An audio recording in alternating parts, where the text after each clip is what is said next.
All right. Hello, everybody. Happy Friday or happy Saturday, wherever you may be in the world. I am Karen Gaming. Thank you for joining me today. We are loading up Farming Simulator. Uh, well, the map, anyways, the gameplay for Farming Simulator 25. We'll get to work on the farm momentarily. Just a few things to let people know. I do have gifting enabled. I'm not exactly sure how that works, but it is also another ability for you to rev gen on a channel if you want. So I've turned it on. I haven't really looked too much into it. I just turned it on and have a rough grasp of what it does. But to break it down, how it works is you need to buy a digital currency from YouTube, like some sort of online currency. You use that currency to gift on a live stream. So that will be like an animated gift or some sort of message. It's to replace super chats. If you're familiar with TikTok, they do it a lot on TikTok, and that is to, support your content creator, right? So this is their first step to move over to a similar model to TikTok. So you'll probably be seeing a lot more of it. I don't know if it's available in every region. So what I do know is it is available in Canada. It is available in the United States and maybe parts of Europe. Also maybe South America, because I think Brazil was the first to test it out. So there you have it. I also have hype enabled, so if you happen to... Man, I'm redlining, aren't I? Let's just turn that down a little bit. Do that. I don't really want to be yelling at you guys. Just that down a little bit. I hope that's better. Watching the meter. Anyways, that is what's going on with the channel. We'll see what goes on elsewhere with regards to that. What else do I need to talk about today before we get started here? I should probably update the medals for Canada.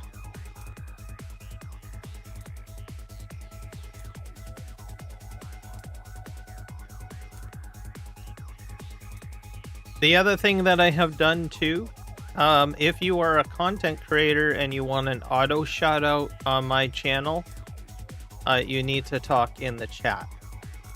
So just to let you guys know. So how that works is I have an auto shout out script system set up.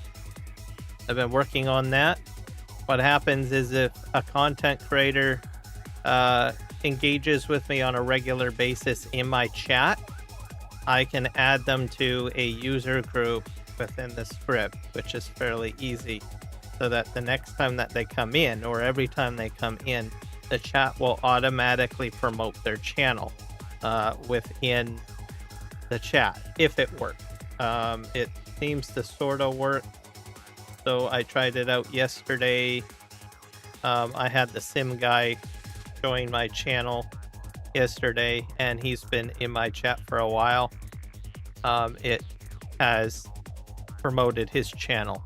So there's some bugs that need to still be worked out with it. I'm moving into this model a little bit more, simply because I usually get into chit-chatting a lot and stuff like that, right?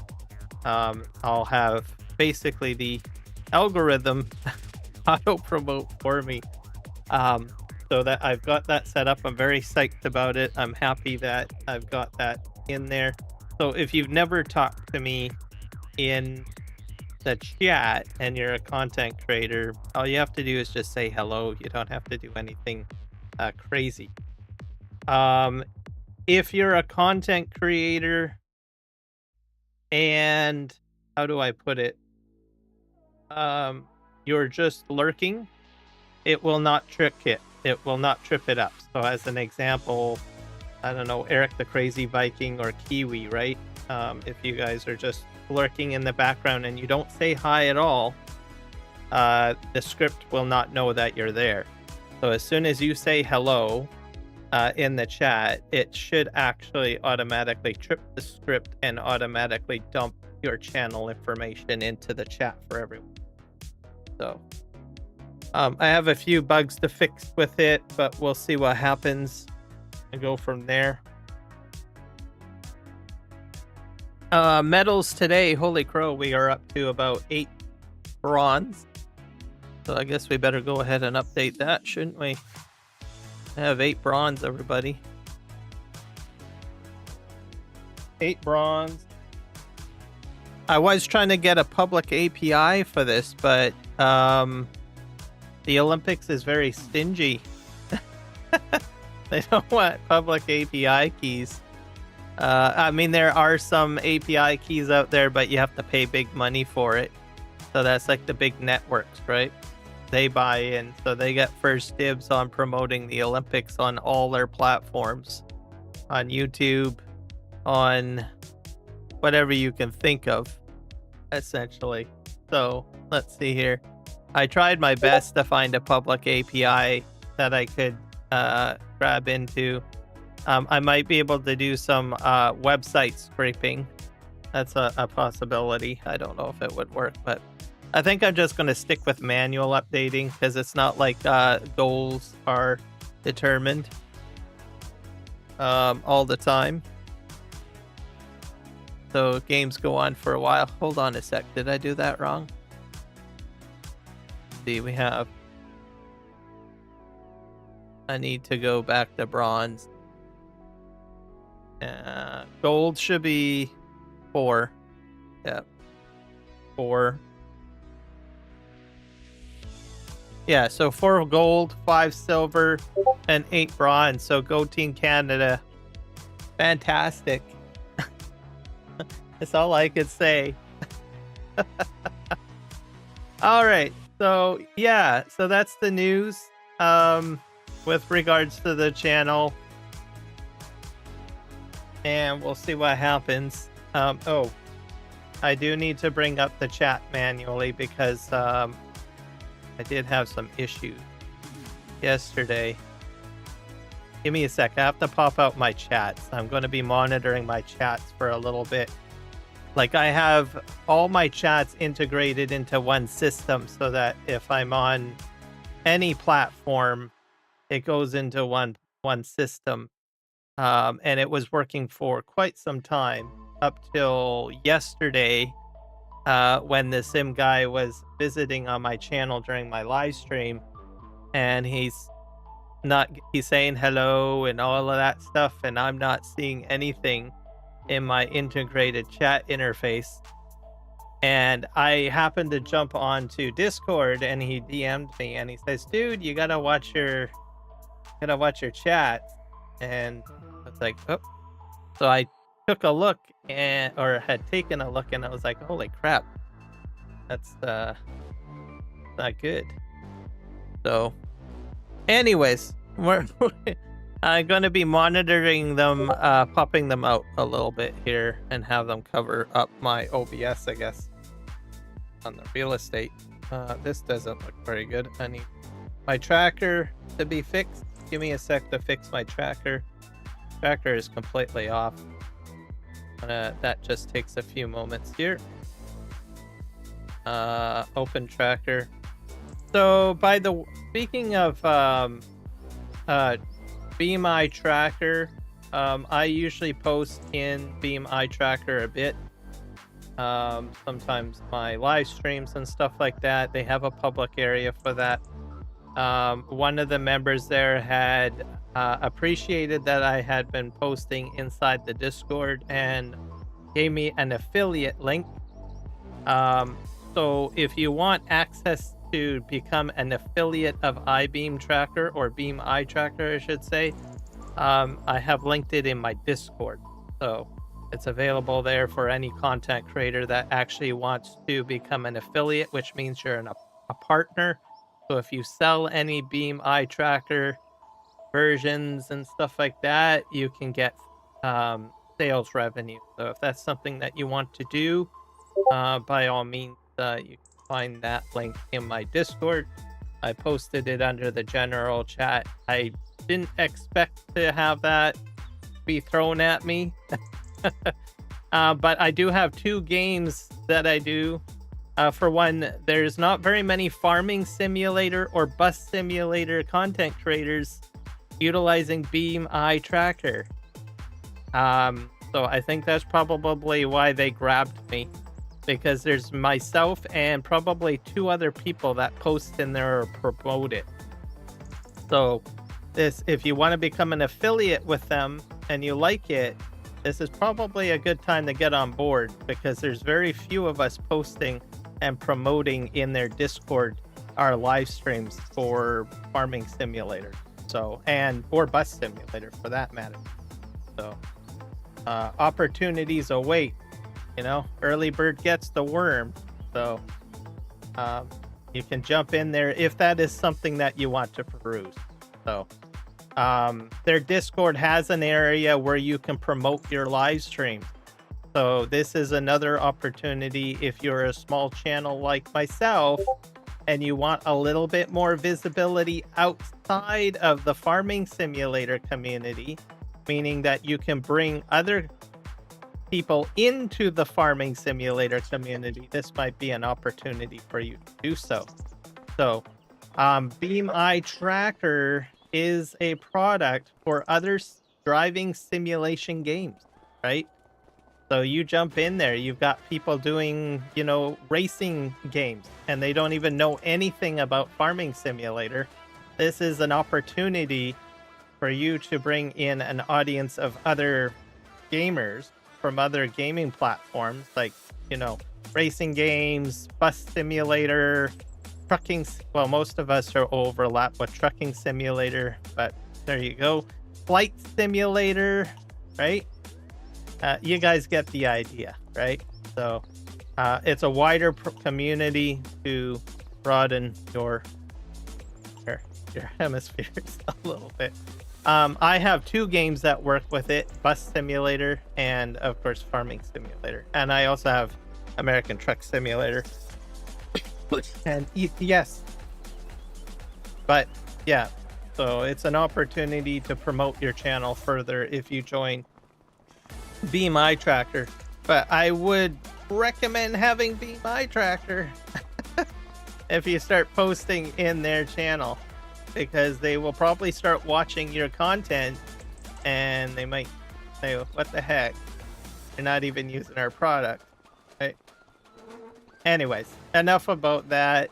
You guys got an idea of what's going on. We're running across the world here because we're going to get back to work on our rail system over here. I've got 2 crews set up here. As you know, I've got a backfill crew, and I also have a fill type crew. So this is my fill type crew. I set this up on the last live stream yesterday. These guys here, they're going to extract gravel out of here, and I've got it all stored in a silo down here. So let's go here. Am I redlining? Nope, I'm in the yellow. Good. Right in here. So I'm gonna fill this sucker up, and then I'm gonna transport it, I guess, to my fill point with trucks, larger trucks, I guess, convoy trucks. So that's crew 1, and that's gravel, by the way. The other crew that I have, which you guys might have seen, is this guy and this guy, and they're my backfill crew. And I'm gonna backfill this or out to around to here to the edge, I guess. It's gonna take time. This is not gonna be a project to complete. And then we will be extending our rail system down here as well. So you can see here, slowly building my rail. All of this rail track is probably just going to get pulled out. It's just a placeholder for now. I have a small train up here, but the layout of it is not very straight. I'm going to probably... This is the ZCA train system. So I'll probably integrate some track system from Jay Weezy now that his mod is out. Plus his engines are more powerful too, right? More horsepower. This is a freaking huge freaking huge hill, right? It's a steep grade, so it's gonna be hard to get up here. I might adjust my sensors. For now, I'm going to continue at this degree of grade, but I might put down a Jay Weezy slope track and delete it and then reprogram a sensor for it. So that's a possibility too. So an idea. Anyways, right now I'm trying, my main goal here to get things going here. I'm gonna park this probably over here.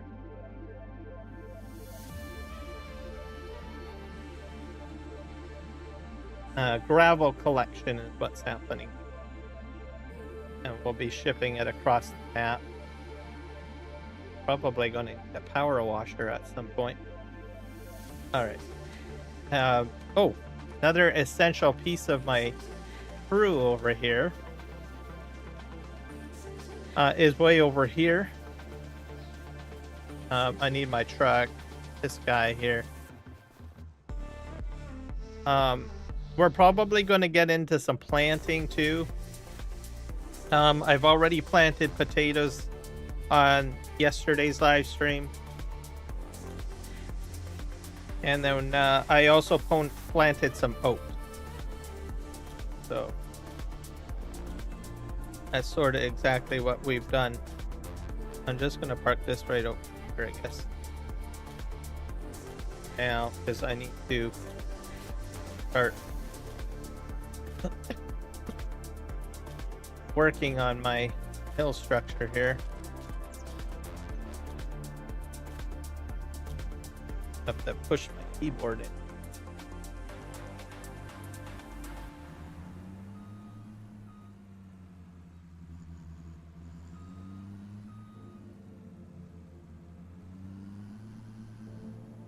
Work this way, I guess.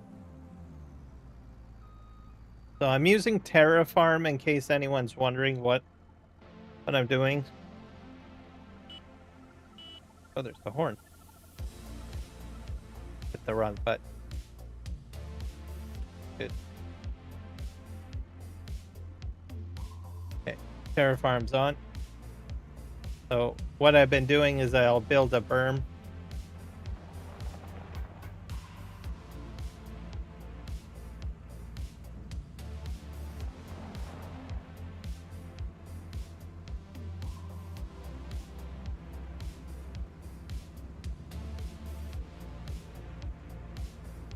And then I've been using the front end loader to basically pull in.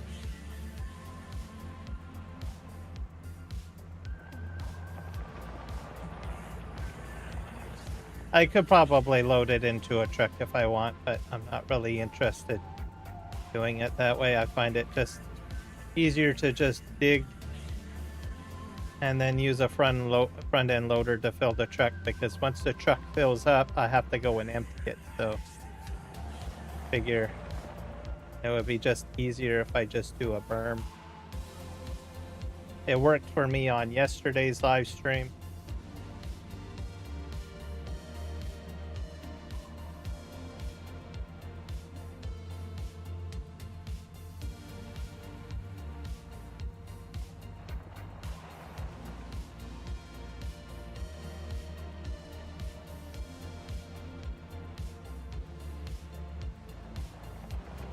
And I'm cutting to grade, by the way, with the survey tool. And we're my fill type is gravel. So this is going to go into my gold sleuth is on the other side of the map.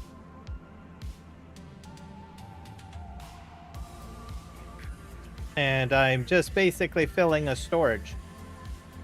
What I'm doing. Over here anyways. And once that's filled, I can start trucking it over there if I wish.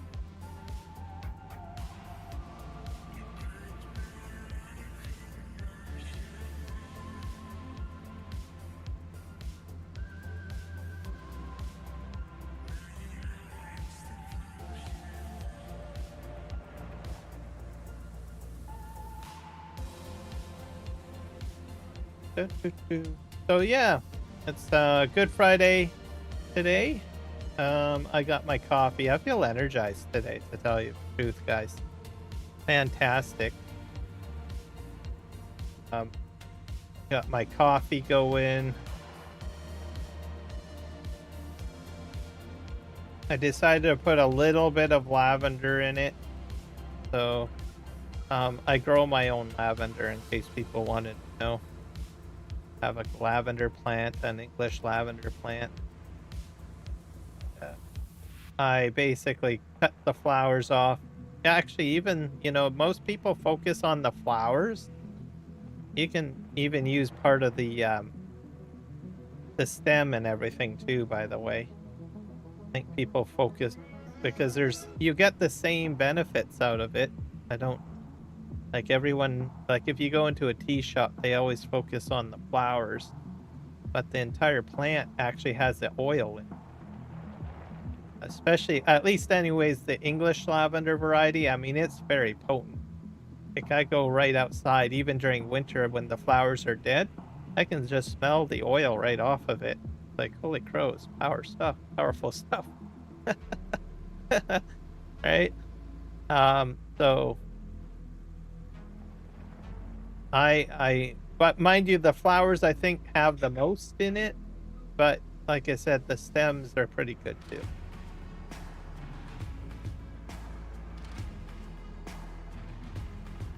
So what I do is, like I said on previous live streams, is I just put it into the coffee filter with the coffee and I dump it in.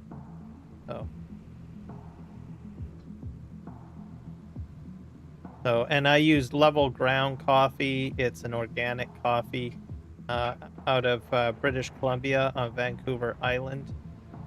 So, no more store instant coffee for me. Sometimes I'll drink it, but don't drink it that much anymore. I think they have different varieties. They have the Peruvian blend and they have the Colombian blend. I like the Peruvian one.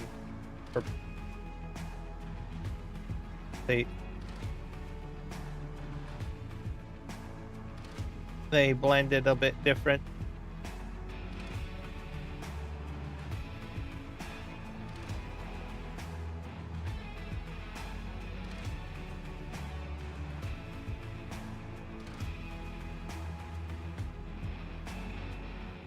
So, and it tastes good. I don't get any like weird adverse effects from it. So,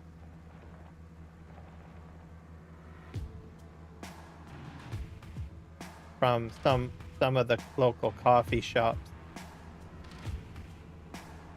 like Tim Hortons I used to love Tim Hortons coffee, but I don't like it anymore. Every Canadian's gonna say blasphemy. You're not a Canadian.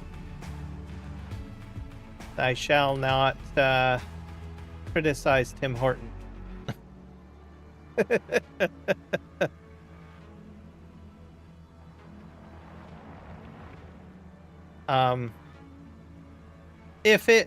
I think what the Tim Hortons thing is, they went corporatized.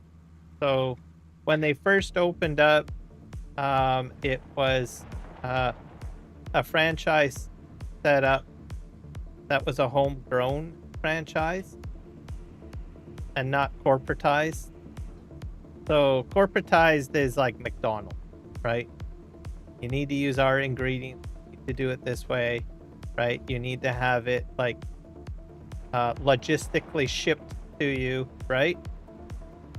That's corporatized franchising. So when Tim Hortons originally opened up, and it was a hockey player, Mr. Horton. I guess he kind of retired and then decided to get into the coffee business. Anyways, so he started the franchise, and they basically, there we go, fantastic. Everybody, the Sim guy, give him some love. There's his link in there.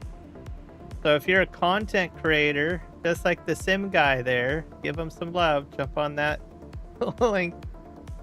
You comment in here, and you're on my list. The bot system will automatically promote. All you have to say is hi. How you doing, buddy? Welcome in. Sim guy here has been part of my channel since the beginning. So since the Stone Ages of my channel.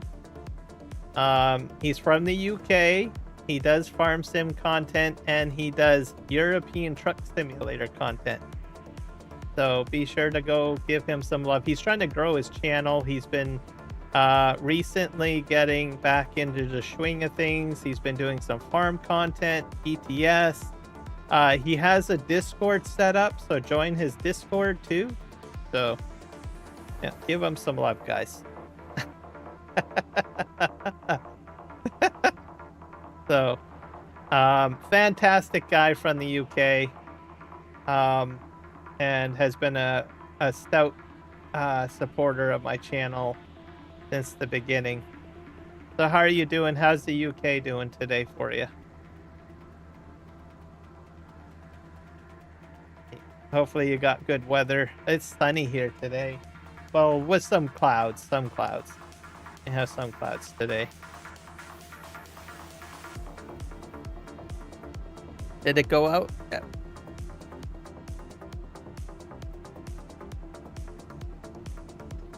So I'm just trying to build my railroad here.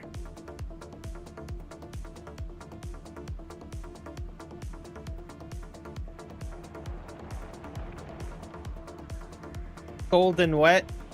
Yeah. We're over. We're probably. What are we at? Can't really see my widget. It says on my live stream. Just above freezing. So 1 degree, but it's sunny. It hasn't rained. It's weird. Usually we get rain. I know that you guys usually get rain a lot. So it's usually normal. Our weather's actually pretty close to, I think, UK weather, I would say. On the average, I would say.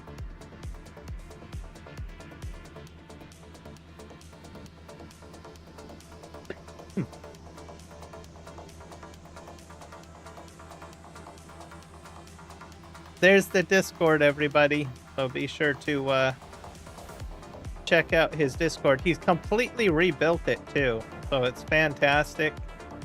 He's got all sorts of channels in there, and a huge good community.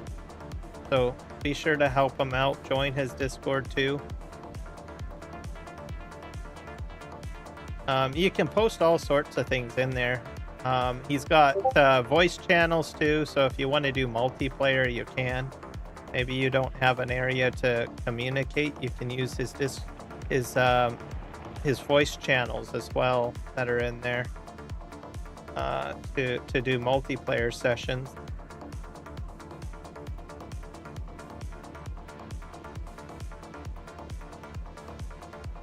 Let's see here.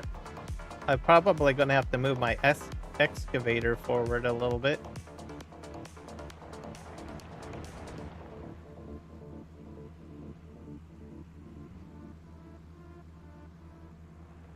I can pull it forward.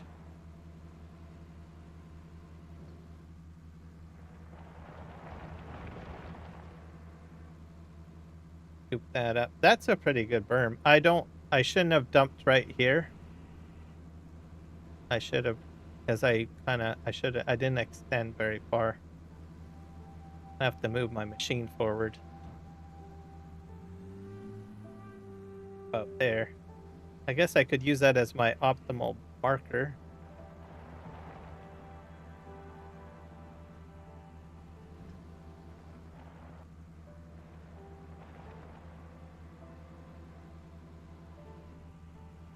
Just gonna scrape all of this down here.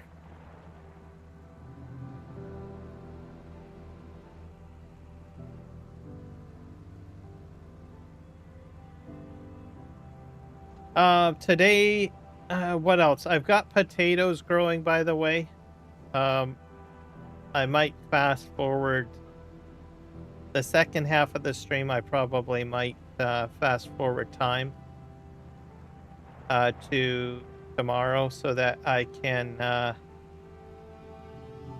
what do you call it? Plant my next crop. I did plant potatoes on yesterday's live stream. So we did that. Oh, Avatan Oscar, welcome in.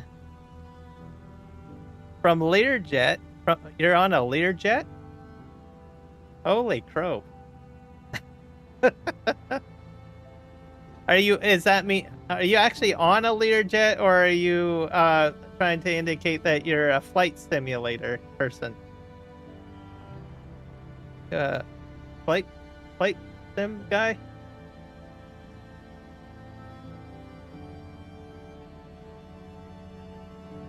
Are you flying over Canada?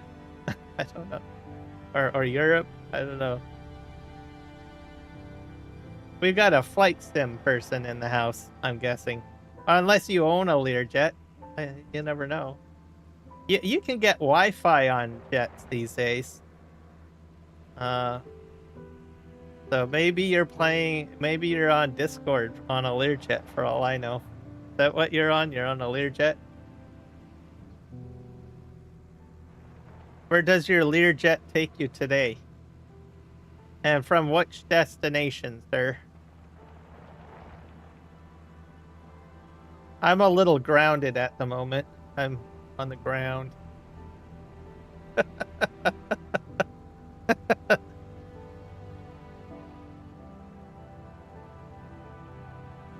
All right, let's get the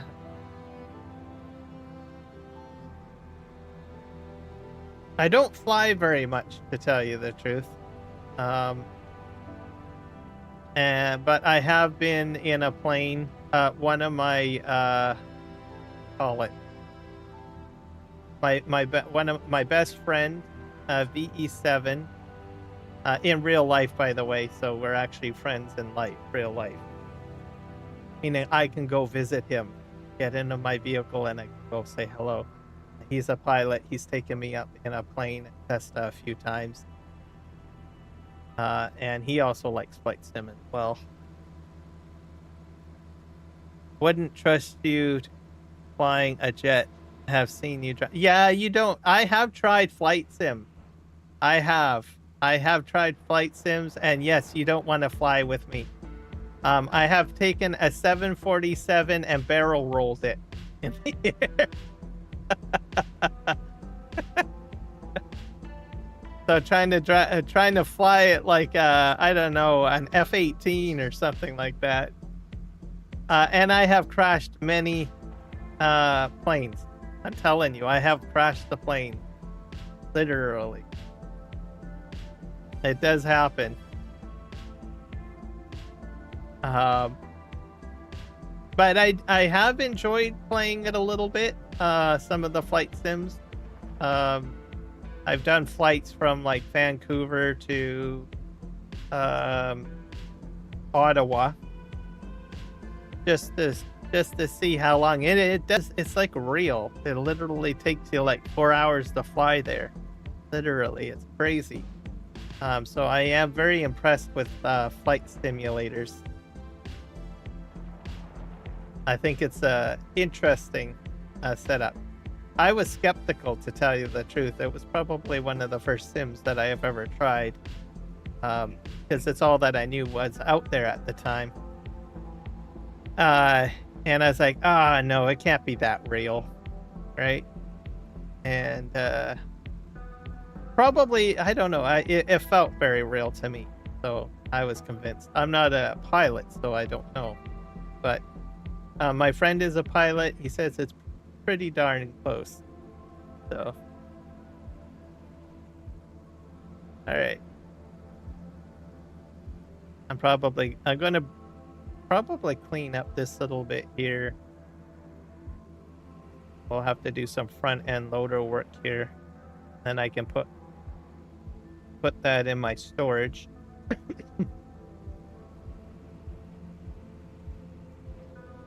Making my berm.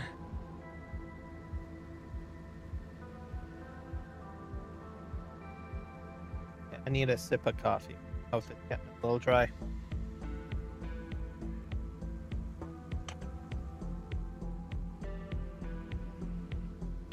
So I'm working hard on trying to get this railway going here, which I'm excited about now that there's more trains. I will be keeping people posted on any new updates.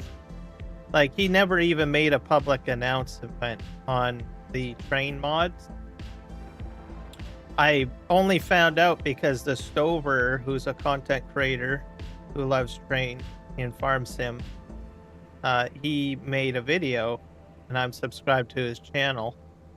And even he said, yeah, he just was Googling around and poof, it was there. For Jay Weezy anyways.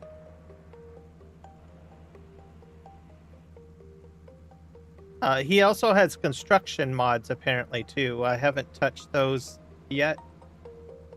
I might look into it. Right now I'm using FS Miner equipment.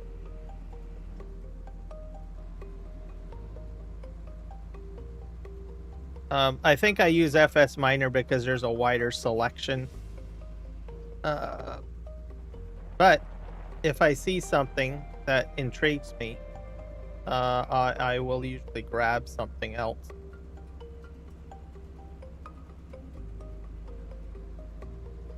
Yeah.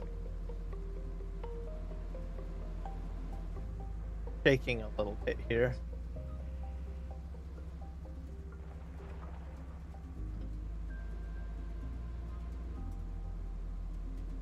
I think what I'm going to do is I'm going to turn the terraforming off, and I will just start scooping out most of this stuff out.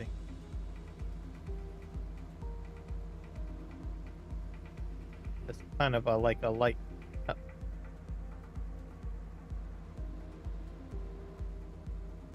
I get about 5,000, and that pile will get loaded into a truck with that front end loader, the smaller Hitachi over there.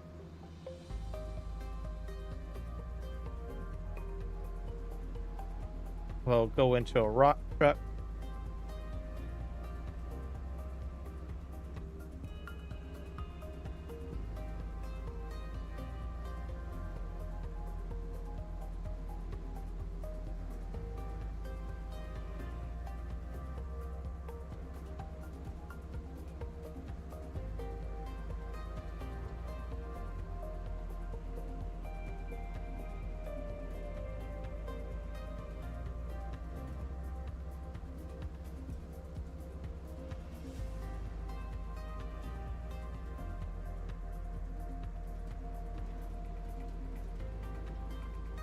Probably going to take me a while to get that slope built, but we'll get there.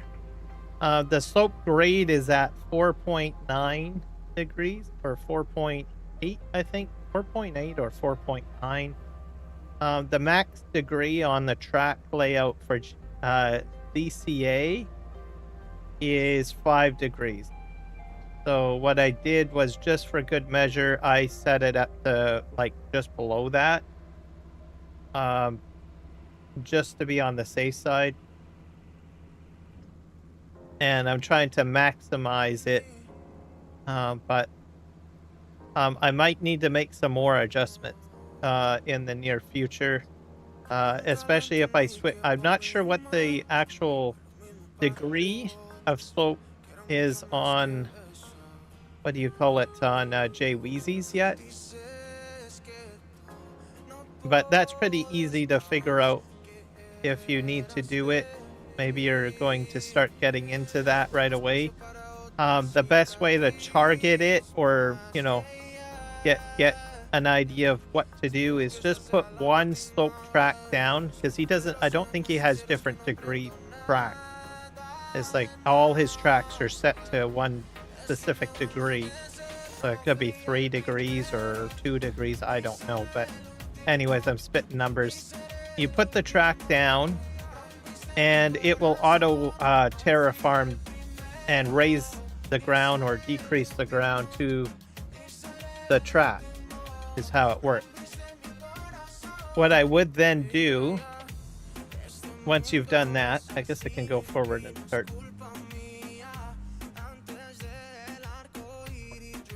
Here. Delete the track after you've placed it. Get your terraform sensor out and program it for that new slope on the terrain of the track. That is what I would do. And then you can lock it in. Pencil in a footnote. Say, well, he's got him at like 2 degrees or something like that. It's definitely not 5. I'm thinking it's probably like a 3 or a 2. Because I'm working right now at a 4.9. So he's probably like a 3.5 degree.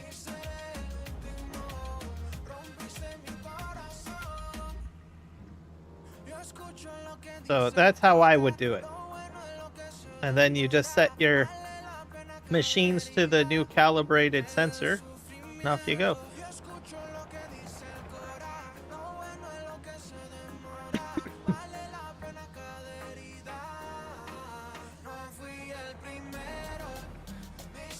Now, if you want a smoother train, I would think Jay Weezy's tracks might be better on slopes.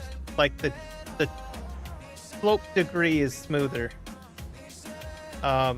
So I'm using ZCA. You can use ZCA's max of 5 degrees. Well, probably lower, like I said, 4.9 degrees if you want. But I notice when the train goes up and down the track, sometimes it just bumps a little bit. I noticed that. And that's just basically what happens. So if you go like to, I don't know, like 6 degrees, which is a steeper incline, then you're going to get really bumpy. It's going to be like a roller coaster at that point. Going clunk, clunk, clunk, clunk, clunk, and you'll see the train jump a little bit, the track.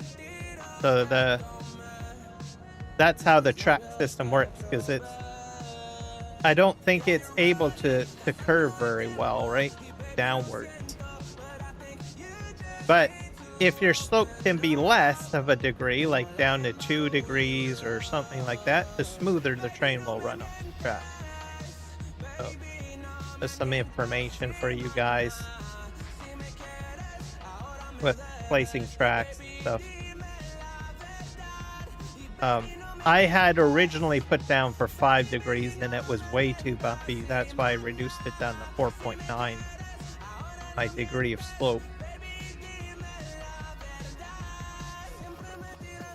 And what that rail system is at the 4.9 right now that you see there.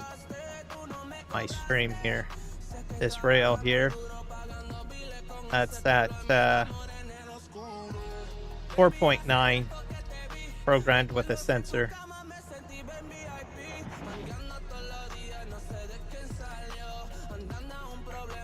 And then what I would do is put a flat track down and set up a secondary sensor for 0 degrees so that you can maintain a flat track if you want to, which I've got up this hill.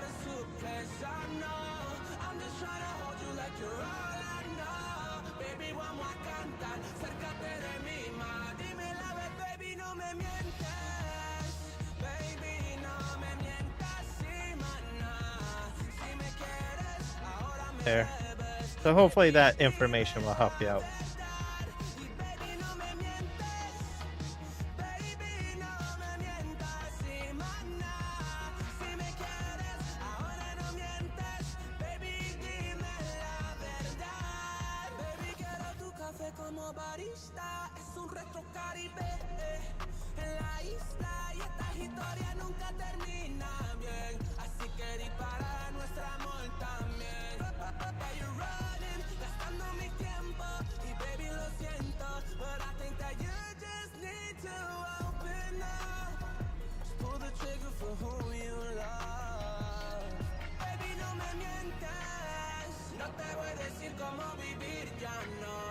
And then I just, when I'm working in the area, I just swap out my my sensors. So I just recalibrate each of my equipment for different degrees. Like you can have more than one sensor on here with Terraform. If you're doing a multiplayer map, right? So that you don't got Bob doing, I don't know, 2-degree slope and you're working on a 4-degree slope and then you're like, Bob, I said 3 degrees, not 2 degrees, right? Set up one sensor and then you have Bob program his machine for that particular sensor. I think we're going to turn off Terraform. Start. Oh.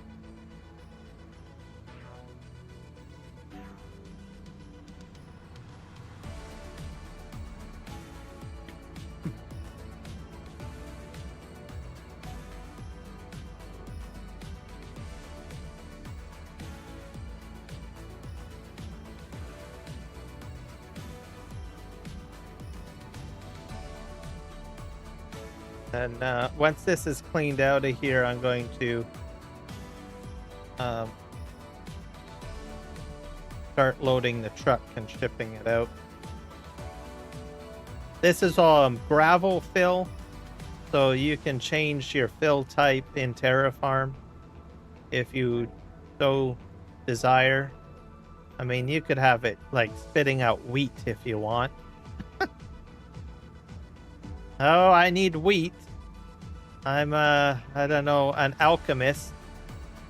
I can't make everything into gold, but I can make it into wheat. And go ahead. So I have different fill types on this map. I've got coal, I've got lime, I've got, or not lime, salt. I can make this all salt if I wanted to. I've got, did I say sand? Yeah. Rock and stone, coal. These are all different fill types that I need to pump into the different productions. This is a production map, so it's by Dajnet. So if you want a production heavy map, this is your map. It's a 4X map. It's called PVRivers. It's extremely focused on productions. Is it a pretty map? No, it's not a pretty map. He didn't design it to be a pretty map. It was designed to be a practical production map. It does look good. It's not like a bad map, but I know some people would say, well, how come there's all these mountains without foliage on it and stuff like that? He didn't make the map to be that way, right?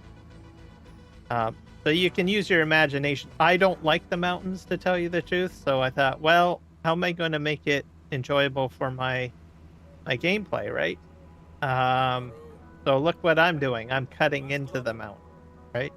Using it as a quarry or a mine. So if you need a large mine, well, there you go. I just terraform it away as you wish.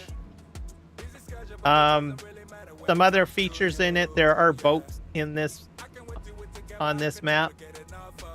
So there are a few boats. There's some barges and stuff that you can manually control. So you can do that if you wish.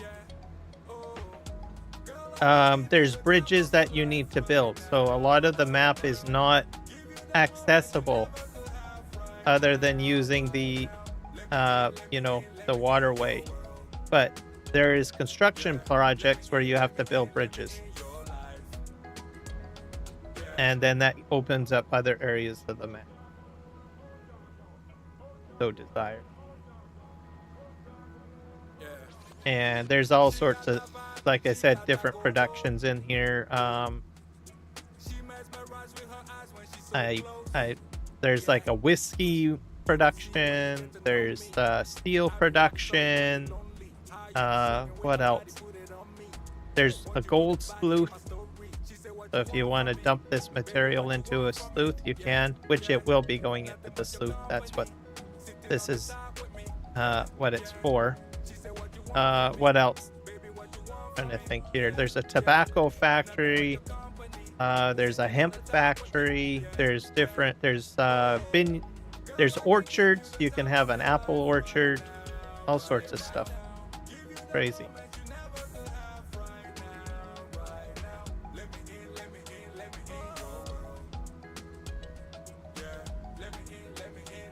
And then you use all that stuff. So most of the materials that I gather, I don't sell it.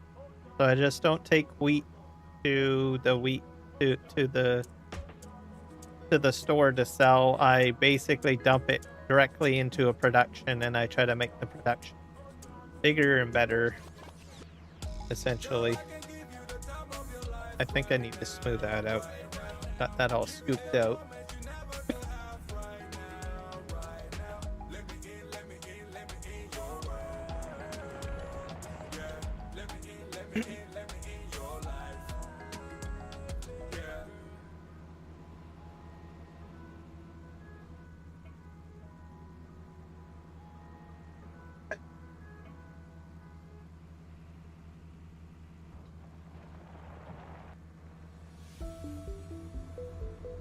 But for today's project, we're going to be doing a lot of mining. We'll be using the bigger machines later, once my storage container is full of gravel. So we'll be going to the backfill crew, which is the bigger equipment.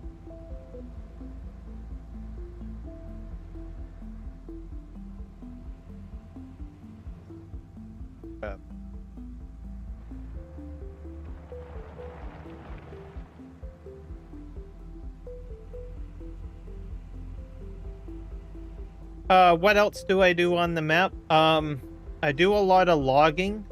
So over there, all the way down there where that cow barn is, was all trees. I've been taken out, and I put down a custom field. I've logged it out, put a custom field down. I put a cow barn down and a grass field down. And then over there behind the equipment, I will be taking those trees out, and I'll be putting vineyards over there. Vineyard. Like grapes and olives and that sort of stuff. Once it's all logged out, I think it'll be kind of nice to have it next to the track. And yeah.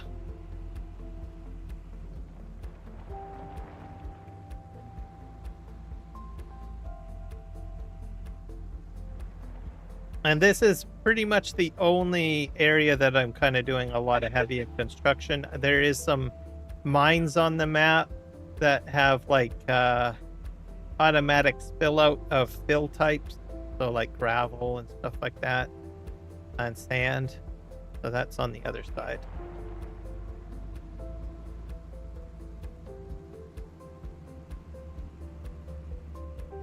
On YouTube today, I don't know. It's hard to say.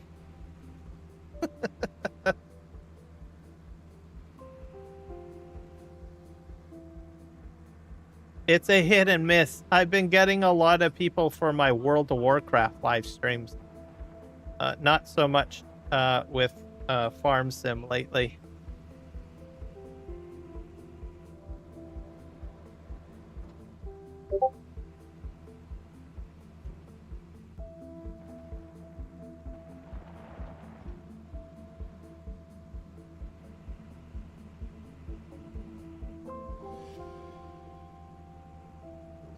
So like most of my content subscriptions, I think the last while anyways, have been from World of Warcraft. Also Where Winds Meet as well. So that's the other thing. I've diversified my channel a bit into other game genres. So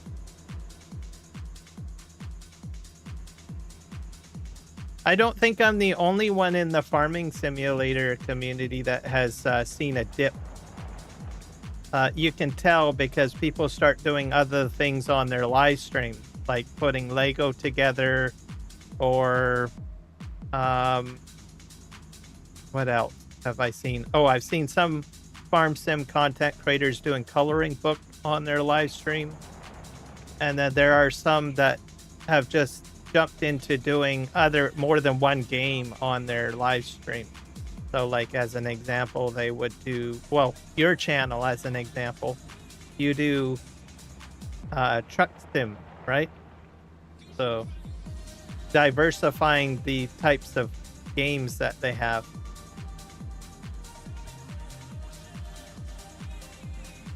On the on their lives, on their channels, essentially. So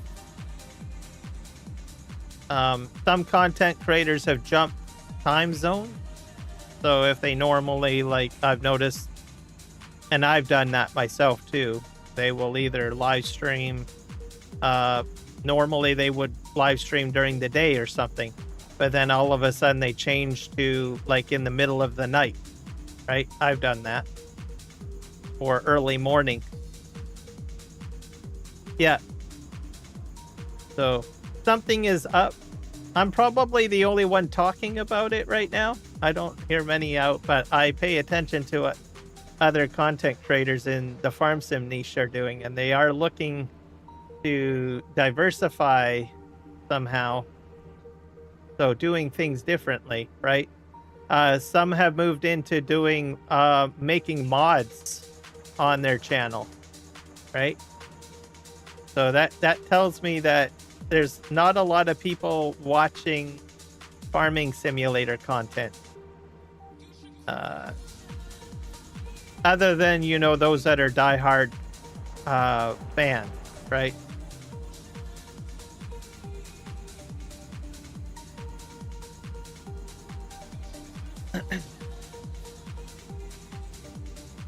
So what I've done is I diversify and I do other things. I think Giants, I have a feeling, is restructuralizing. I did watch Benny's community video. He really didn't talk about the game. All he did was interview an individual who's an actor for one of the characters, right? So it's probably safe to say that a lot of farming simulator players are like, well, what are you doing with the game? Right? What's the big plan, right? Even I'm like questioning. So they fired Kermit, which I don't think was a good idea. What else did they do? And also other staff too. It wasn't just him. They closed the office, the North American office. So I think people, and then there's not really a clear direction of what they want to do. On the Project Motor Racing, I've never got into that game because I'm not a racing person, but by the sounds of it, it completely bombed. So it failed. It upset a lot of people in the racing community. I think they were trying to diversify, but the game that they released just didn't hit the mark, right? So people were not happy with Project Motor Racing from the racing sim community, which I could probably see the reason why. If you're, you know, farming simulator, we get upset too if we get like a substandard game, but we're a little bit more forgiving. And I have just an inkling feeling that Giants was betting that the racing sim community would be in the same temperament, but they're not. You have to realize that you've got like some pretty epic gaming companies that they have to compete with, right? And if you have a set bar, that's really, most of those games are pretty high bar, right?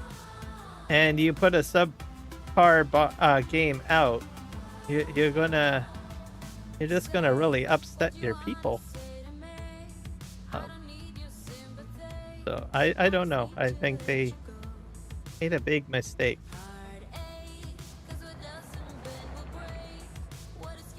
And I guess the racing sim community just completely blamed them. So, and then on our side of the fence, we started realizing that we had always suspected that they were moving developers from the farming sim team over to the Project Motor Racing team. And we didn't really understand the whole situation. We thought that Project Motor Racing was like a separate entity, but it sounds like Giants was invested in it. So, I don't know, there's a bit of a mixture of stuff going on there. So you get all this negative PR, right? And then people are like, well, I don't know if I really want to be a part of Farm Sim anymore. Is what some people start saying. Modders are leaving too. I've noted, what is it? Some of them are moving off. Some went on to other games to build mods. 82 Studios, you don't hear anything out of him, right? So there's a lot of modders, prominent modders, map makers too, that are just like, well, we're out of here, right? We're jumping ship to something else. We're done. So when you start seeing that, that's another issue.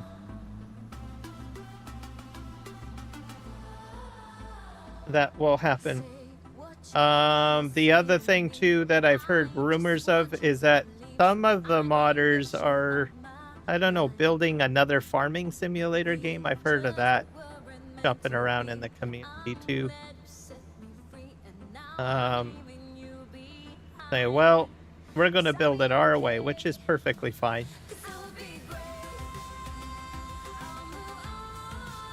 So we'll have to see what happens.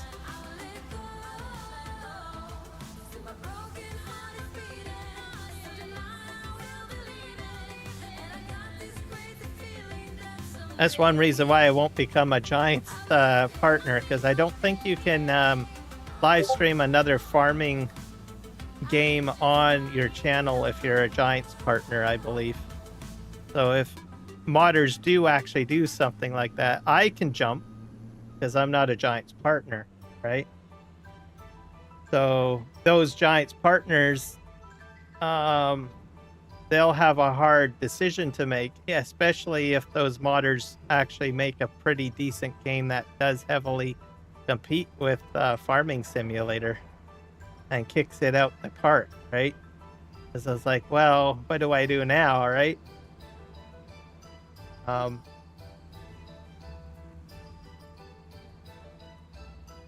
So I don't get too much into partnerships too much, because I don't really want to be locked into some sort of contract agreement that says that I can't do something.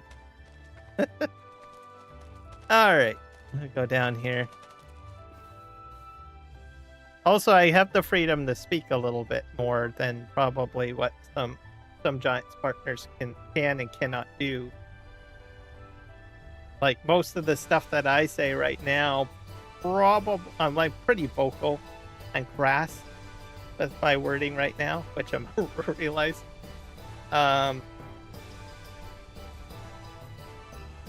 But I can do that because I'm not in the bubble. as I call it.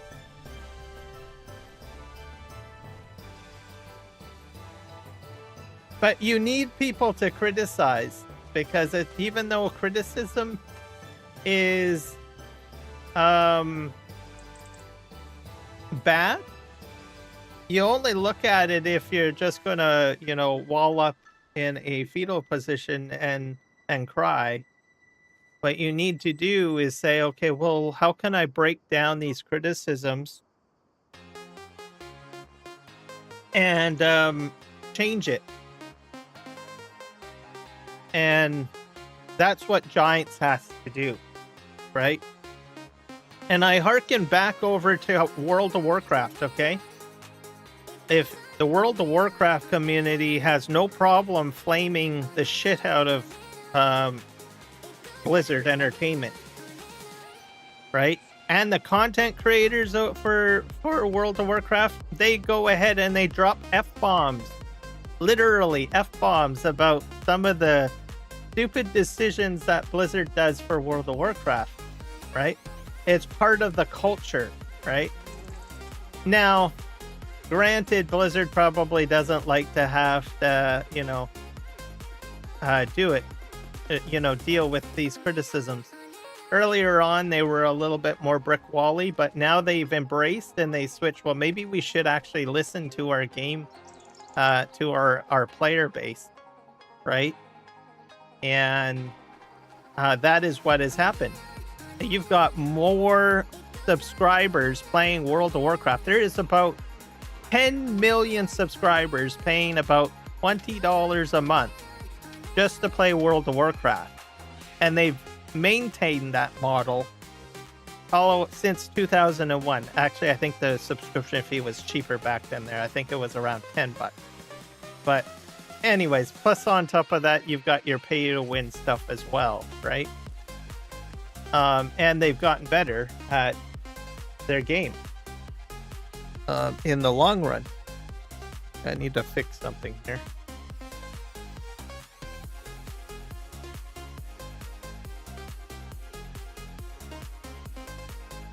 And they ran into all of the same problems that Giants is running into right now. Literally. Expansionism into other titles. They're also their own publisher, right? All of these issues, right? They've had bad PR with, scandals in the office and all of this stuff, and being closed out of certain markets, and they started out as a small software company, just like Giants. It was Blizzard. They weren't Microsoft. They just got bigger and bigger and bigger and bigger, and they formulated a strategy, a winning strategy. And look at them now. They are now owned by Microsoft, and they still get to call their own shots. They don't have Microsoft going in there saying, hey, yo, we want you to do it this way, right? Microsoft says, look, we understand you're the experts at this. And they have fired some key people too, by the way, like some really big names. Like for Giants, well, we've got Kermit, right? The outcry on some of the big names that they fired for World of Warcraft, guess what? They got their jobs back because the gaming community said, hey, we want you to bring back so-and-so, right? So, like, with Giants, as an example, if there was enough people in the community that said, hey, we want Kermit back, it could happen, right? But, of course, most of it is, too, based on the other push for it is social media as well, right? So some of these people got their jobs back because of the assistance from content creators like myself, right? Within World of Warcraft. So those key people got their jobs back over at Blizzard. to work on World of Warcraft. Simply because a content creator said, hey, look, so-and-so got fired. This is complete bullshit. We want him back, right? And you get like 5, 6, 7 social media channels actually putting out that, right? Then you get these people back, right? Just how it works. Same thing with the community, even gotten some crappy people fired, right? People that you don't like.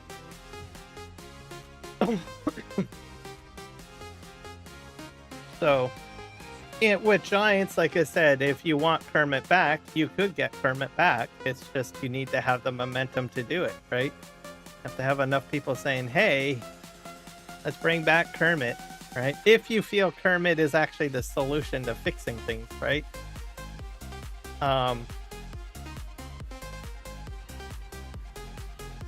But it can go further than there. You can actually say, hey, look, we want this, this, and this fixed. I mean, who knows? You could probably even push and say, hey, look, you are not going to put all our best guys on Project Motor Racing, right? If the community, you know, actually got up and said something like that, right? So if you care about the game, you just talk about it, right? And you make it happen, right? Anyways, I'm giving you guys all contrast on, you know, between two companies. Like I said, they're very similar. They're different genres, but they both, Giants and Blizzard, you know, they both started at the same time. Right? They were both small gaming companies when they first started, right? Giants, I would say, is probably like slightly larger than small. But anyways, I digress on the whole thing. But there are, I don't know, partners that are talking about it, but they're a bit careful, which I can understand. They don't want to rock the boat too much, which can happen. I don't know, because I'm not a Giants partner, right? Hello, Nick Kelly. Aha! There we go. It works. I think. Did it work? And yes, it did. Everybody, this is Nick Kelly. Everybody go ahead and click that link. Show him some fantastic love. Say hello. He does some gaming and also conversation as well. So if you are into conversation, join his channel.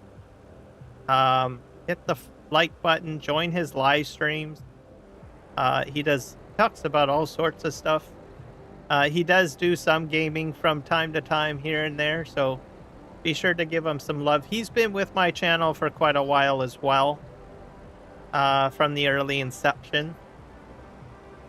And Nick, thank you for saying hi, because you just like the sim guy, got to test out my auto script. So as long as you are on my list, which you are, your channel will be promoted on my live streams automatically. I don't even have to do a command or anything. It'll auto shout you out till the birds come home. I'm gonna just double check the chats here just to make sure it did go out. It looks like it did go out.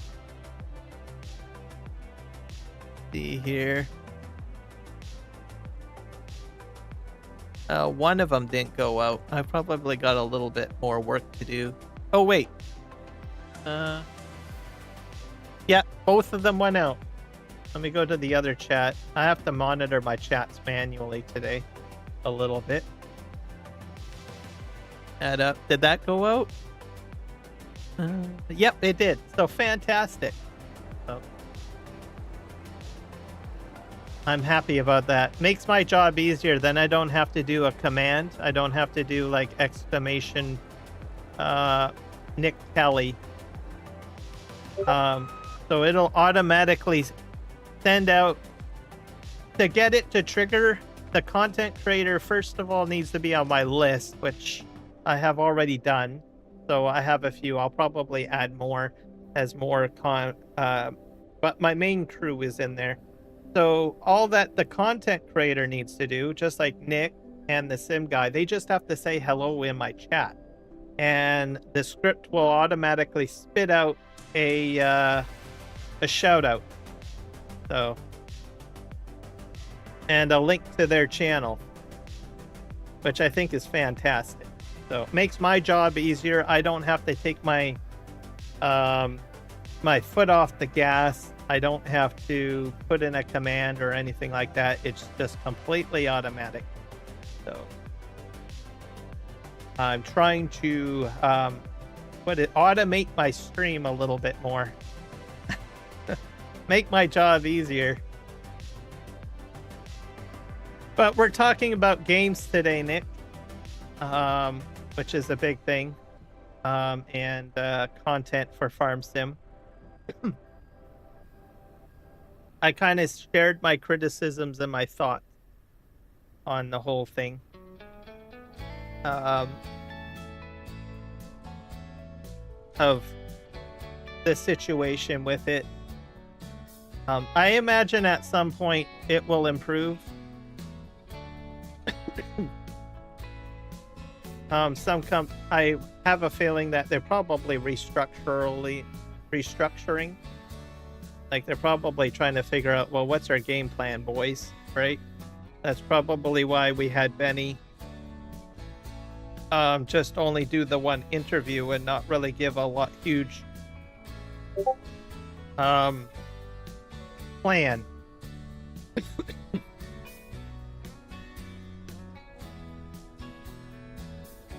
So I thought I would just sort of mention that. I still don't know a lot about Project Motor Racing and exactly the fallout on that. It sounded pretty bad. So I only found out because I watched Clutch Simulation's video, I think, before December, because he talked about it.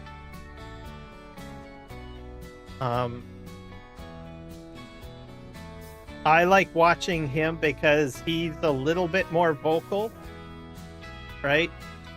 He's a bit cautious, which is fair, but he seems to give the right temperament for it, right? He's been talking a lot about a controversial stuff about Giants in the last couple of live streams too, so just trying to get a feel from the community of what's going on and everything like that. The interesting thing is how he does his live streams is that he asks questions, right? And just gets a temperament feel from the community. So in his chat, people will say, well, I think this is complete BS. Everything like that, right? So it's a good place for people to vent, I think. And then he shares a little bit of insights as well. DJ Goham also attends his live streams. But the Kermit thing, I don't think is going to go away.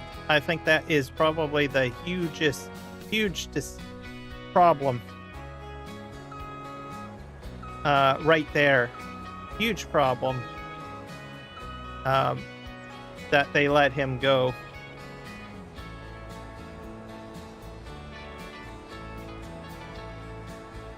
One of the key things is that I think Clutch had indicated that, you know, I think he worked a lot more with the online structure, right?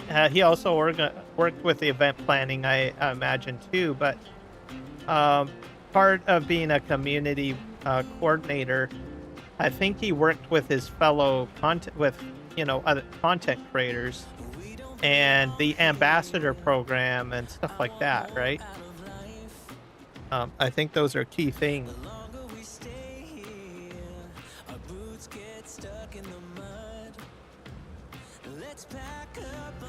So what that means is, like, 12 o'clock in the morning, you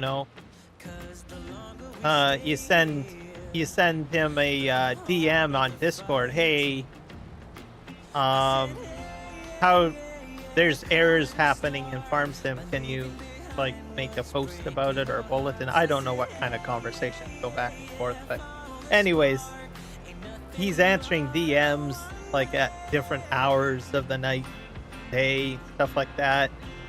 Taking the time to, work with different people in the community. And this is usually, DM, right? So may not be as visible, but there's a lot of back end stuff. I imagine he's probably on Reddit, probably on forums, answering questions, all sorts of stuff. It's all part of being a community coordinator, right?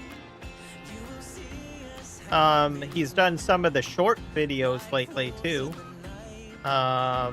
with regards to, what do you call it? Mods, promoting new mods on the mod hub and stuff like that. That's part of the community, right? And these are not like giant mods. These are, mods that have been added there. Part of the community. So some of these things, I think there's still some mod videos going out, but he was pumping out quite a few. I noticed it.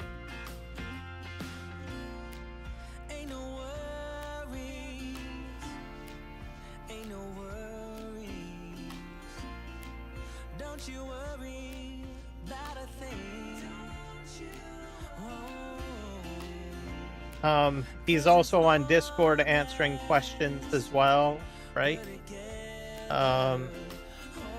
All sorts of things. And then doing interviews, having to go on interviews with, different content creators and stuff like that too, right? That takes quite a bit of time. Organizing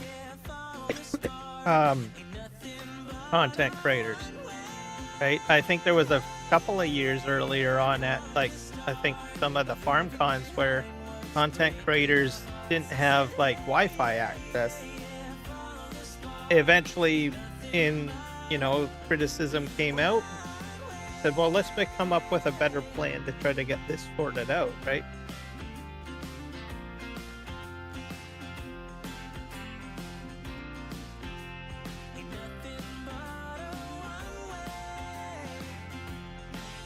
So I still think it was a mistake. So they let him go. My hope, though, is, if they bring him back, that would be kind of great. If they don't, hopefully they can find some that's equally enthusiastic, I think. Oh, I don't know. Yeah, I guess.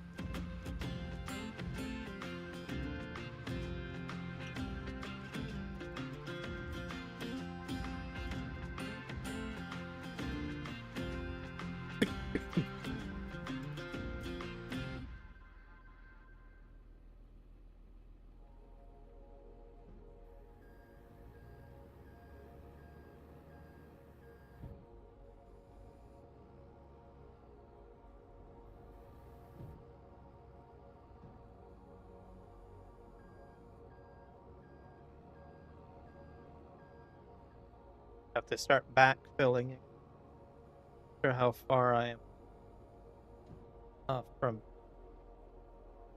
Oh crap! Didn't go very well. Bit more. I think it's full.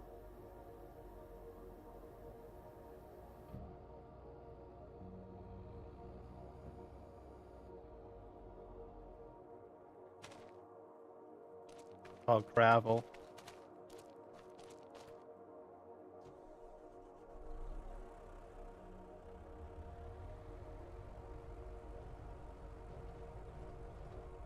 This soap.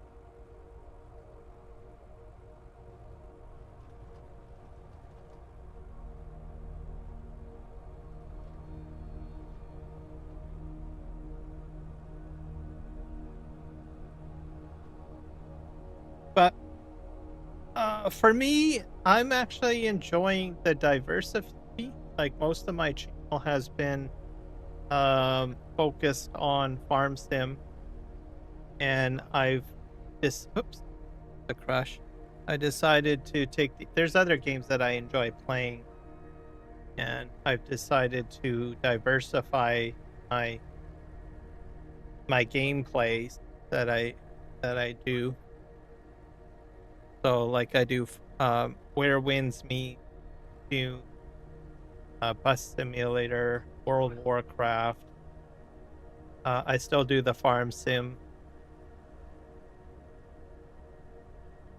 So I kind of widen it out a little bit.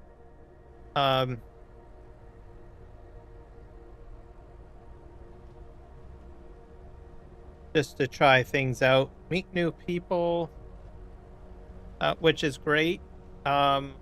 Huge shout out to World of Warcraft and Dune community. I've got quite a few people subscribed from those communities as of late, which is great. And then, it's kind of like taking a break a little bit, right? So sometimes you can, especially like if, there's a dry spell in content or whatever for a game, right? Like no new cat for a while. You can look at the opportunity to play something else.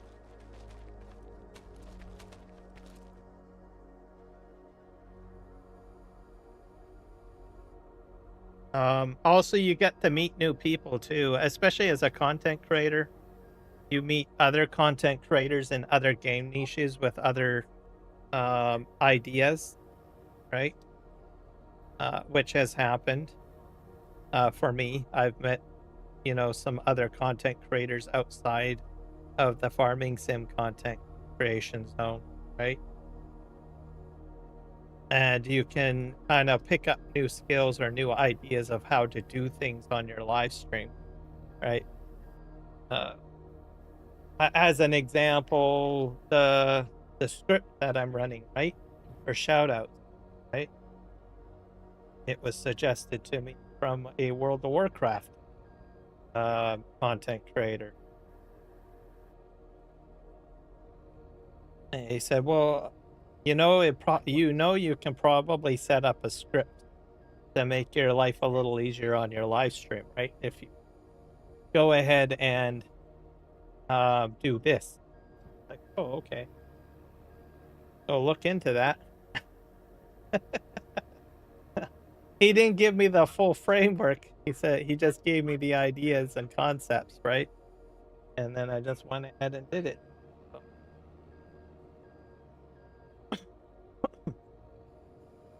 Um,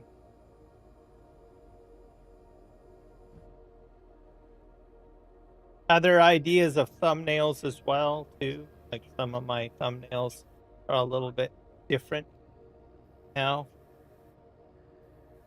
So just kind of tried different things.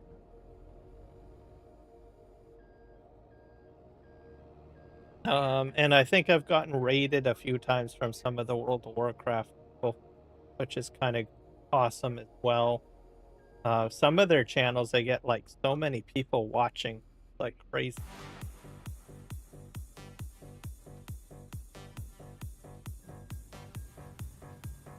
And then same with Dune Awakening. I haven't really found anyone for Bus Simulator yet. Watch. But I got into doing the Bus Simulator because, well, now I've got the I-beam tracker. I can sit with that. Well, that's sort of, I jumped into that.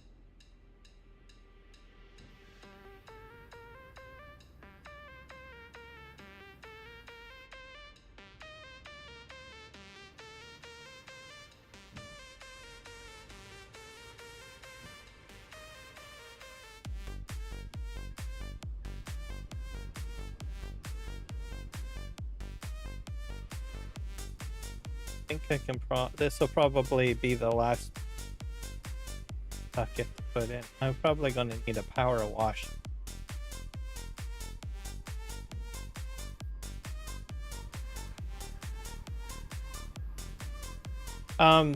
The other thing too, I look at content creators from other languages. So, like, I've started watching a lot of, Australian and New Zealand content creators. What else? German, lots of German. I can do that now because they've got the auto dub system, right? I can, as long as the content creator has captioning turned on, I can understand what they're saying on their live streams and stuff like that. So, or videos. Auto dubbing, huge game changer. So that's the other thing too, by the way. The dynamics of it's not just the game, right? A lot of content creators, what you have to realize, especially with farm sim, YouTube is changing things. So your fans that normally speak English, right? You may have monopolized the English language, okay, on your channel. So if you speak English, you may have had the luxury and the benefit of speaking English and owning that language and putting out content for that. But guess what? Auto dubbing is in the house. So myself, I just don't watch English speaking content creators anymore. I watch German content creators. I watch, Indian content creators, Chinese content creators, or Asian content creators, right? That were locked into their language. However, YouTube has now changed it where their videos and their content gets auto dubbed into English. So you can watch it, and instead of coming out as either speaking Chinese or they're speaking Indian or they're speaking German or what have you, that is being auto dubbed into English, so I can watch the content and it'll spit out in English. And then you come across like maybe a German that does auto drive in a different way than maybe an English speaking content creator does things, right? And you're like, oh well, this guy's got a heck of a lot of other ideas that I've never seen before. Then you're hooked, right? That's my experience, by the way. I started watching German content creators because they have other ideas on how to use auto drive, right? And course play, right? Automation and everything like that. So I start watching them as well. So my point on the auto dubbing is that you're no longer just competing with English content creators that natively speak English. You're also competing with everyone else, right? The market has become more competitive. So if you start seeing some of your views going down and stuff like that, it's because there are content creators with other languages that have probably other ideas, or different methodology of how they put out content. So it means that you have to work even harder to get visibility. Not many people know about that, right? So you have to think about that. If you don't have auto dubbing turned on or captioning turned on your content, you are definitely putting yourself in a bad situation with your channel.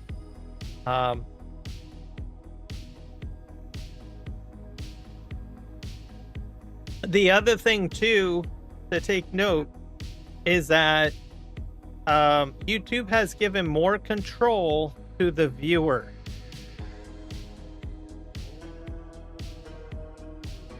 So in the past, the notification bell made a difference. The notification bell doesn't make a difference anymore. on YouTube. It has not as an impactful. It's not as impactful as it used to be. So YouTube has taken a different dynamic. So as an example, as you guys know, I like watching Farm Sim, right? If I go and I change my viewing habits and I put in, as an example, I want to start learning more about Terraria, right? All of a sudden, my home screen will wipe out all the farming simulator, well, most of it. Maybe I'll probably get like 10% farm sim videos. And it'll put in Terraria simply because I've made a new search choice, right? So that means that it makes it a little bit more competitive, right? And it goes to the viewership. So traditionally, with the notification bell and the way the YouTube originally operated, you could lock your subscribers in, right? You just say subscribe and hit the notification bell, and then your viewers are only going to see your content on the homepage. You kind of monopolize your subscribers' viewing, your subscribers' homepage with your content. That doesn't work anymore. That methodology is scrapped. Doesn't work. Like, as an example, DJ Goham. He used to take over my entire YouTube page and some other farm sim people. I barely see DJ Goham show up on my feeds that much anymore. So I'm using him as an example. He's not doing anything wrong. It's because I look at other stuff on my channel, right? I look other things up. So if I look up like a how-to video, how to, I don't know, rake my yard or something, then I'll get a whole whack of rake your yard content on my homepage. Good day, Void TSM. Welcome in. My day is doing fantastic.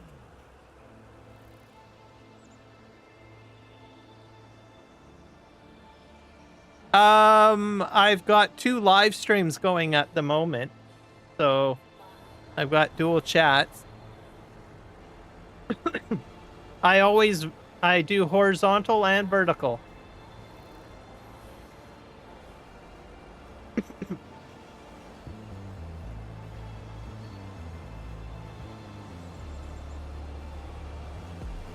There you go. But anyways, just perspectives for people to know about with regards to YouTube, including viewers too, right? When they made this change, right, I was perplexed. I was like, how come I can't find so-and-so, right? I can't find this content creator, or I can't find that content creator, right?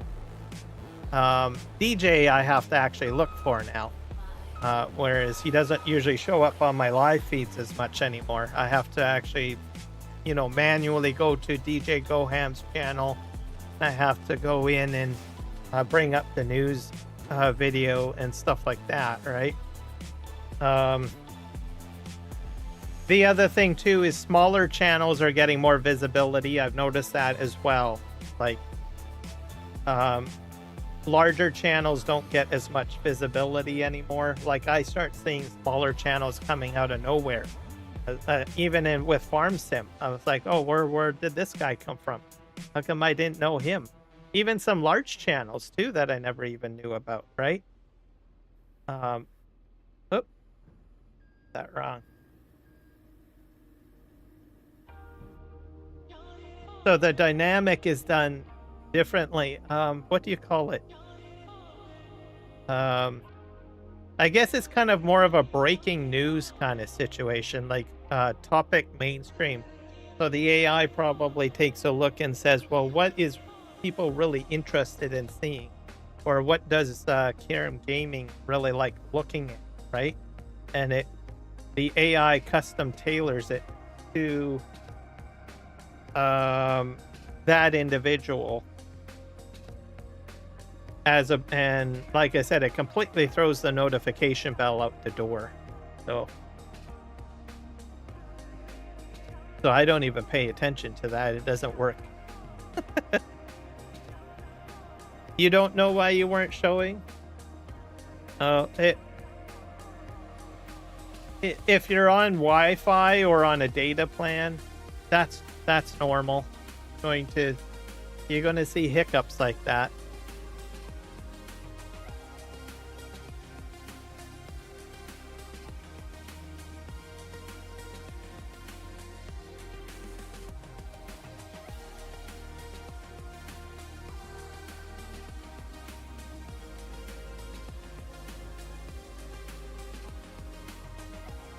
The other thing too, I think YouTube will become more like TikTok.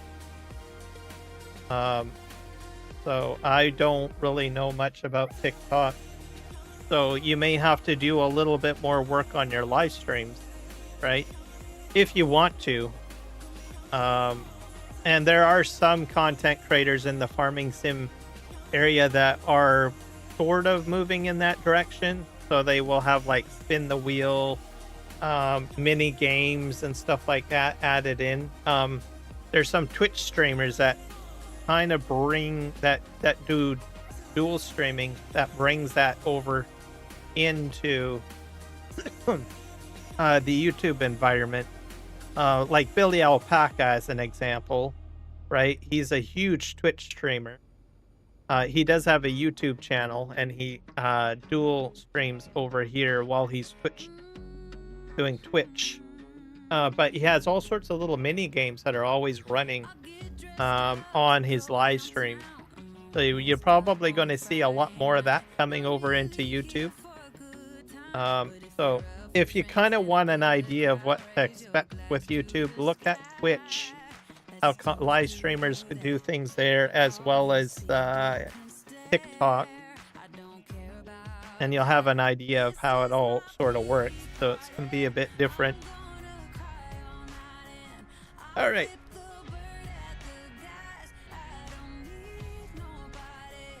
On the wrong live? Yeah, it's possible. I will generally have 2 live streams always running. So I will have a vertical live stream, which gets me pumped into the short feed for YouTube.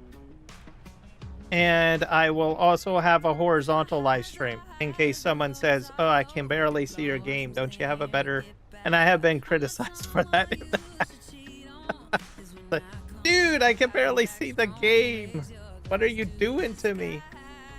And then I'll say, "No problem, bro. I got you. Just go to the horizontal feed." I think one time I tried just doing live on vertical. It didn't work out very well because I had people saying we would prefer to just have we would prefer to have horizontal as well. So I use the vertical live stream as advertising. Because horizontal, I'll be honest with you guys, does not get promoted by YouTube. I think YouTube literally wants horizontal live streams to die, right? That's it. They don't want to do any more horizontal anymore. So that's another thing for people to be aware of for changes.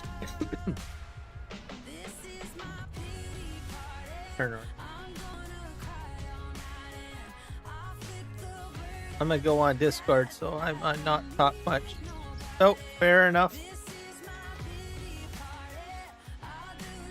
Ah.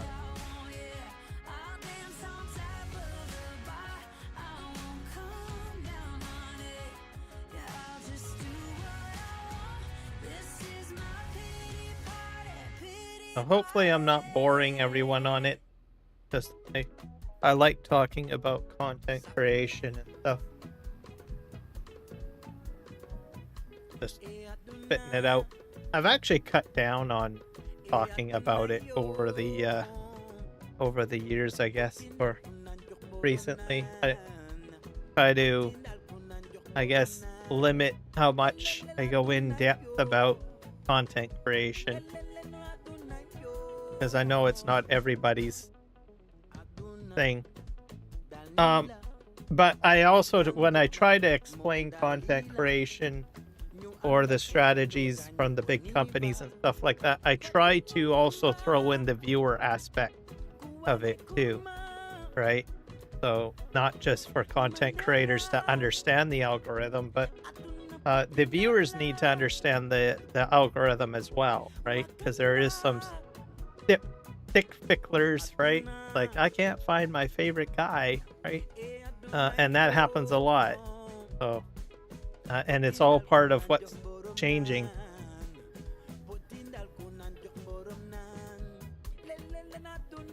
But the algorithm is extremely focused on, you know, the individual viewer, because they want you to stay on YouTube all the time is what they want, which is good, right? So they're focusing the algorithm on the viewer. What I'm trying to say. And I will be honest with you, I probably spend more time on YouTube than what I do of watching TV or Netflix or any of that. I usually go on to TV to watch the news sometimes, but or watch like a specific show. But it's completely shifted. I probably spend about 10% watching content on TV, and most of it is 90% on, you know, YouTube.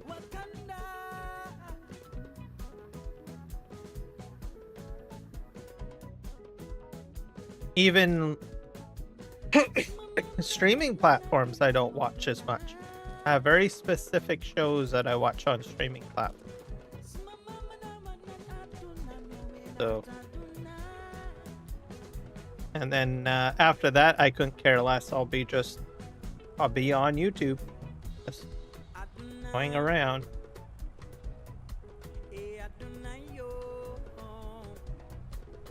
And I'm not the only one too, right? I think a lot of young folk also are on YouTube a lot, or Twitch as well. I have a feeling TV is going to become like, you know, the Stone Age, I guess. Pretty much almost there.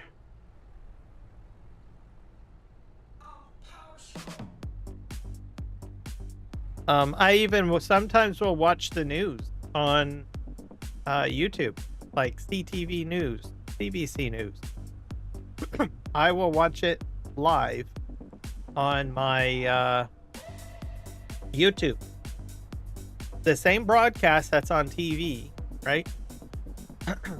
So I will watch it. When they have a commercial break, it's like literally a countdown of 2 minutes that shows on the screen. I'm like, do I really want to watch a commercial? Not really. So then I say, well, I got about 2 minutes. So I have a timer to when I have to get back to my TV to watch the rest of the news on YouTube, right? And I say, well, what can I do in that 2 minutes? I can get up. I can go for a little walk around. I can, I don't know, look something up on my phone. I can reply to DMs. I can start the dishes, start the coffee maker. A lot of things that I can do. And I can walk away from the screen for a bit, for 2 minutes. Well, the timer is going down because they're doing a commercial break on cable TV, right, for 2 minutes.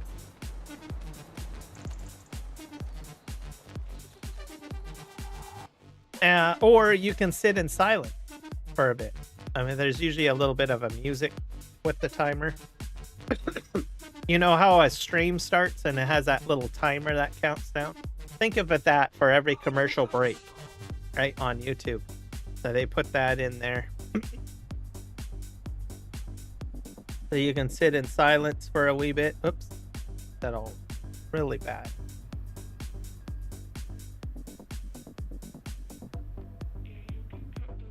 As opposed to watching like a commercial you probably have watched probably 250 times.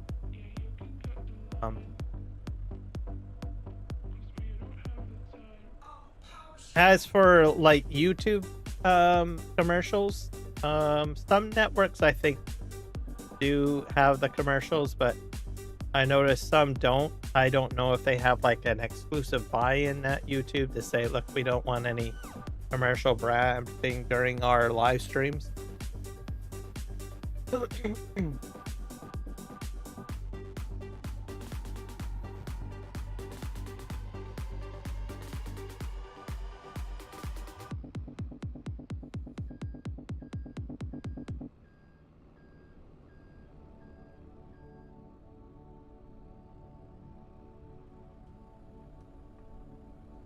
I'm gonna need a power wash, I think.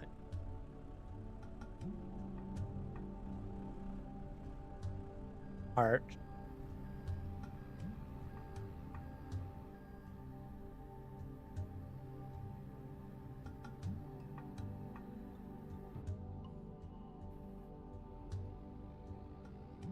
But Nick Kelly and the Sim Guy, thanks for jumping in.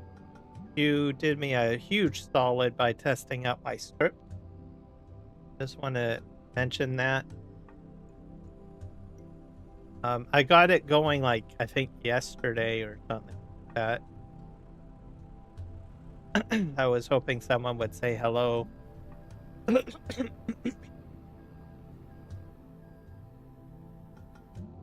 But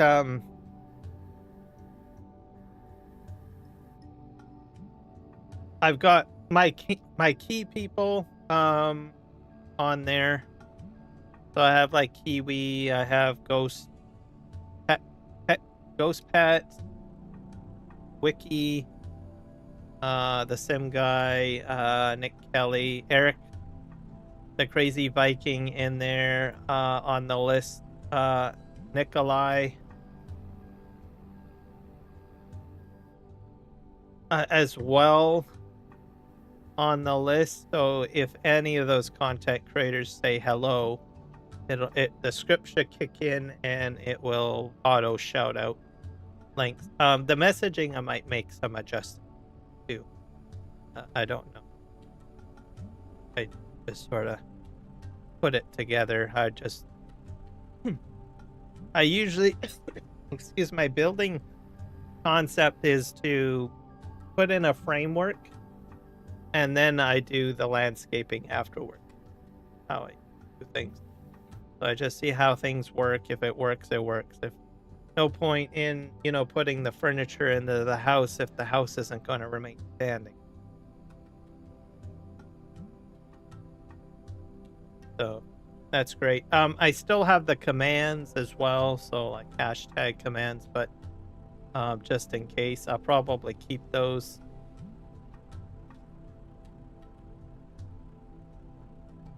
Just as a backup.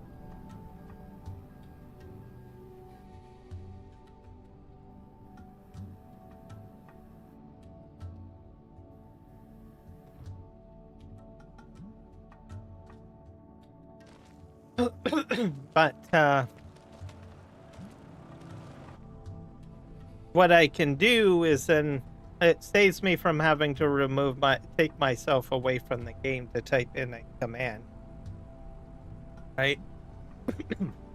This does it automatically. And then I can just verbally say what I want to say, right? As well. Say, hey guys, check out the link, click on it. So the paperwork is done by the automation, and I just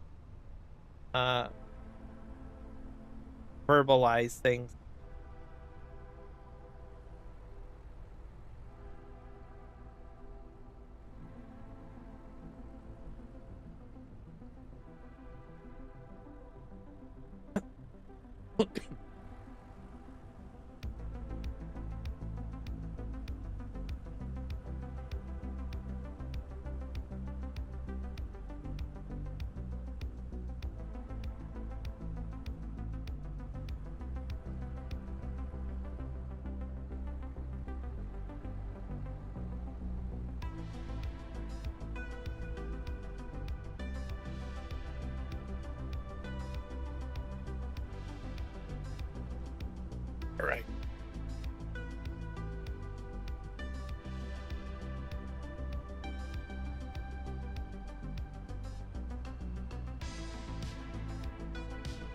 This road is getting a lot of work done on it. Sure. Right. I think I got stone to pick up there. Or this sort.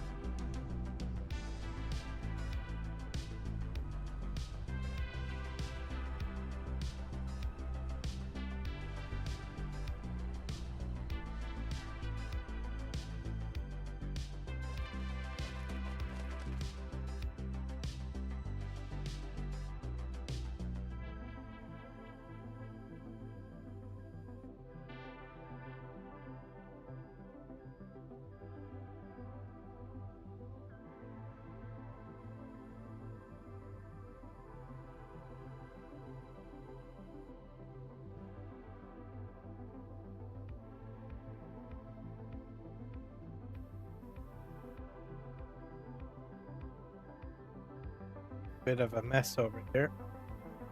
Come on.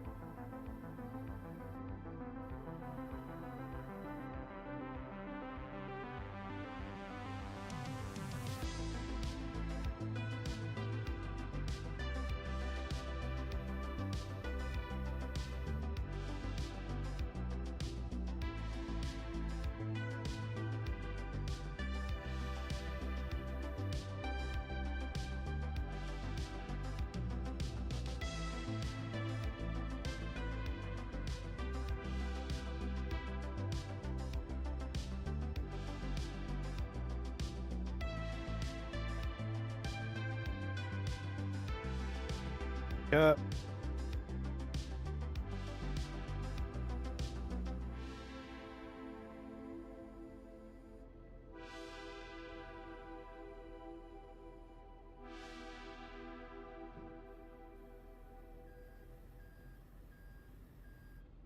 But yeah, one other thing, like I said earlier on my live stream, if you want to be a Beam Eye Tracker affiliate or partner, I do have a link in my Discord. So if you're interested in it. I was shocked that I was like, the guy said, hey, you'd like to become an affiliate. Unfortunately, I can't because I have the Steam version. So I read the terms of service. You have to buy it from the website. You can't use the Steam version. So I don't know why that is.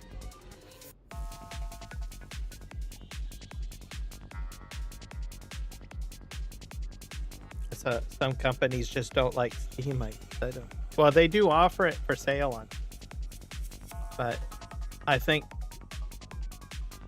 maybe it's a little costly to them to have it on, like it cuts into the profits or something. I don't. Anyways, there is a link there, because I do post my live streams in there, because I do use Beam Eye Tracker quite a bit on my farm sim live stream. Also, I've been doing it on my bus simulator one, so that's probably why I've gotten a little bit of traction. I think they're trying to diversify their product to other simulation.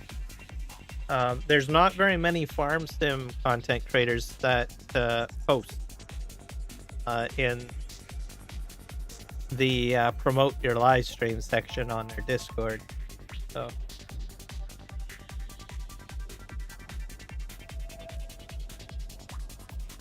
I think it's a fantastic product, to be honest. It's especially with the most recent version that they've released, I think it's great. Especially if you have a webcam and you don't want to buy like an expensive Toby or something like that, right? And you really want to get into the cab more. Like, I've done more in-cab content since I got this piece of software. I made a mistake. Done. Dumping out. Anyways, I find it more enjoyable, to tell you the truth.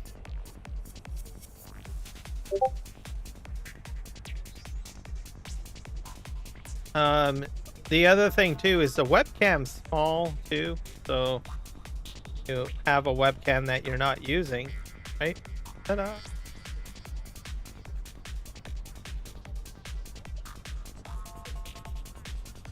Making my own little road here. Love it.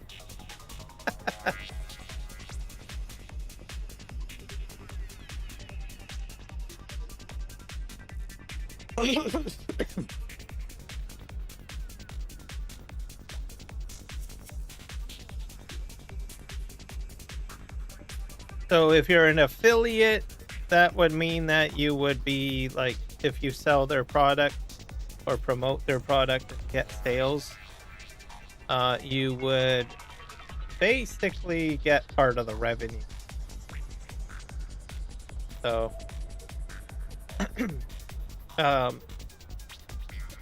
I'm pretty much promoting their product for free yet. I think it's fantastic, right? You want people, I guess I would probably be an ideal candidate because I'm enthusiastic about the product, and it's great, right? And that's the key thing. If you're going to be a partner, you really need to, I think, enjoy the product and stand by it, right? So, or promote it or talk about it, right? And enjoy it, right? If you don't enjoy it, well, then it's a little bit harder to sell, right? I think.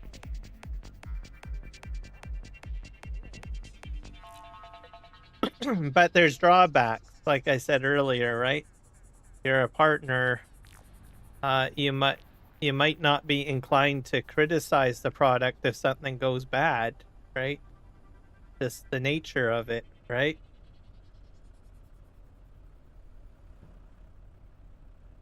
I think that's where I would have a problem, I think, with partnerships, right?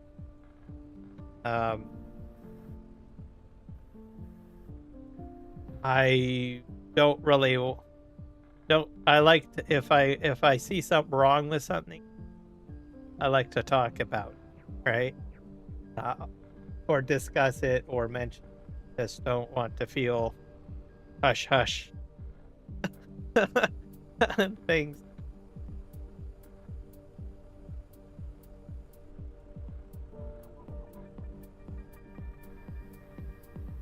But I'm enjoying this product, that's for sure.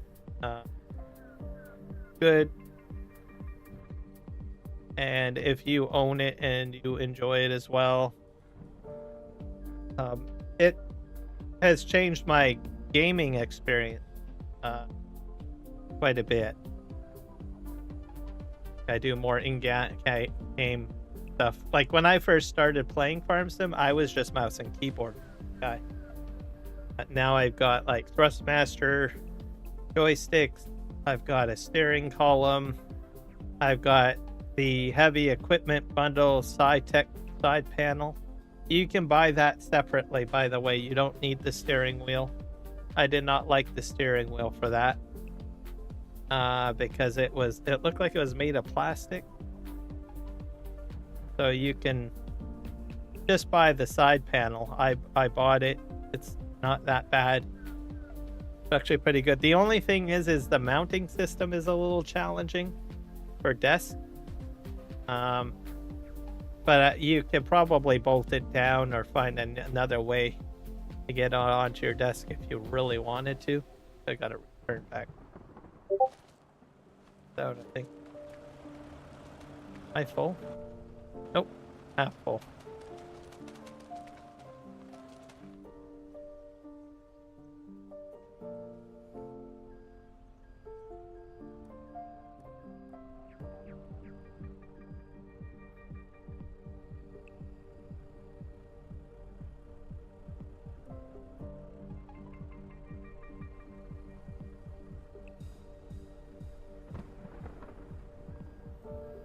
don't even know what the max size of this wheel loader is on the bucket.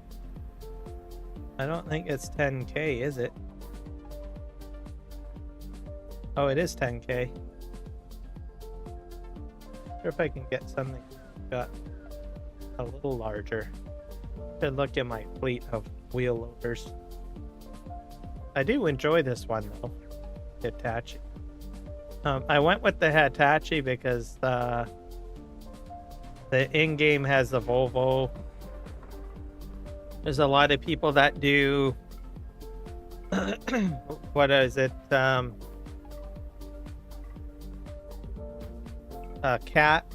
Caterpillar.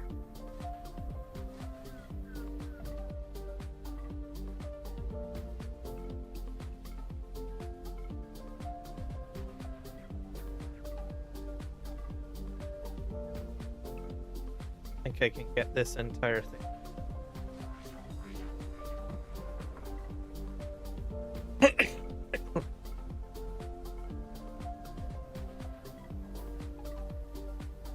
A mess. It used to fill up and then stop dumping once it was full, but not doing that.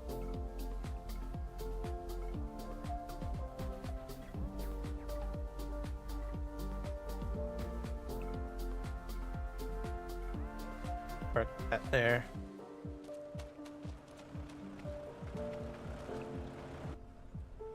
Check my live stream. Sure everything is okay. Stream.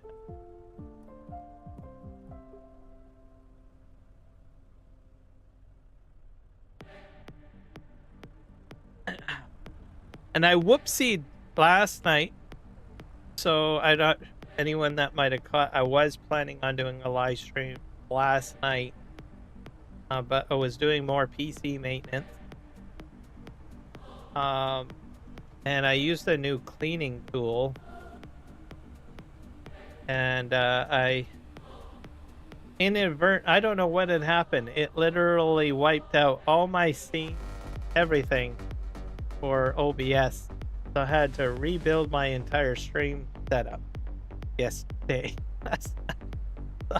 So, I thought that maybe there might have been a backup file somewhere, or maybe because you can import stuff too, but it would completely wiped out everything, like the connections and everything like that, right? So the settings for OBS, the individual scenes, the sources, all of it, all gone, right? I was like, holy crow. Wow. Right? That was a shocker and a half.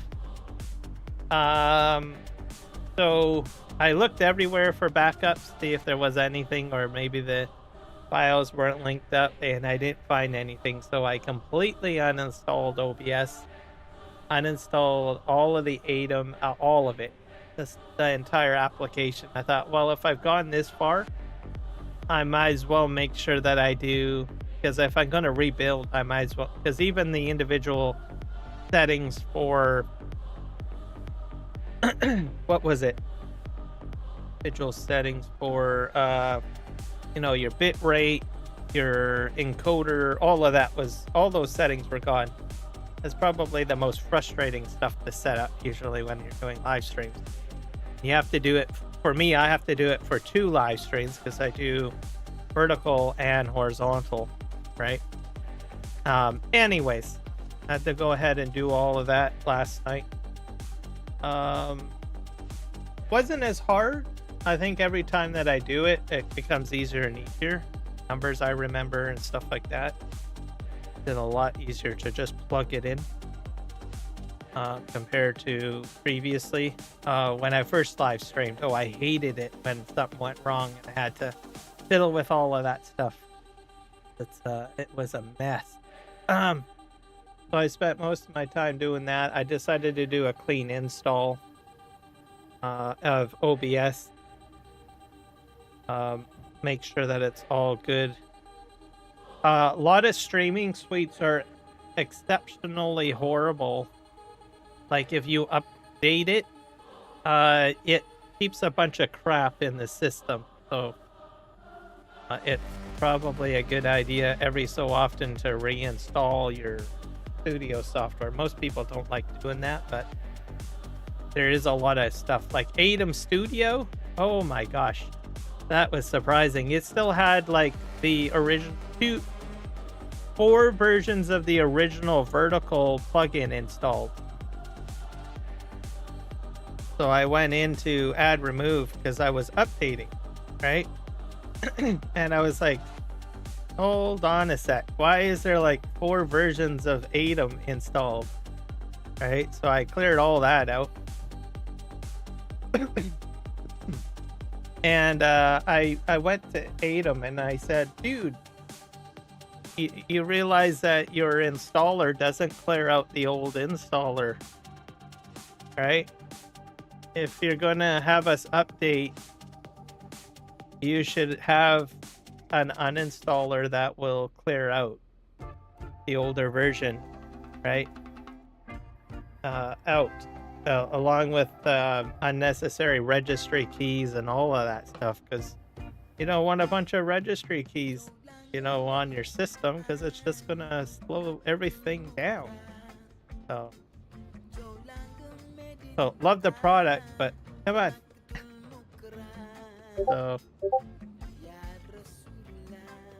So they said we'll look into it. So okay.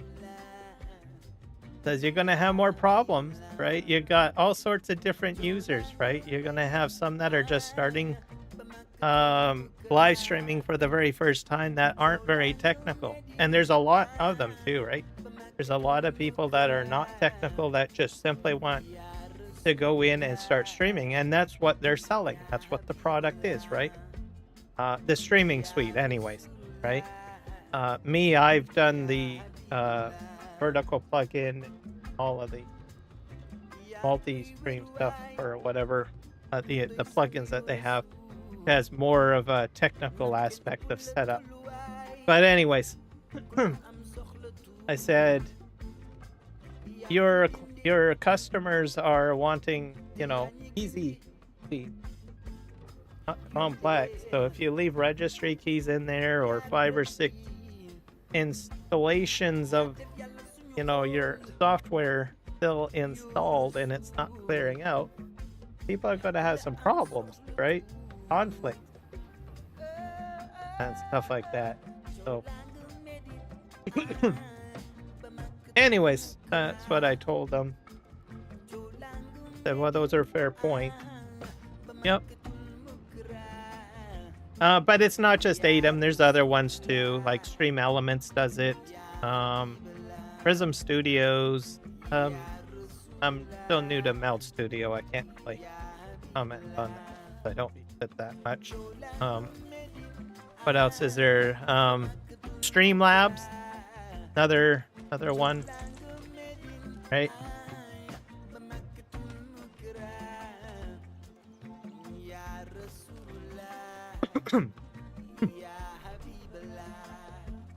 So I think Meld Studio probably will be most likely the #1 competitor to OBS. So OBS is the foundation. They've been around for eons. So if you have Streamlabs, if you've got Stream Element, even Prism Studio, they're using the backbone of OBS to put out their product. So what that means is that they need to wait for OBS to be updated before they can actually put in new features sometimes. So most people don't do that. All that they're doing is Stream Elements and I don't know, Streamlabs and Prism Studios. They're just layering on, they're just putting the frosting on the cake. So they're the frosting. They're just custom layout, that sort of stuff for OBS, and maybe a few extra how to help me tools is what they do. With Meld Studios, they're different. All right, so they've actually built their studio application up from the ground up, right? So they're not reliant on OBS. as an example. So I have a feeling that they will probably be a top competitor, I think, for OBS.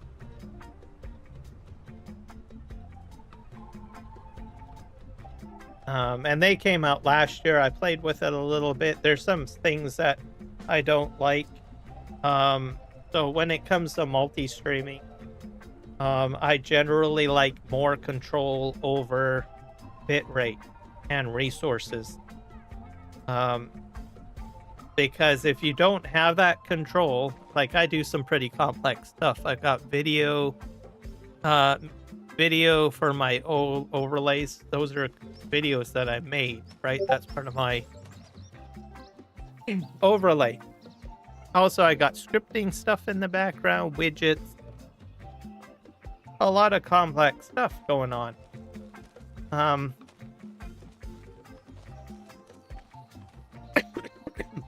All of that eats up more CPU usage. If I cleared all of that stuff out completely, I wouldn't have to micromanage my live stream as much. So you wouldn't have to. So there's like the more stuff you add in, more sources, more things like that, yeah, you display on a live stream, eats up CPU, RAM, video memory, everything. Also, your output is a lot higher too, right? So depending on your output. So like me, I could probably do 4K if I wanted to. I don't do a 4K output stream because I have too many bells and whistles. I used to be able to do 4K, but the more stuff that I added in, now I have to drop down to 1440p live. And with the exception of my vertical, I've tried pumping that higher quality. Doesn't work. Doesn't matter. I don't think YouTube has the backbone for higher resolution. But if I'm not mistaken, for vertical. What am I doing? I guess I gotta. I think I'm gonna go ahead and empty this load and then oh, I'm gonna go get the conveyor belt. This is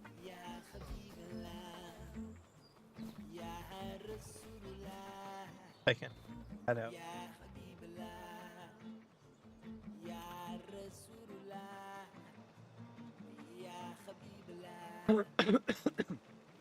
That's stone. That's a different fill type.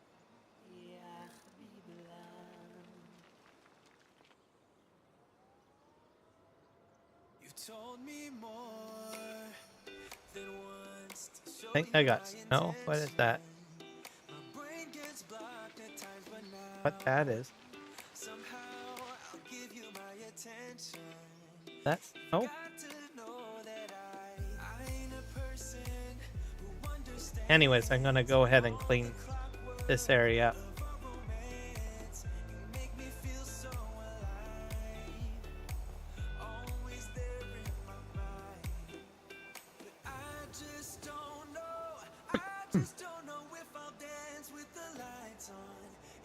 They're fill type.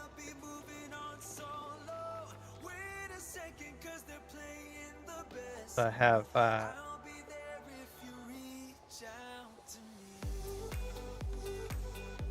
I have gravel and I have stone.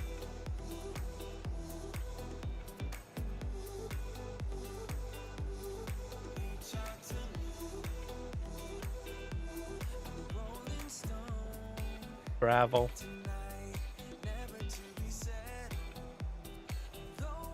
It's all out. Oh, more stone. To be a bit quick on this one. More gravel.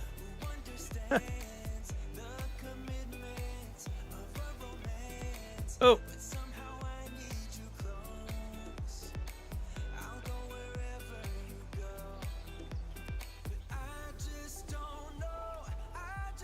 Just gonna go forward here. Heavy.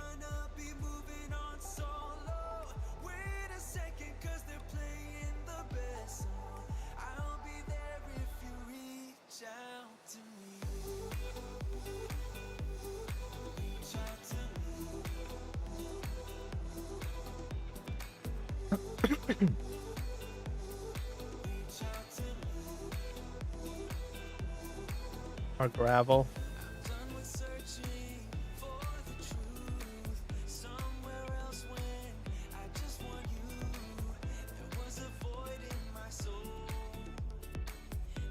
Turn off.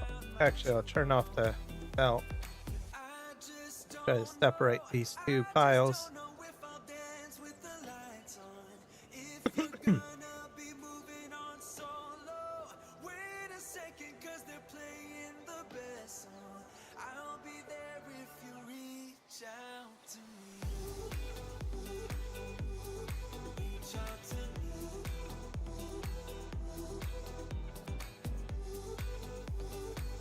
Over.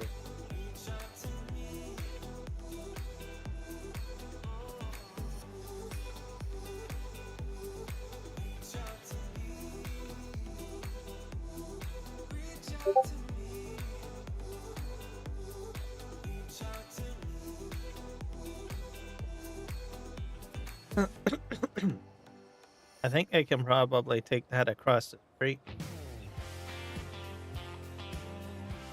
That should clear out my area. That way you're not mixing up your fill type.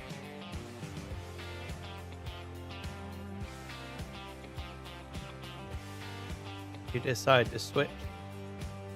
So I have a pile of sand over here. I'll lift that up. Or stone, actually.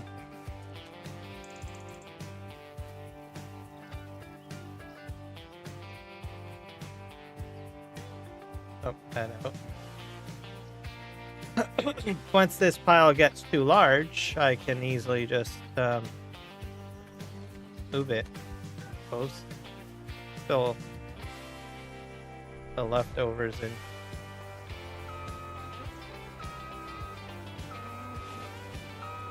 And then I use the bulldozer for smoothing out. So seems like I'm doing a pretty good job at smoothing as it is, but sometimes if it gets a little bumpy. Okay. I think we got a lot done in like 2.5 hours. Wow.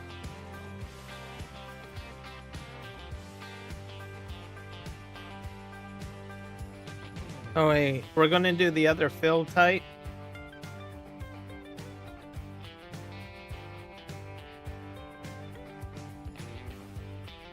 So the larger machine, basically. And we'll start backfilling.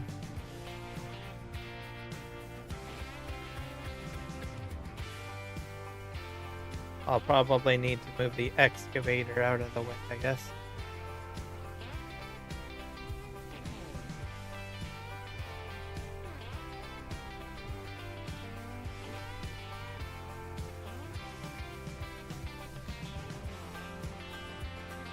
Da da da da da da da.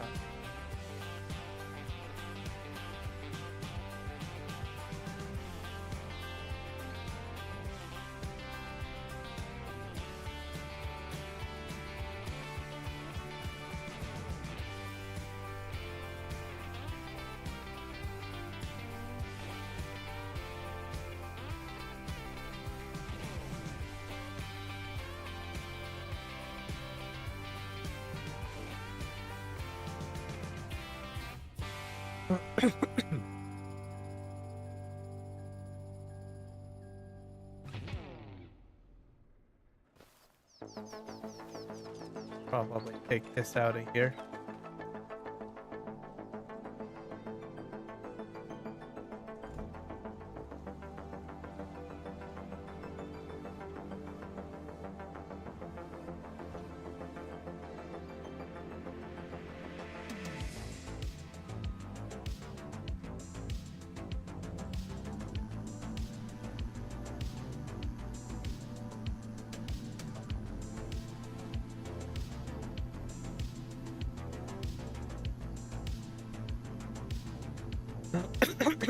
So crew number 2, take him out, let them out. I'll go unload that other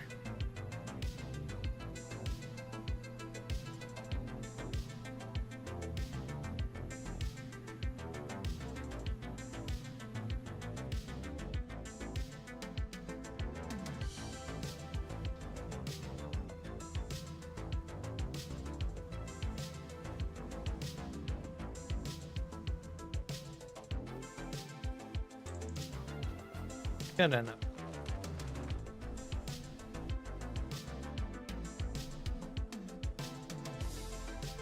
Edit this out.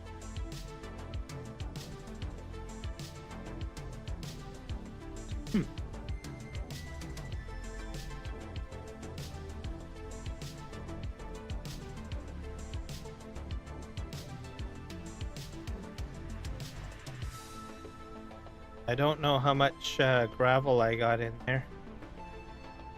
Trying to fill it.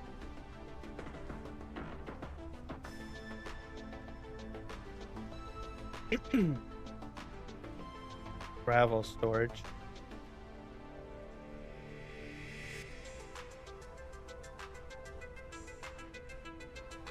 And I have a mini mill here as well. 2 of them.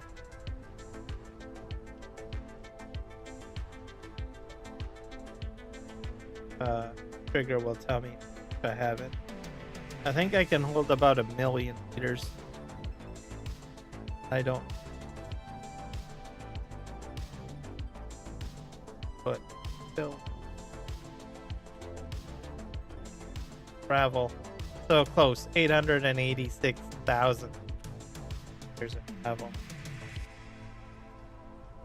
I'm gonna go and do some maintenance on this.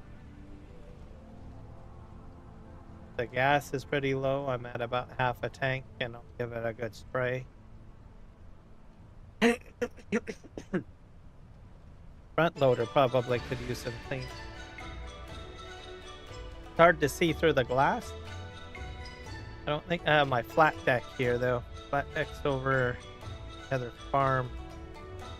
I'm just going to clean this. And then I'll move it down over here one day.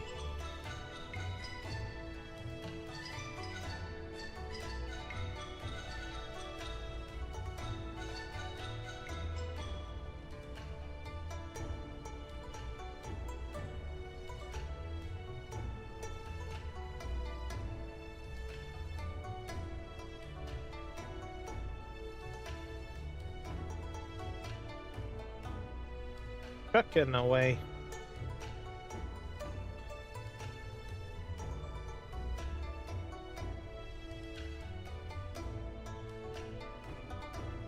Back up because I'll hit the tank. I got straw in there. I probably will drive this down. I probably need to put straw in bedding.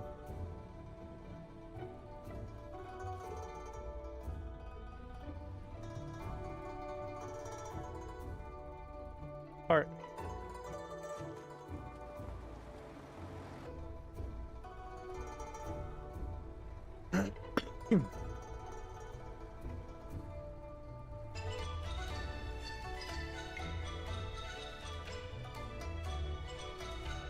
Fuel is. Am I out of fuel? Oh wait, that's 13,000.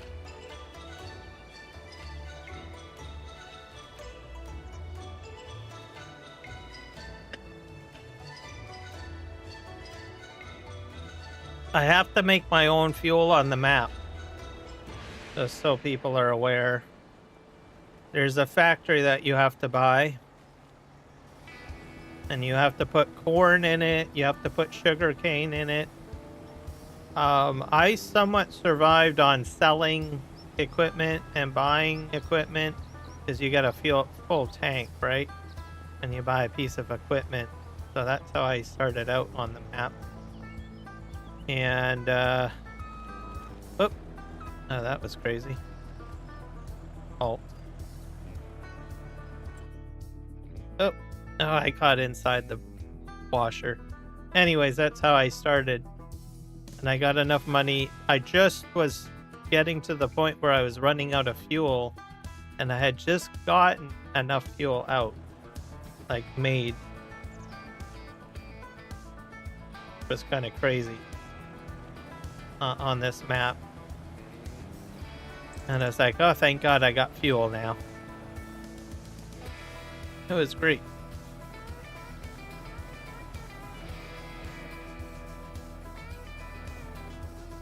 take this down.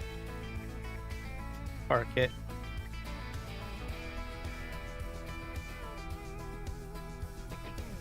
So just be aware of that. So I have to put down my own fuel storages like what you just saw there. If that one is the only one I have on the map at the moment, I probably will put more down the road. I have a few different tankers, so I haven't been putting placeables down. I've just been moving my tankers as needed, full of fuel.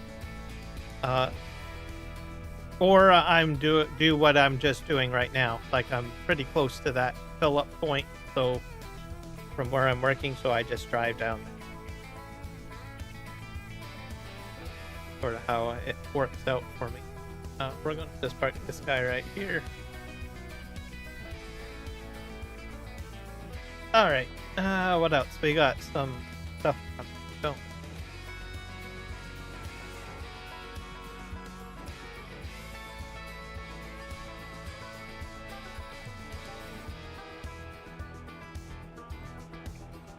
So I have 2 crews for logging. So I have this one crew. This crew handles basically these miniaturized wood mills.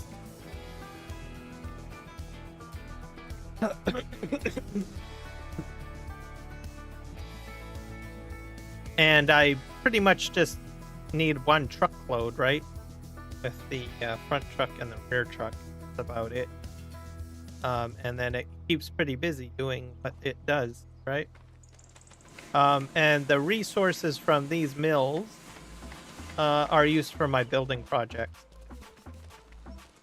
So that's crew 2, and this is crew 2 here where we're all at. The other crew that I have is crew 1, have larger trucks, a larger truck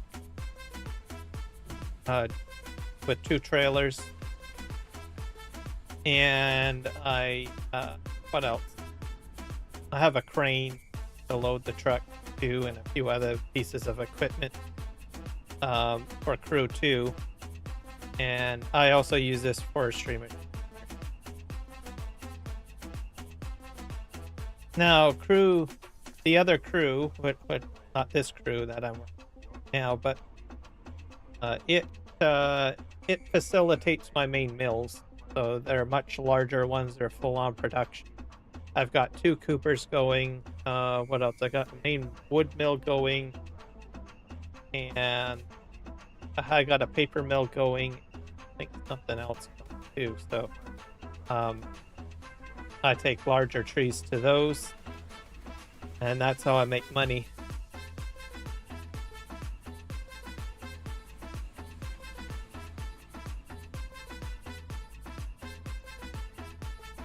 So this product is for like building my bridges, building the temple. The temple is on the map. I can put I don't know if I wanted to. It's not placed on here yet, but I can put the roller coaster from Silver Run Forest or Silver Run. I can put that down here and build that if I want to. So that kind of gives you a rough idea. And then all the bridges. I have a lot of bridges to build. So if I want to get to other parts of the map, I have to actually build the bridges, and I need the construction materials to do that. So there's a lot of building projects involved. Shell station in the background, that's where I make my fuel. Yeah. This guy's usually a difficult one.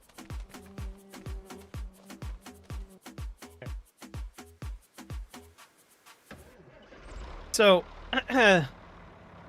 if you're not familiar, maybe you're familiar with terraforming from Farming Simulator 22. Some of the new features in FS25 is that you can dump from a dump truck and backfill, which I'm going to demonstrate right now. And you can tie it to a grate. So you see this big line here with the arrow? That's going to the sensor. So I'm actually dumping to grade to backfill. This was not available in 22. With Terraform, by the way. So Terraform has come a long way since it first came out. Made a lot of people, I think, who like construction mods a lot happier. That's for sure.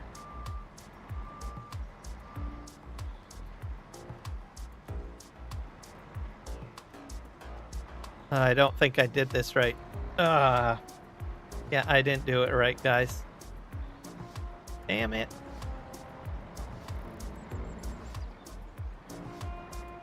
Okay, I gotta cheat. I forgot to turn on terraforming. Right, that. That's why I always. This is not the first. This isn't my first rodeo. That's my first rodeo. Definitely my first rodeo, having to deal with forgetting to turn something on. Not sure if I can dump it into the back. To see here.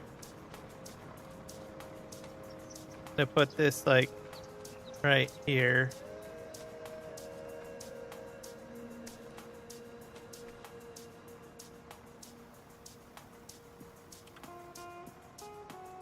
Lift this up. Might have to. Am I gonna get over the lip? Nope. I have to pull the truck forward and I'll have the angle then. Maybe. I'm going uphill though. I am going uphill. Let's see.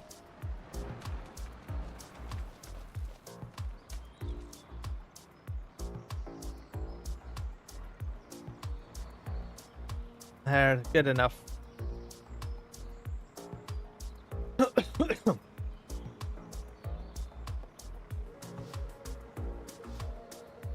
Not on the ground exactly. I'll have to pull this ahead a little bit.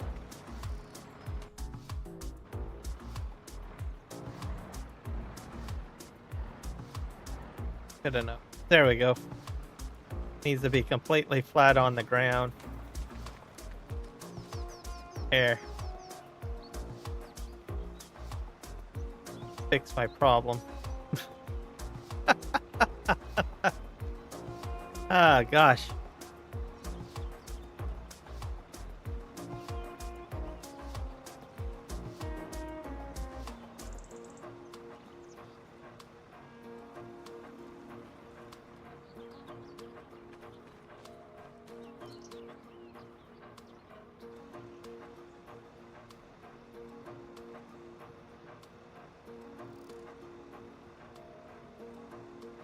What I got on there, it's not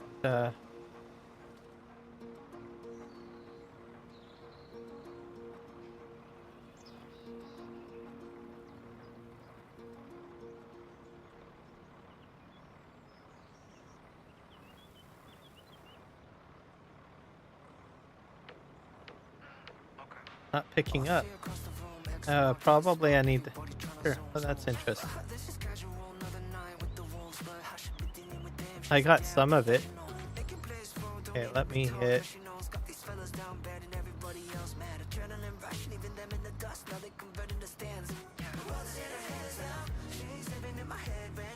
Change angle.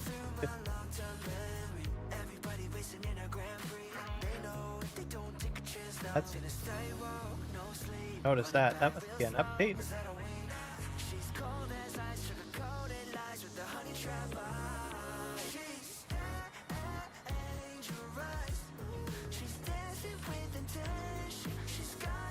I probably need to put it on the other side of the slope, I think. It's not going to pick it up because it's not on the ground. Alright. That's okay. I think it likes to pick up directly from the ground. It's okay. It wants to pick up from this side.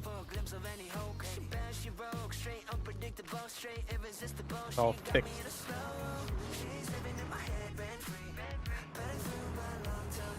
This truck's pretty good going up. It's probably the best truck yet that goes up this hill, by the way. Maybe I shouldn't have said that. I still have to go uphill. And you'll be like, here, you said this was the best truck going uphill and it's not doing anything. What are you doing? Whoa, drifting. I might as well clean up a lot of this stuff then. Like, still trying to drift.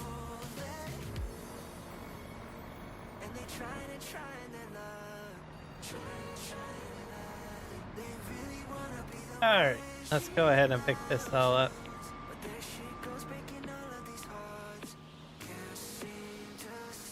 Is it picking it up?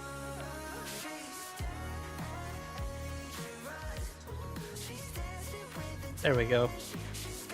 Yeah, it likes to pick up directly from the ground, so it doesn't pick from the top of the pile, it seems to pick up from the bottom of the pile.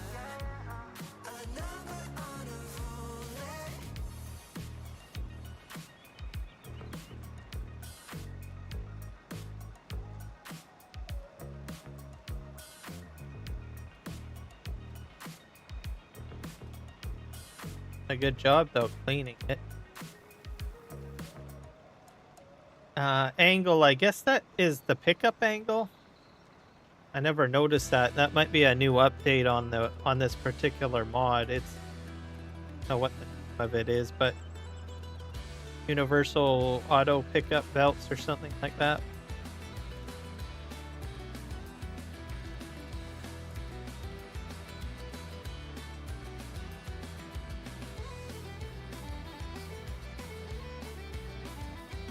There, it's cleaned up the slope.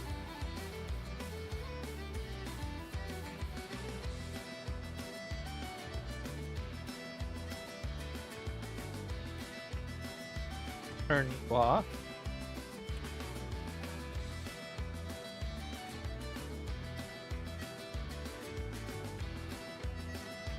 Down here. I got little piles like everywhere. I think I'll probably put this over here. So what I did before was, when I made the mistakes, I would just move the pile down, like what I did here.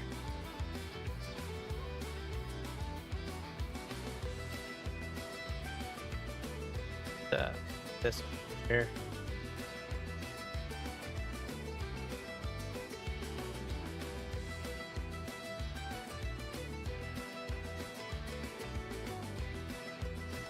On.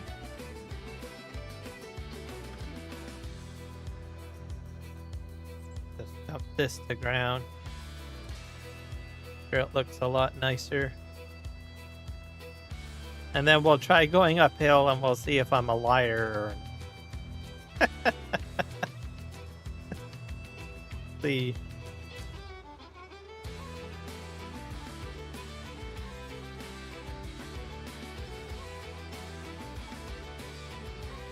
Here.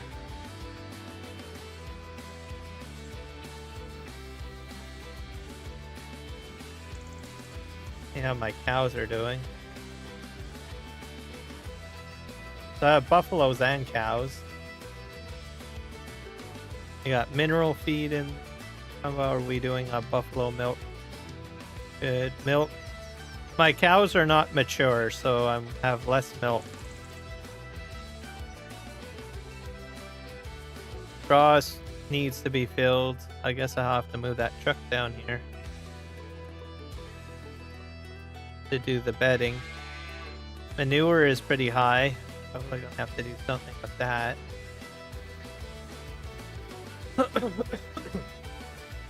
Right. I'll probably do a few loads with this, and then we'll start moving into some more farming stuff. How far are we into the live stream here? 2.5. Almost 3 hours. So. Let's see if we can. We'll do a couple, at least about 3 loads of this.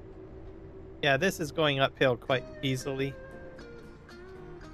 without any issues. compared to my other trucks with a full load behind me. I think that's amazing. So props up on the engine power here.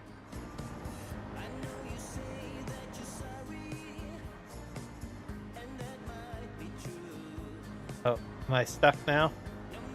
Oh. That is actually a crash, because I did run into the tree. Alright, let's back up. Okay, this time, turn on the Terraform, which is O on your keyboard, and before you dump. And then that's just a Control-I. And then you should be fine.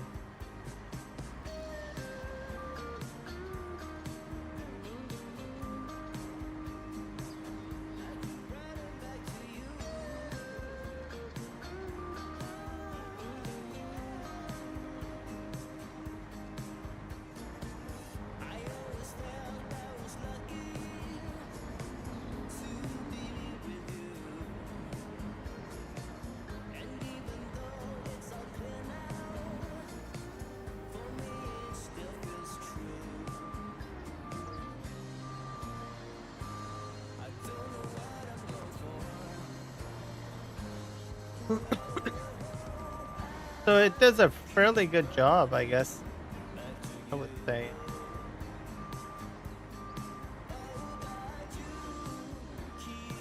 Like, sort of park it right here.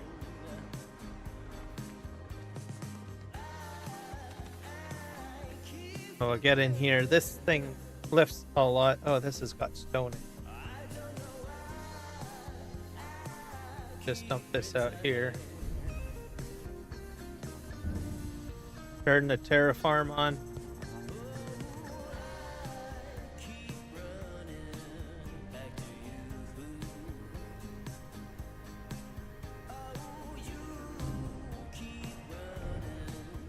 And I have these all set to the sensor, basically.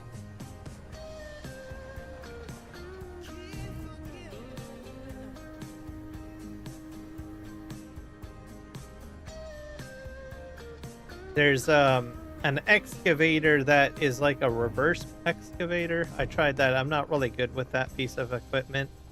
That would have been more probably ideal.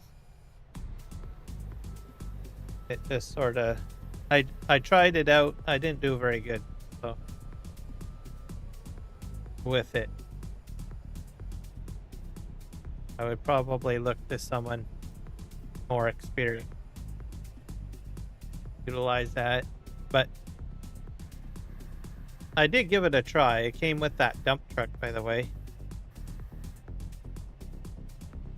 but I didn't do very good. So what I'm doing right now is probably not really realistic.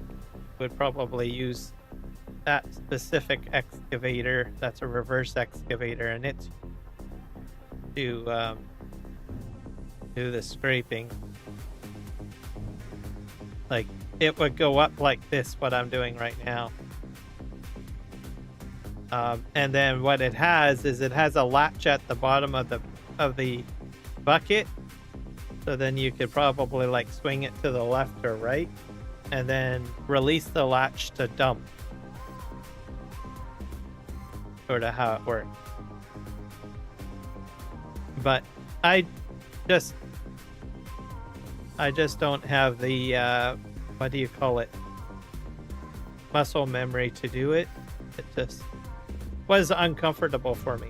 So there you go. So it's a me issue.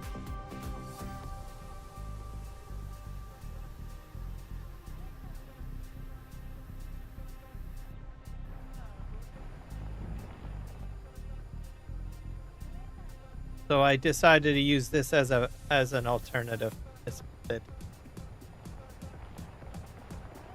I think what was going on is that when I was using it, the bucket wouldn't remain straight. Like I couldn't get the teeth to make contact very well with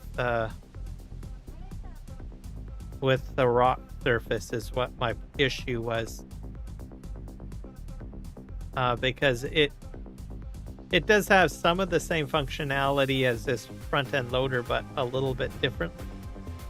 Hard to explain. I jumped into it and thought, oh, I'll use this. This should be a piece of cake. Nope, not for me anyway. So whether it works great or not, I don't know. You'd have to ask someone else, because I don't have any experience using one of those particular excavators.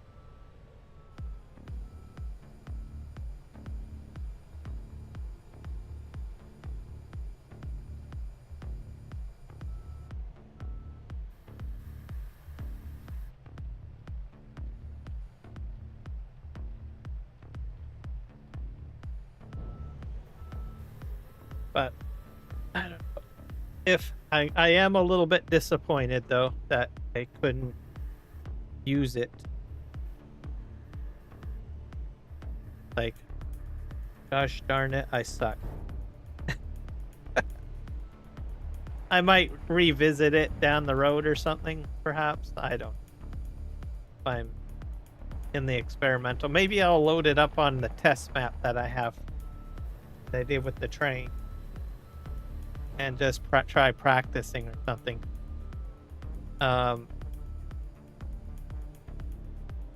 maybe that would be a good thing to do or something. That way, one of the things that I am very conscious about is not trying to ruin my game saves. So, so testing like the train, like I think I had individual interested in my testing of the train live stream from last Saturday. They were asking questions about the map and stuff like that and everything like that. So I clarified, I said, this is what you see in this particular video is a test gameplay session. That way I can do whatever the heck I want. I can ruin the map, I can destroy it all I want, right? And then I explained that I also have a regular gameplay, which is what we're on right now. So I don't like ruining, try not to ruin my regular gameplay. So that's why I like doing test live streams. If there's something complex or something, I'll usually do a test live stream. I'll just create a new map game save and dump a bunch of money on it. Go.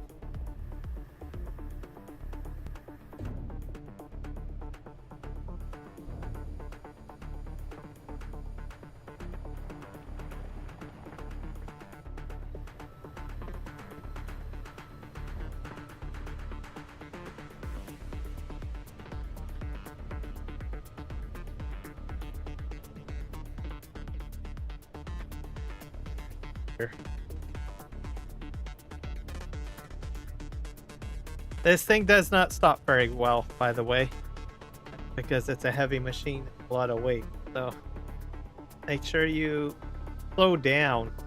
You're using, don't drive it like a heck. I know from experience. I've done that a few times. I could probably backfill with this as well. On the slope. So technically I don't really need this truck, but I just want to use other pieces of equipment, so I could actually backfill that way if I wanted. So I could probably take a load of rock there and then just drive to where I'm going. I'm going to go ahead and turn on Terraform.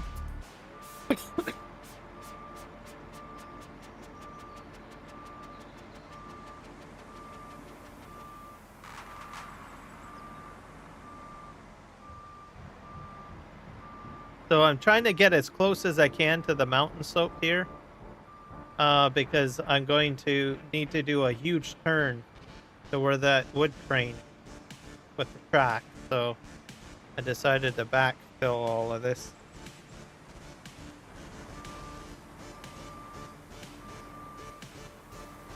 I probably don't need to go in too far, but this out.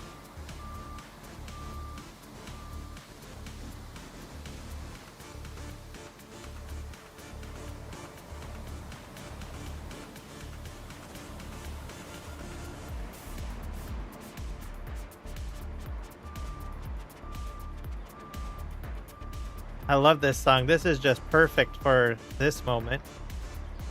Love the bass and the drums. Builds the suspense up a little bit, I guess.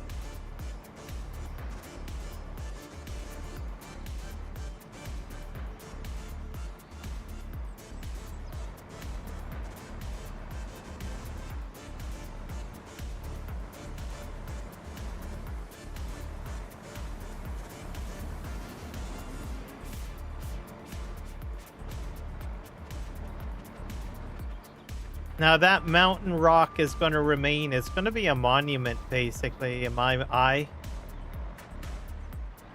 Is sort of what I'm doing with it. I might repaint it with that rock texture again. As you know, I got a little bit of sand here. Just to give perspective that, hey, this is what was originally here. Because people will not believe me. Like, you didn't terraform all that out. What do you mean? You don't know what you're talking about. But like, yes, I did. It's kind of a neat monument too. I probably will plop a tree on top. Like a single tree. I've been thinking about it for a while. What am I going to do with the top of that rock? But I'm cutting through here first, so.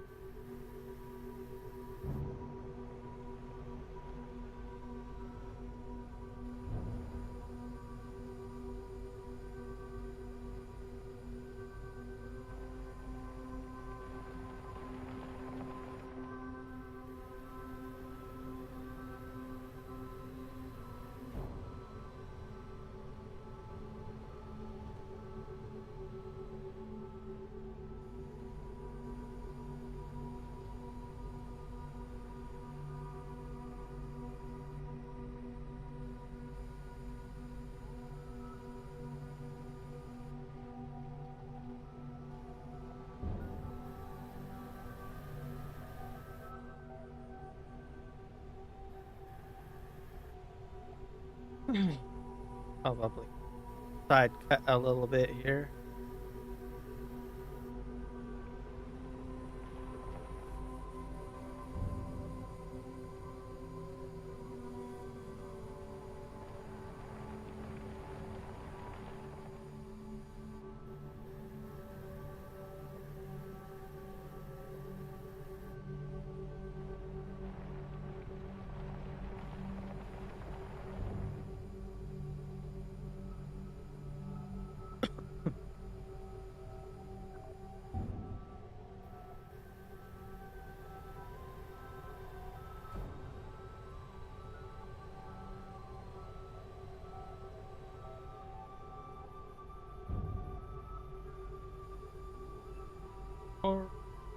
This holds about 45,000 liters of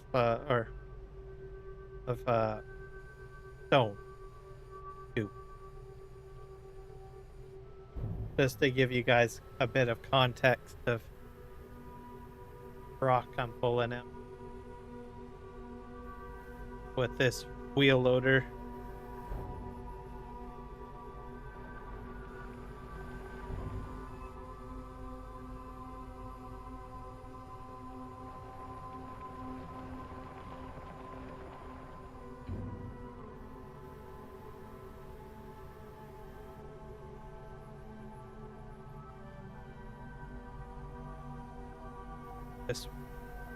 I'm trying to get to the other side. Then, like a straight cut through here.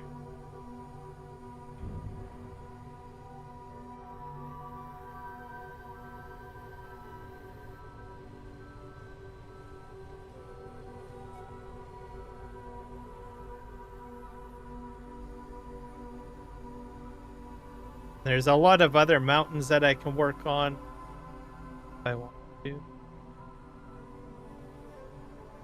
For terraforming. I love that sound, like the bang. Riveting.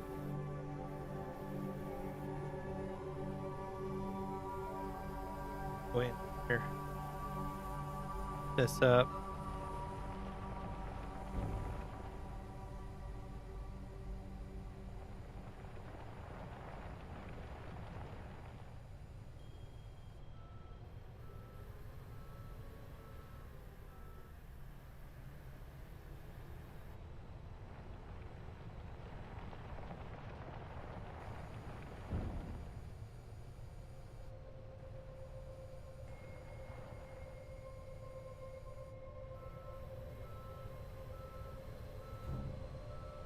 Now this side, I'm kind of wanting to do rice paddies.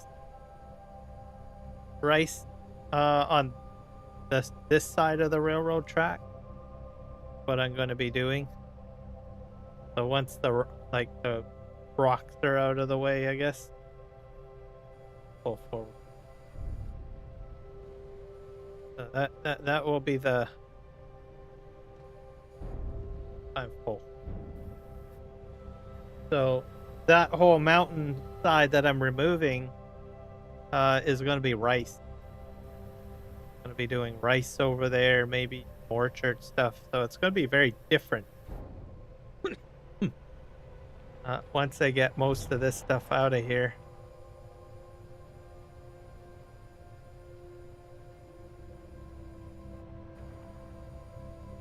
The reason behind that is because the temple is on the other side of this rock I'm sort of picking up. To give you guys, yeah.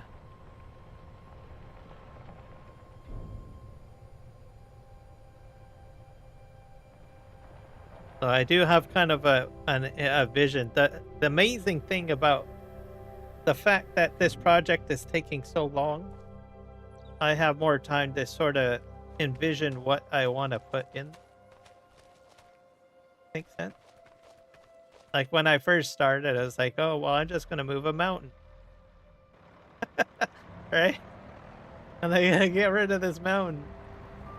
Then I started, you know, it took me a while to finally get to where I am now. We're getting there. That's a lot of mountain range. That's going to be a lot of land exposed. I can put other stuff on the other side too. Like I can turn on my terraform here.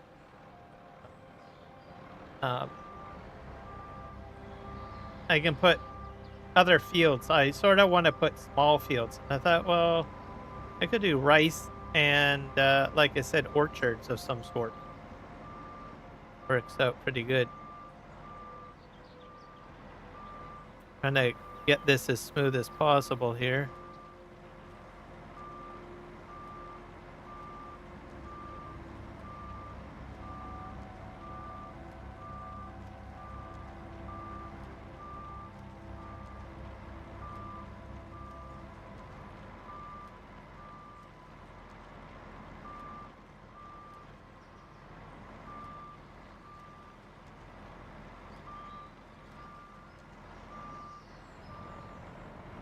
There we go.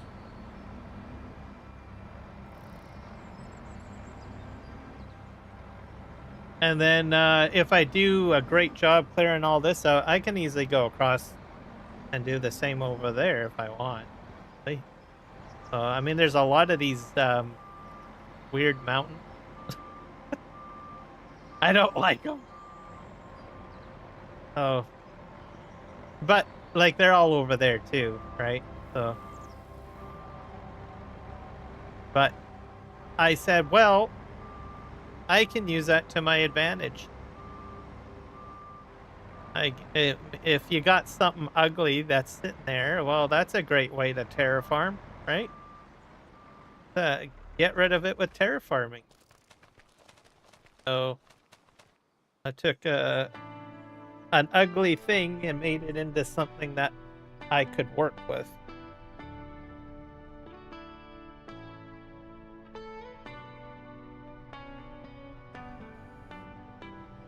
And now I have made those mountains part of my gameplay, essentially. Ugly mountain.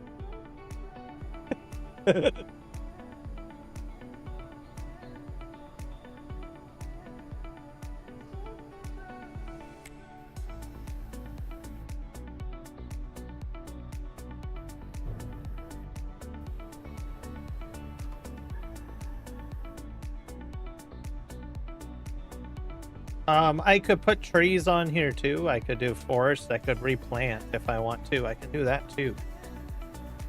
Thought about that. I can put what you call those poplars. I can do poplar too.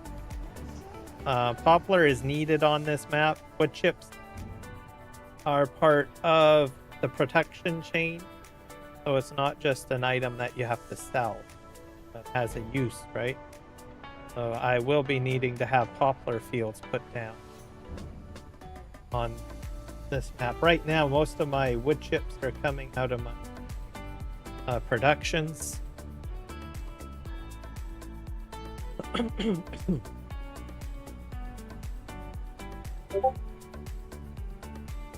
So, and this map is PC only. I will mention that because I get asked, well, can I play it on my Xbox or my PlayStation? No. PC only. The map is too large. There's a lot of mods involved with it.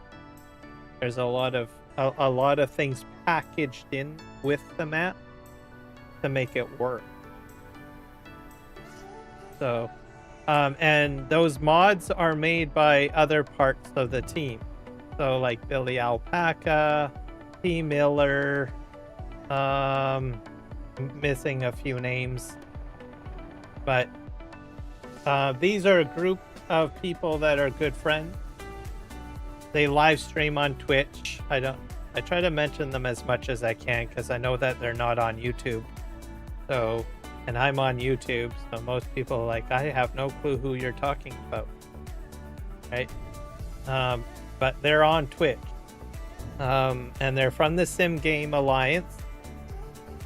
And Kermit, by the way, was part of them at one point when he was a content creator. Don't know if anyone knew about that, but that's a fun fact because he was a content creator before he became community coordinator at Giant. So, fun fact there.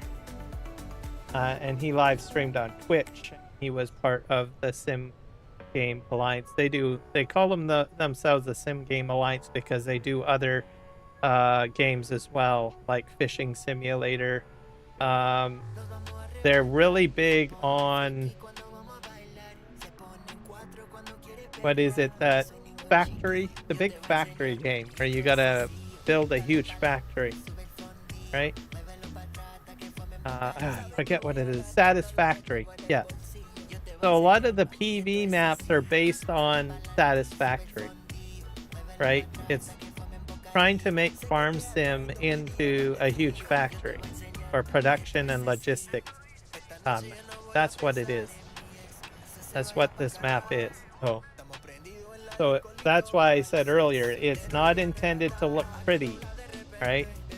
The intention behind the map is that it's a production map.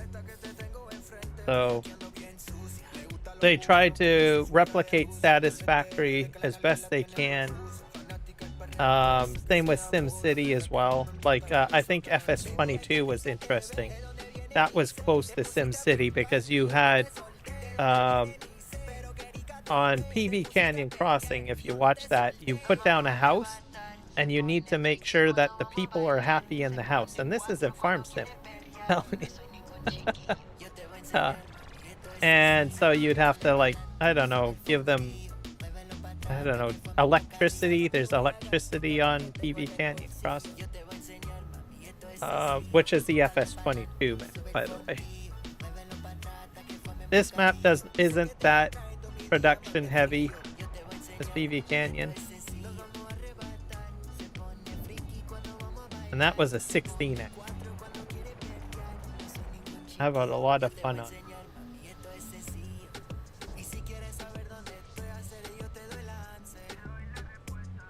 But anyways, that's the Sim Game Alliance. Um, uh, if you attend one of their live streams, they're pretty much, they support each other. So a lot of them usually, like I said, they're good friends, right? So they hang out in Discord.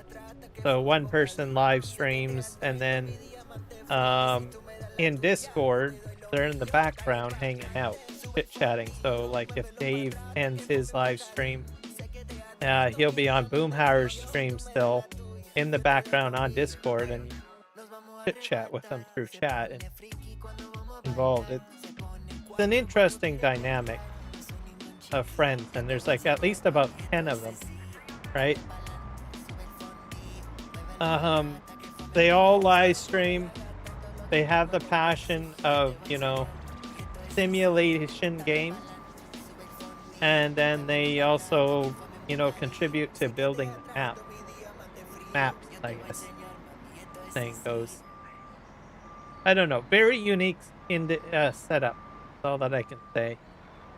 And I thought it was interesting.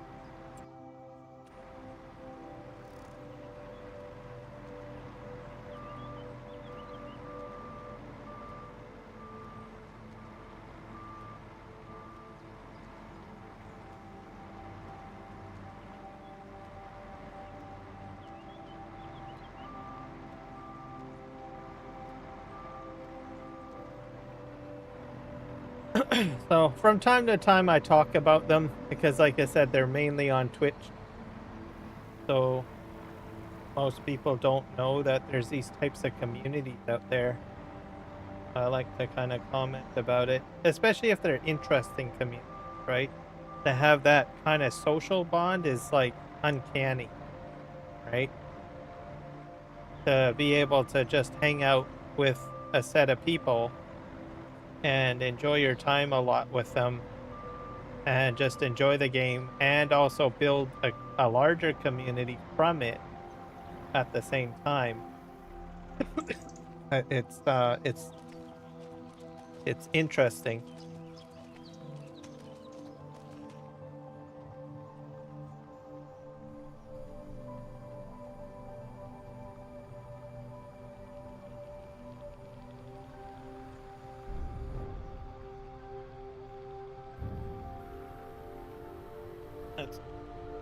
We're gonna make this probably my last load, and then we'll move on to something else, I think, for the live stream. I'll check my animals, and then we might sleep trigger and do next month's planting, I guess. So do some maintenance.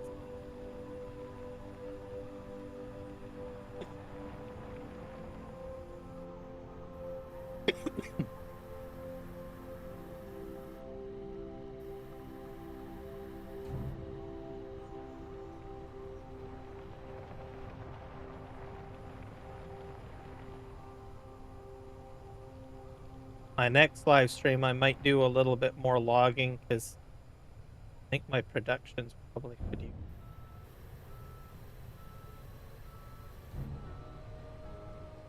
Lumber, I guess. The other benefit of doing that is that I could probably put down. If I get that logged out, I'd be able to put some orchards down.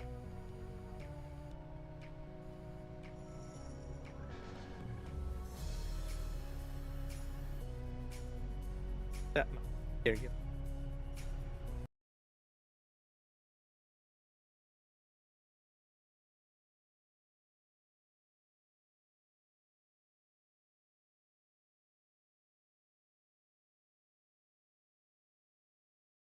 All right, we're back. That's much better.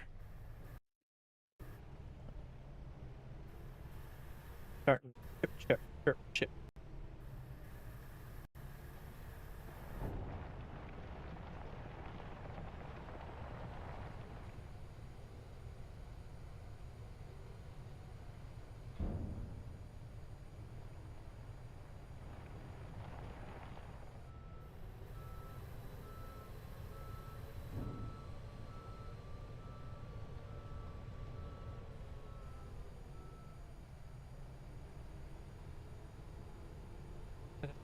I think I had too much coffee today.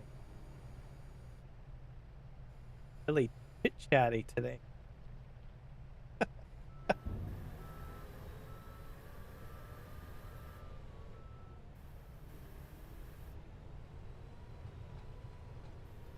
Blah blah blah blah blah. When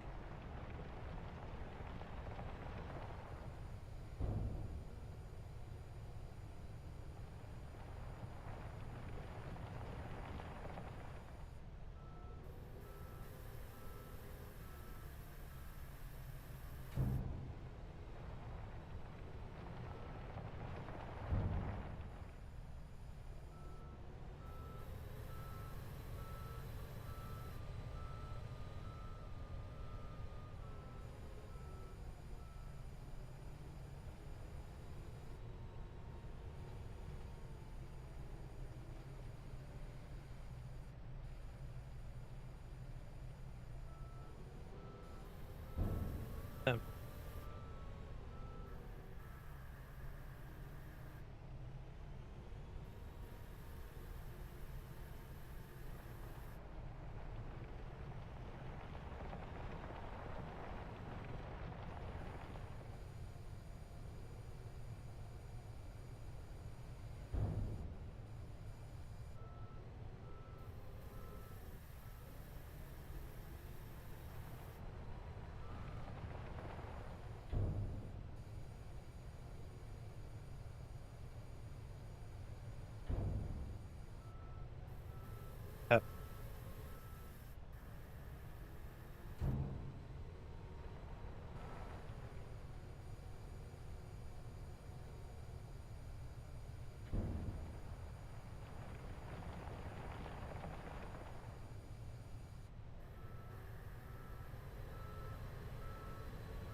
probably going to take a couple of live streams to get me through to the other side.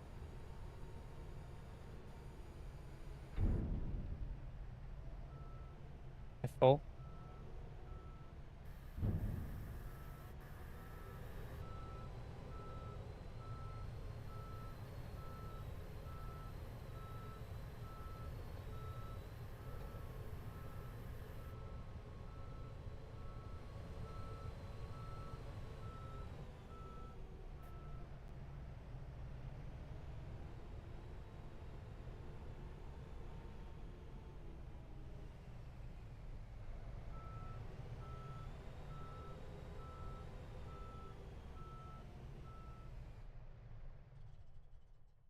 Nope. Fuck you. Oh, I have cameras in here. I did not notice that. Cool. The dash. Right. Yep. They work. Huh. What about this truck? If it and it really to start getting used to it. Rear camera awful.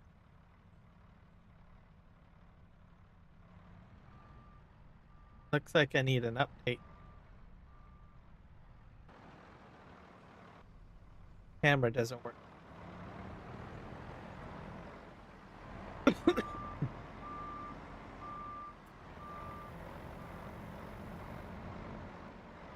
Yeah. If you're a modder and you do truck mods, try to use the camera as much as possible if you can. because then I can easily look there. I've been starting to notice that certain mods are actually incorporating. You will definitely see a lot more people like myself using them, especially if those people that want to be in cab more. To mention, okay,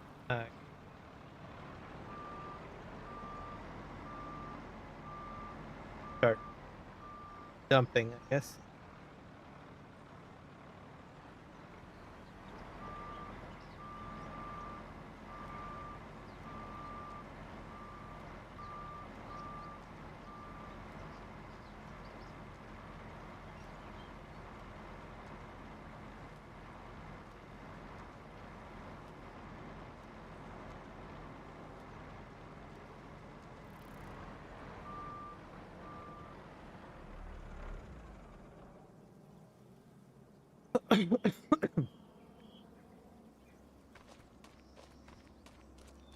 So we're a little bit further out. We're getting there.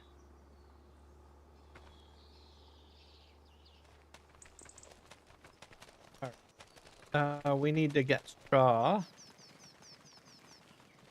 Oh, the straw is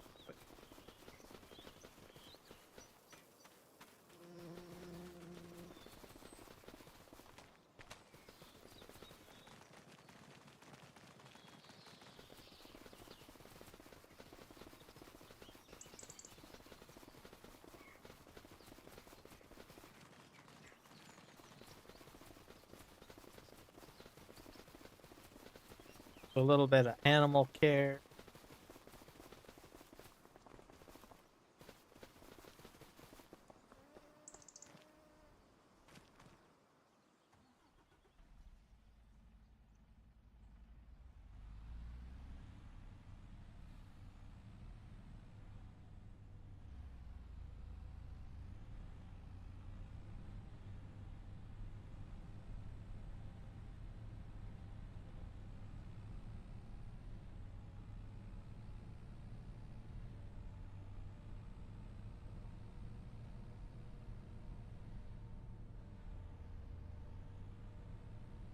Probably move into the next safe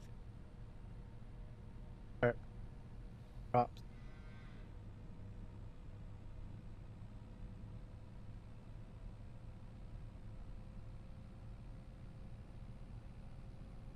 Might consider buying another field.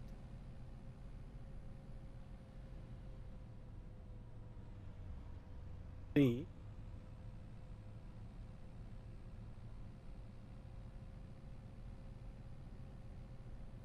I'm just gonna go and pick up a fresh load of straw from them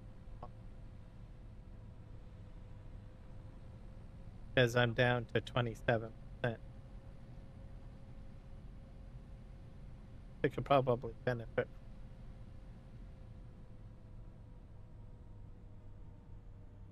I have sheep down and goats, by the way. And I better check my chicken.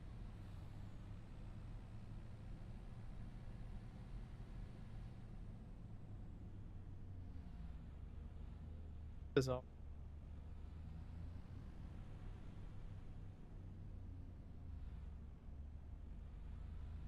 grass here. I did course play with the mower.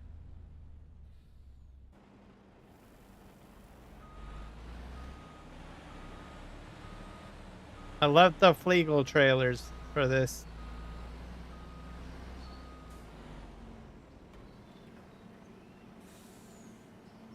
Because it just pushes it out the back.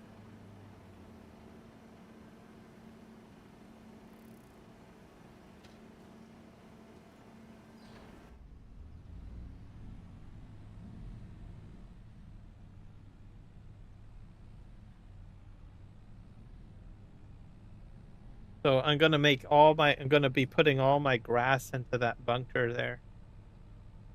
What the plan for the entire year.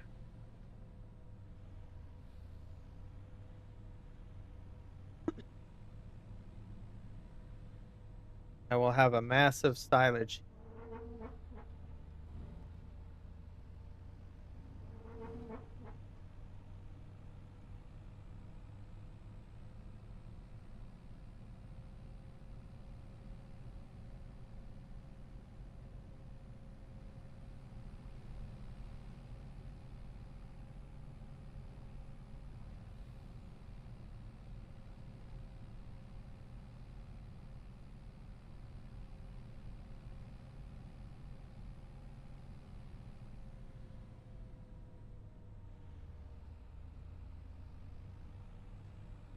The field that I'm planning on buying is this one here, the right with the lime.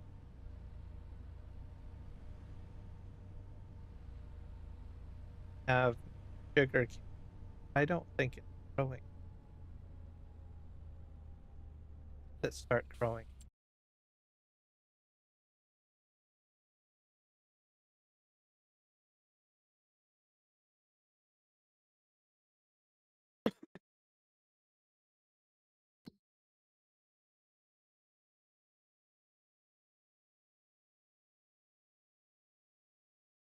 It should. What is it?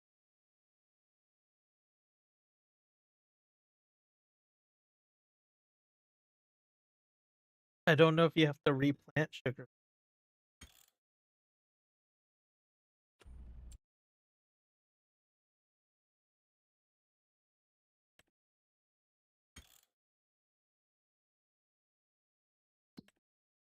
Oh,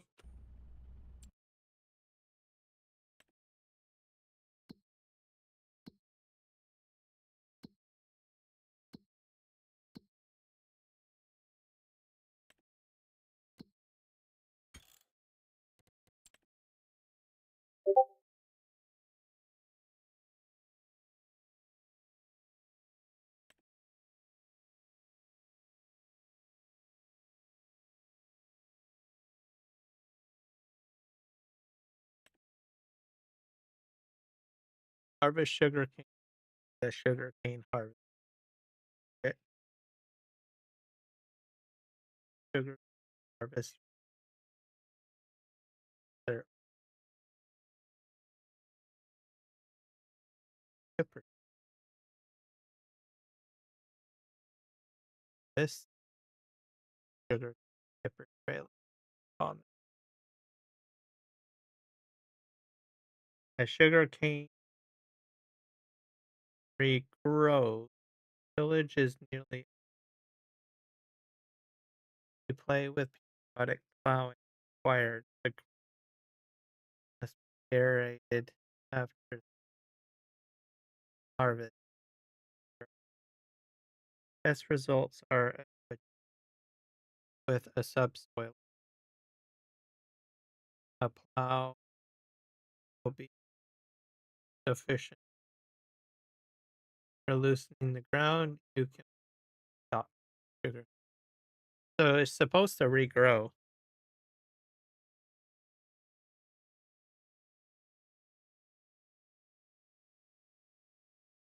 I don't know. Uh, it's in the first month of growing, I think. Yeah, I won't see anything until April. Start to.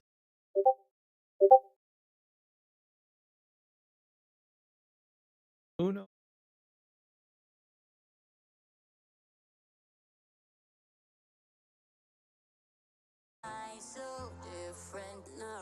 Yep. So, have to see.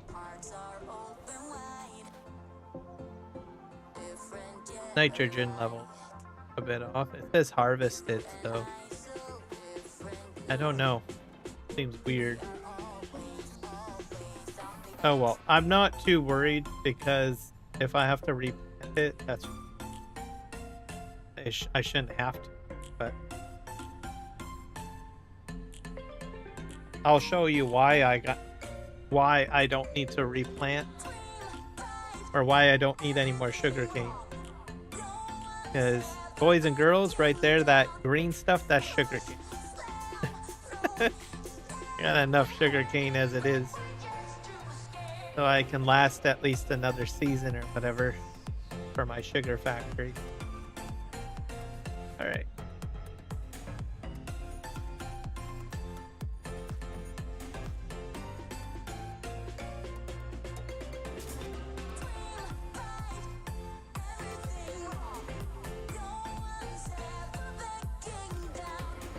Oh, did I want hay? No, I didn't want hay. I wanted straw. We dump this.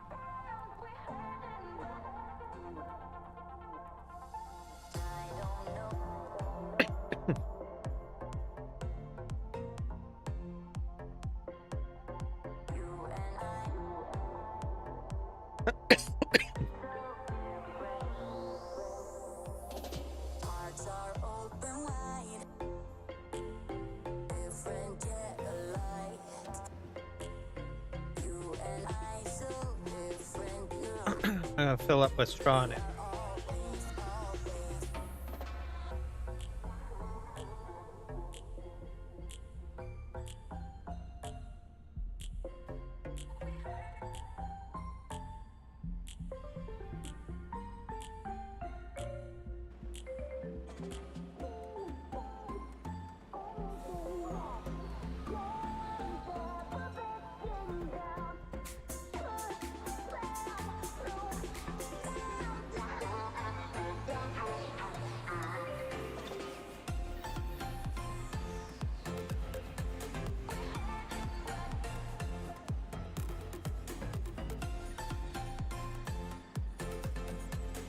I got about 1,000,000 liters of straw.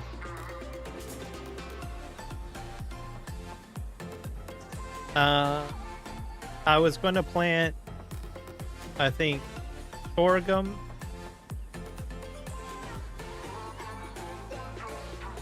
and sunflowers. The other two crops. I've got oats in this one. We will be doing probably sunflower seeds in here. That lime field. No, I have sunflowers. So I'm probably doing sorghum or canola.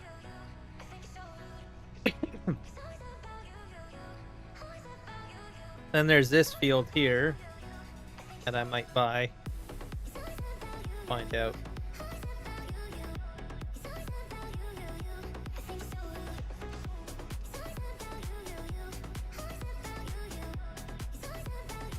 All right. We'll go over to where the cow barns are and give them some straw. If I have a little bit left over, I'll dump it into the food mixer. Something interesting, the feeding robot does have a collision on it. And if you get in its way, it'll just stop. So, something that I discovered on the last stream. Like, oh, have a collision. And react to me being away. So, yeah, you probably want to be careful, I guess, if you're parking equipment around your farm, I guess. Wherever the feeding robot is.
Alright, off we go.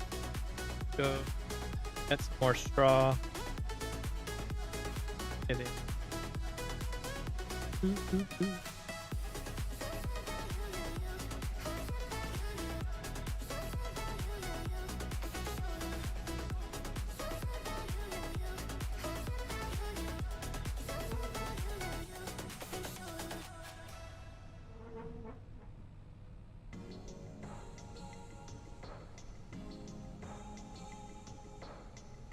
I'll get one more load, I think.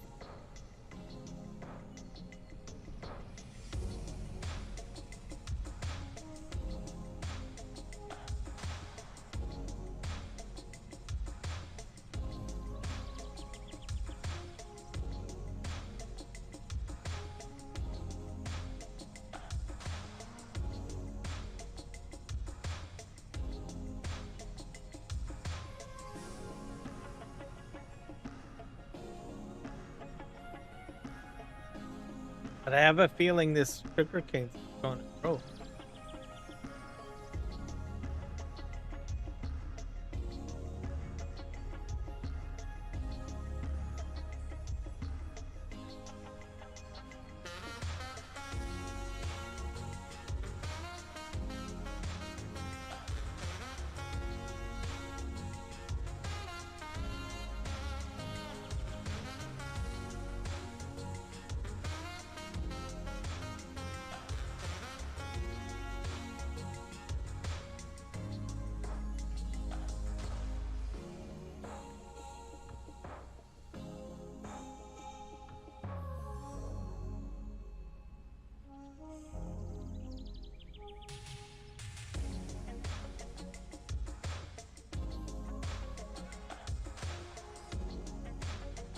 down.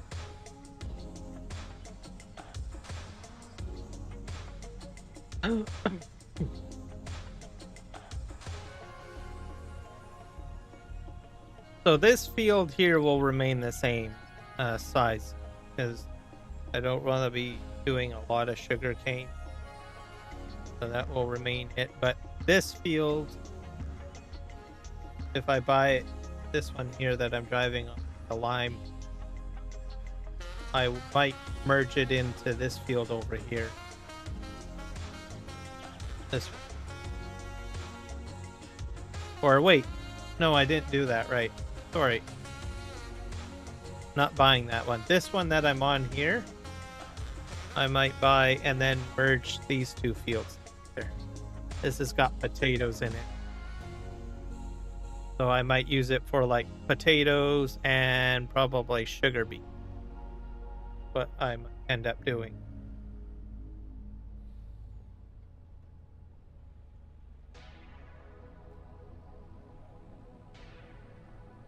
No. I'm a bit modest on how much I'm buying. Fields.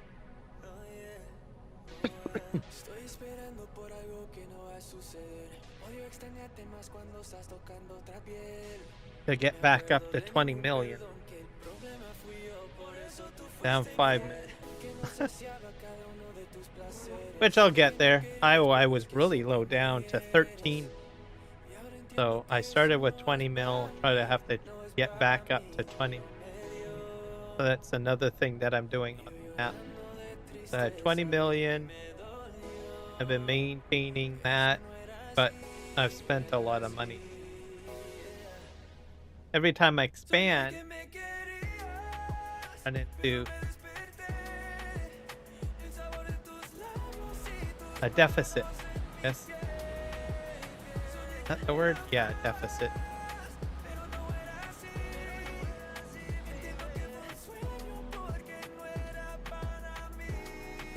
Oh, this is full. All right. No more capacity.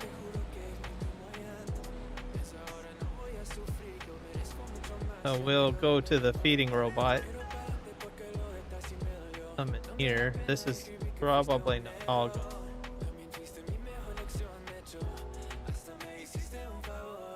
Right.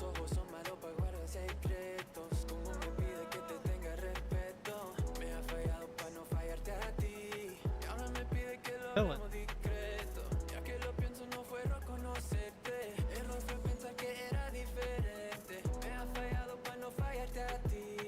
I hope it all goes in there. I don't know if I'll be that lucky though.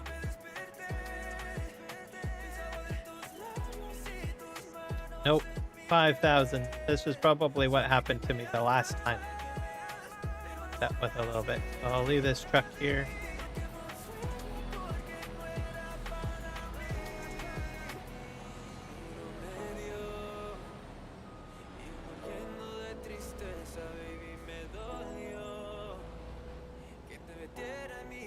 All right. To jump back to the other, I'm gonna buy that field thing. See what it needs.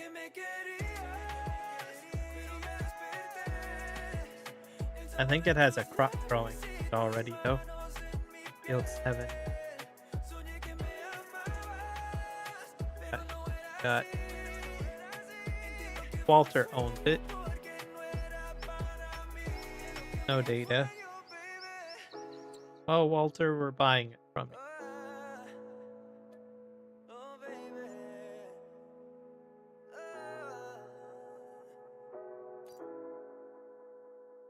We'll buy the data, I guess, for it.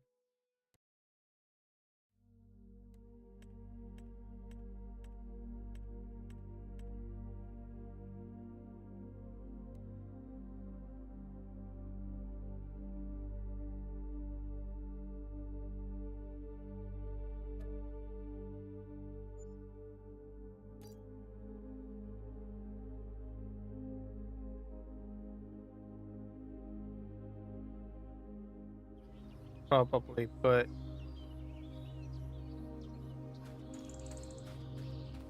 I'll lime it.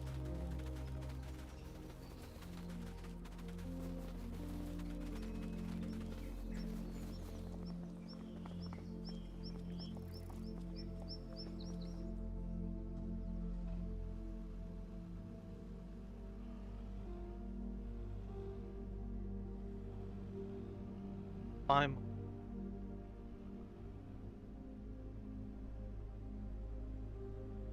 We'll plant potatoes. I'll have 2 fields. I will merge the 2. 2 fields at some point. I'm not going to do it now.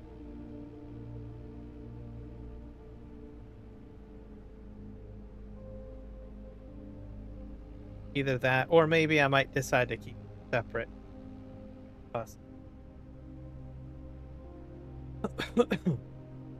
And then I can plant another crop.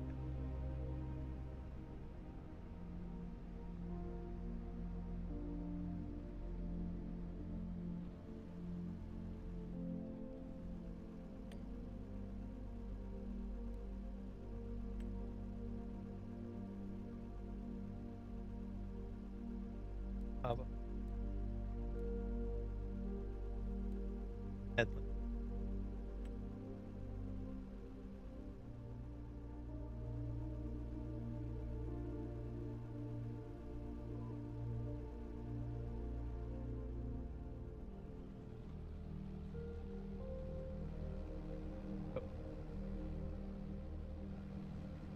It's improving the score till pH level. Definitely. Fire.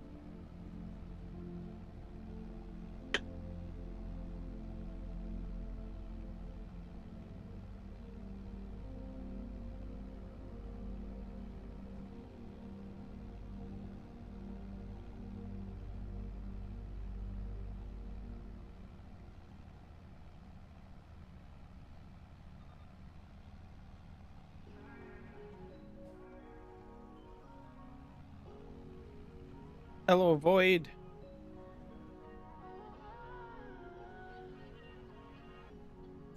Okay, fair enough, Void. We'll see you in the next one, sir.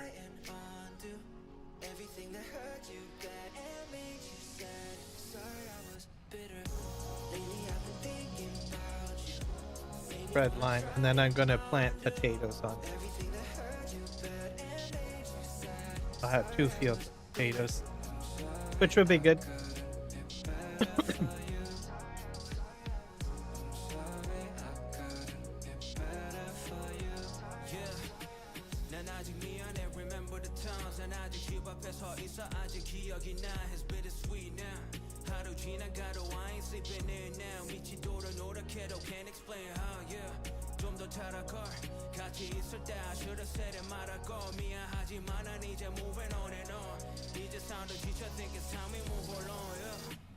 Alright.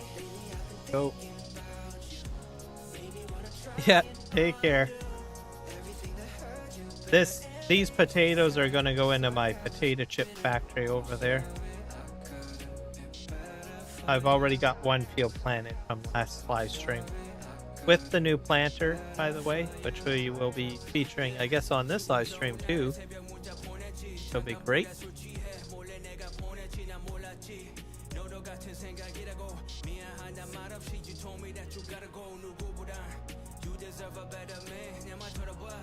And I had a lot of potatoes with the last field, or the last harvest, so probably going to be dumping them on,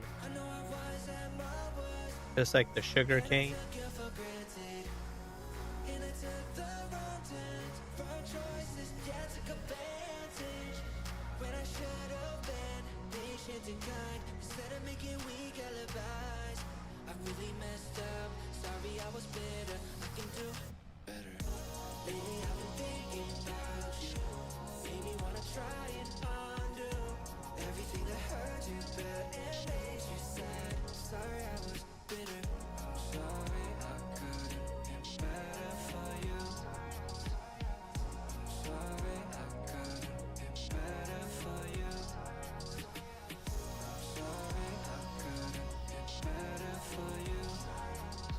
And then we'll move on to the next day, because we're into what, March, right?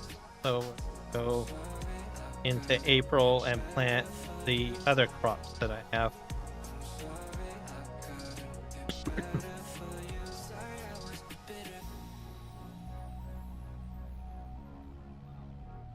I also make my own lime on this map. I have a lime production.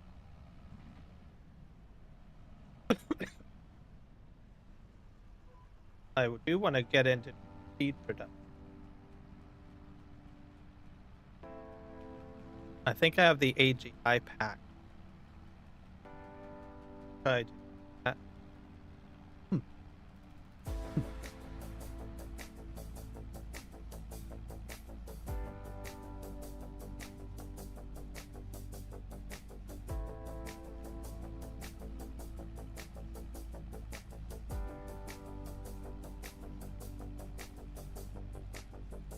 Great job.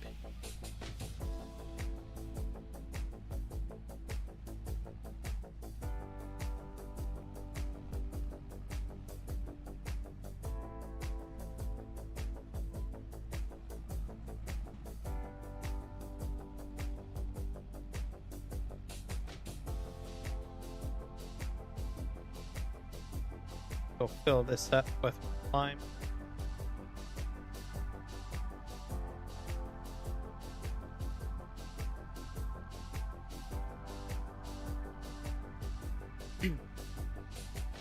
Go grab our cedar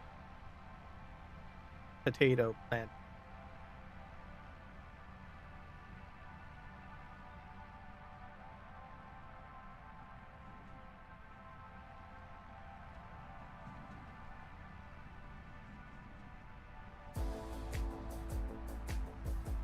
But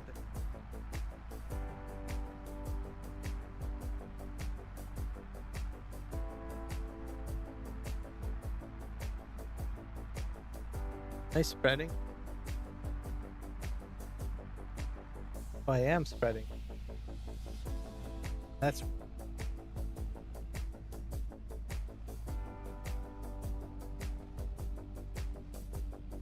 not really spitting out. Just, I guess this is already sort of sprayed. Section.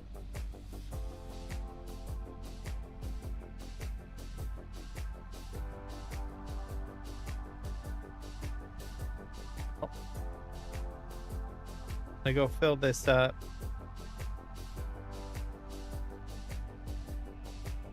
So new field added. We're still over 15 mil, so that's good. Must have been a relatively peak field.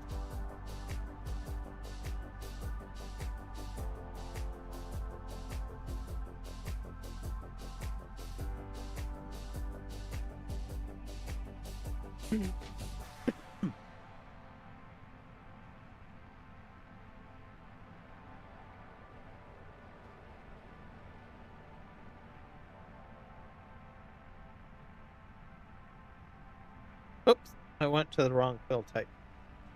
This is where I store my.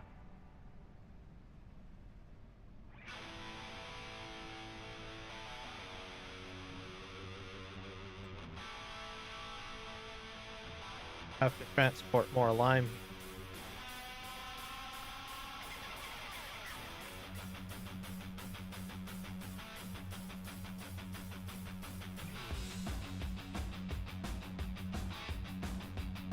And that's a slurry tank, so I transport slurry here from the other farm.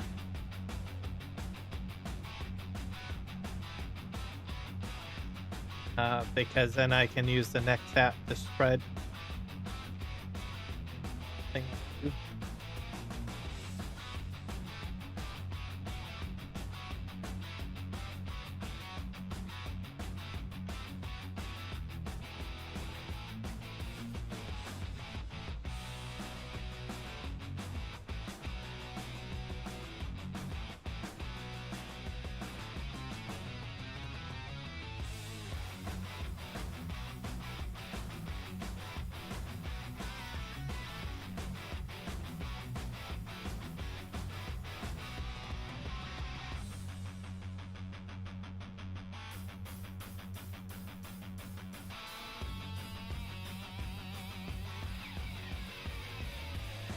All right, back up. Oop.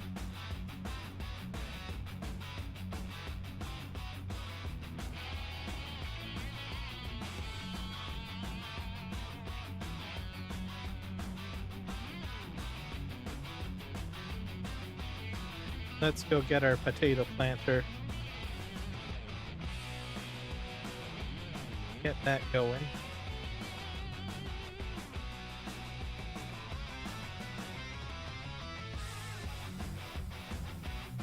Full of potatoes. Not sure if I need fertilizer.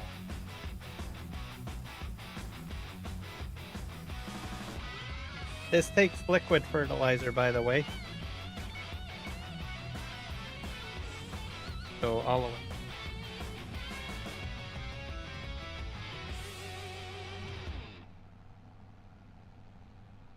So I already have one field or planted with potato. That'll be my second field. Probably because I have actually run out of potatoes. Potato chip fact. Not sure if that's because of yield.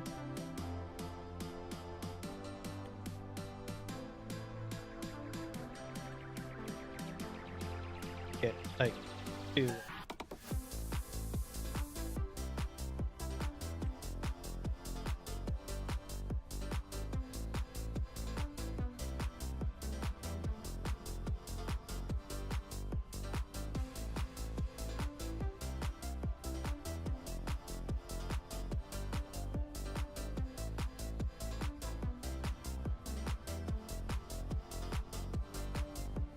Oh.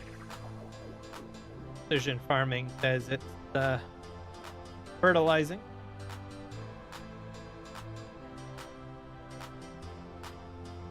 So you buy 8 crates of potatoes from the shop and it'll fill this thing.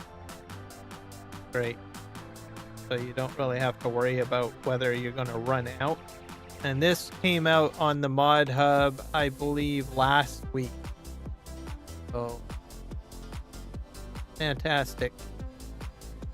I like it. It's a good planter.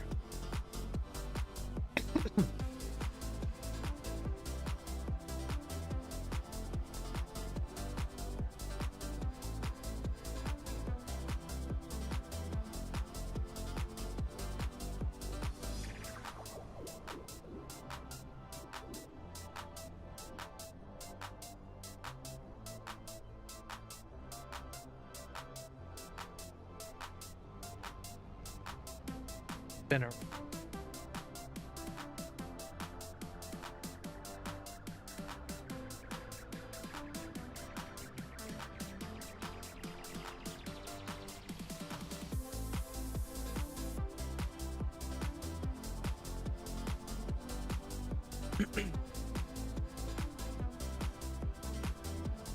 So I might get a fairly good yield time. See, I leased the harvester. So probably will lease it again.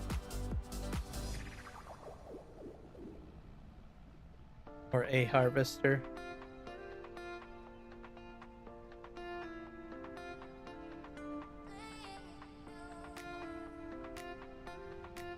All right. This way.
And then we'll do our sorghum. We'll skip time and do sorghum for this.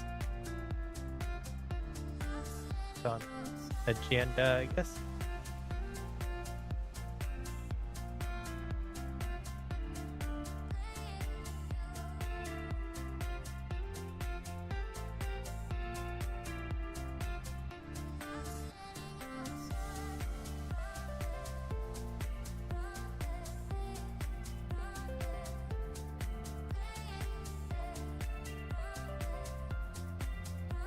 We're on our second headland now.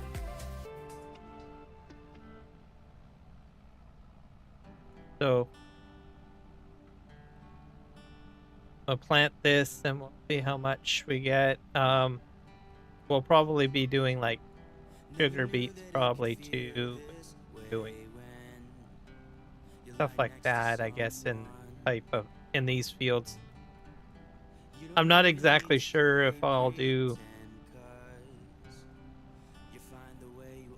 if I will merge the fields or not. I might decide to keep it separate.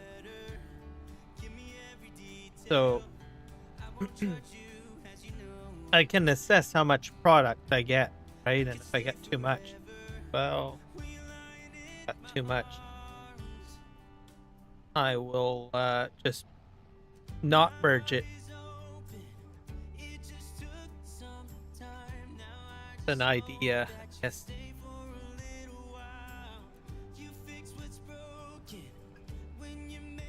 Yeah, I think it's been really button things up for potatoes. All right, go over here. Just drop.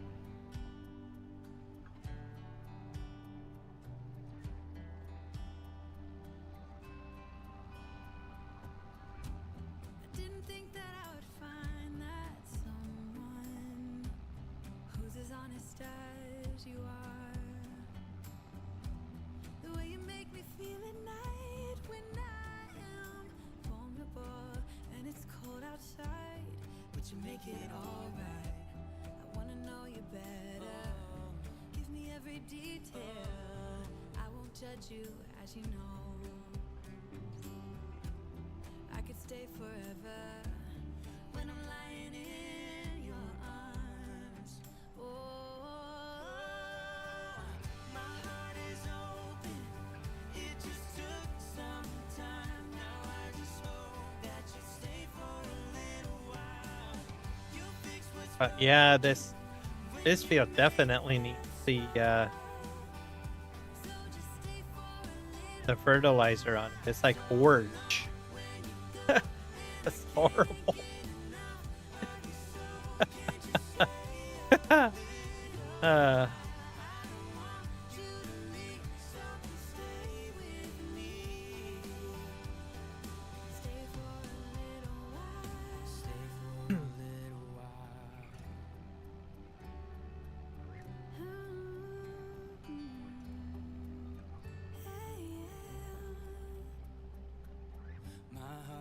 Open.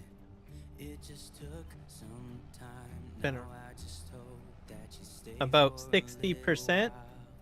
You fix what's broken when you make that smile. So just stay for a little while. My heart is open. It just And that's for both tanks too. So I think it's because this is like sandy loam entire field. Same with the other field over there too, other potato field.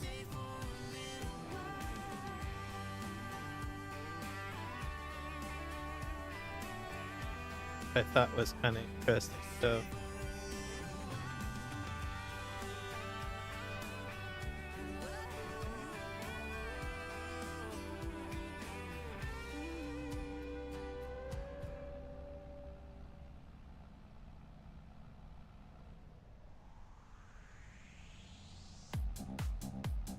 but if I think I will have to refill before I end this one field.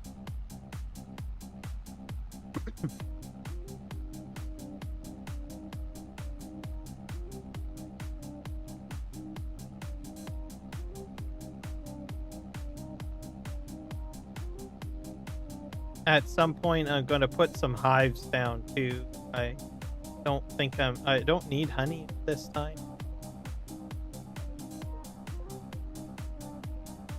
So a lot of my focus is basically putting stuff into production. So I very rarely uh, sell just as is. So what I make, it goes into a production. Sort of how my gameplay strategy is. And then also staying as close as I can to 20. Which I start getting that 15.4 million back up.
But yeah, because it's all the same soil type, it looks like my potatoes and my liquid fertilizer are like on par. I think the liquid fertilizer is going out a little quicker.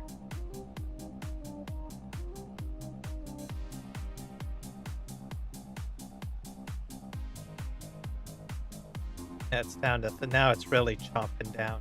Must be other soil type or something. They were on par for a bit, but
might be able to get it all with one load.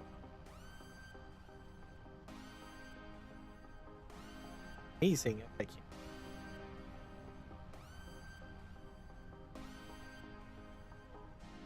Oh.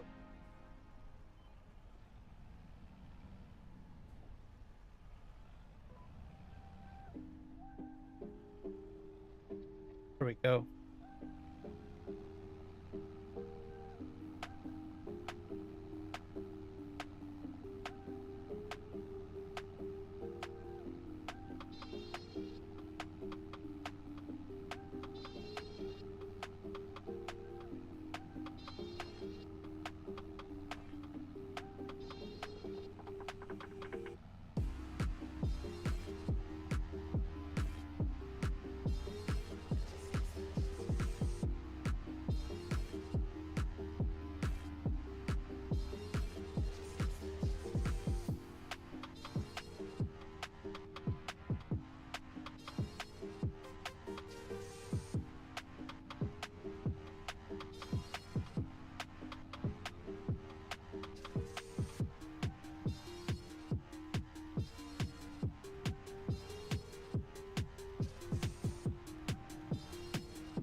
Alright. Get to the end here. Getting pretty close, guys. Might have to refill.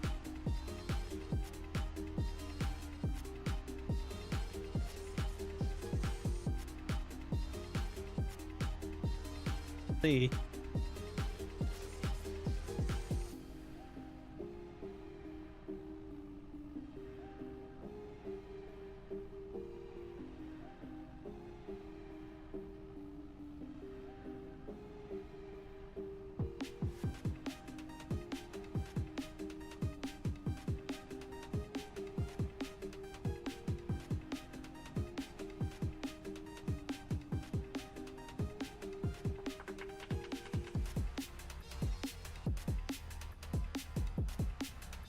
%. I'm gonna run out.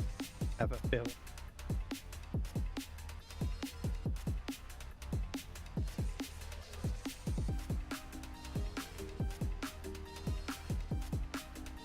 I'm hoping that I can make it row, but I think maybe.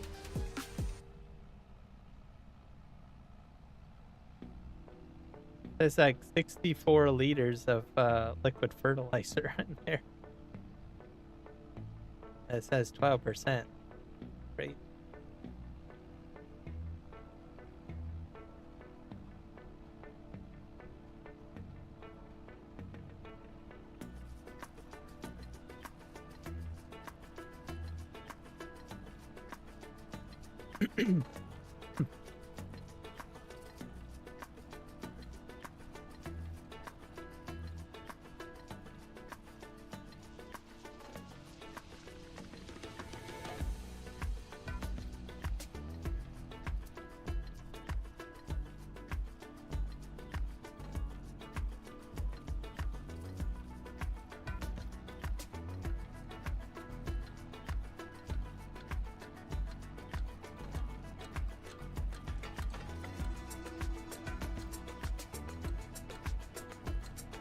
I'm gonna refill when I get to the here, I think. At least liquid fertilizer. Not sure about if I'm going to need to refill the potatoes. I think I might have enough potatoes.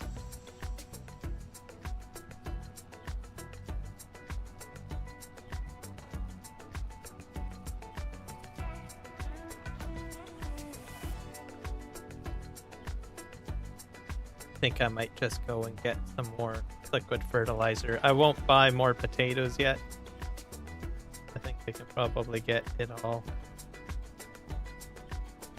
Just go and get more fertilizer over here.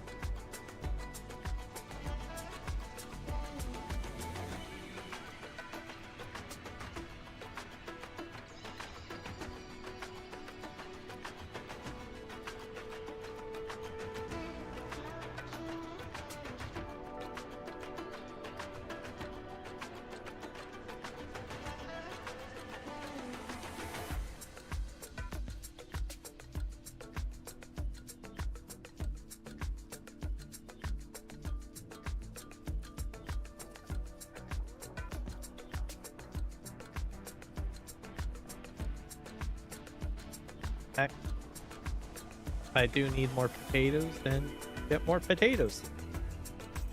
We'll see. I will be buying more potatoes to fill, at least. We'll do it. Alright.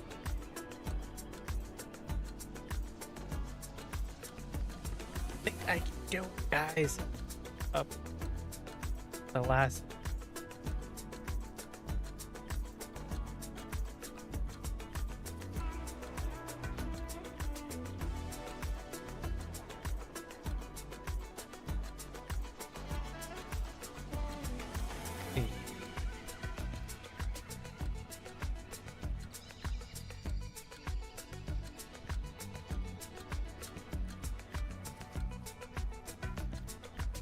I have a feeling that row is glitched.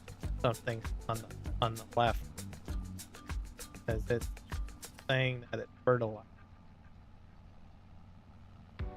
I ran into that problem with the lime too.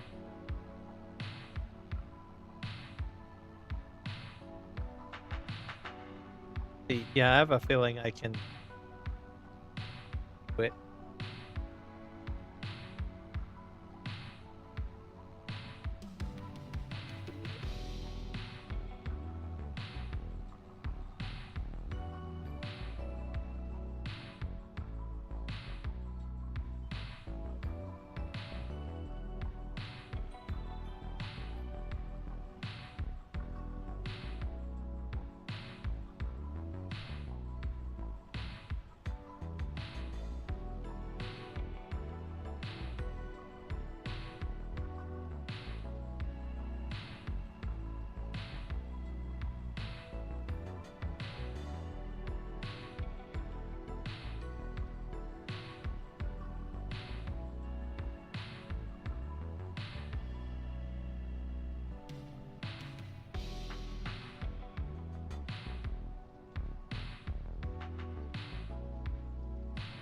Yep, I'm going to do it, everybody. I had enough potatoes. I'm not sure about the fertilizer. I don't think I did. Put on the fertilizer. And it's showing that this is already fertilized that I'm on. Not actually putting fertilizer down on this one row. So maybe I could have done it. Alright. Go ahead and we'll fill this up with potatoes and top up the fertilizer, I guess. Truck this and then fast forward time.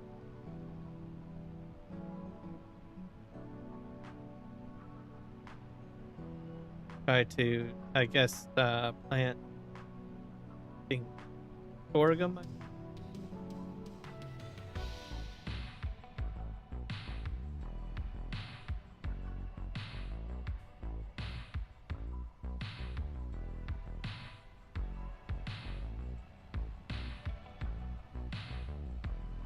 My potatoes are going to spit out here, so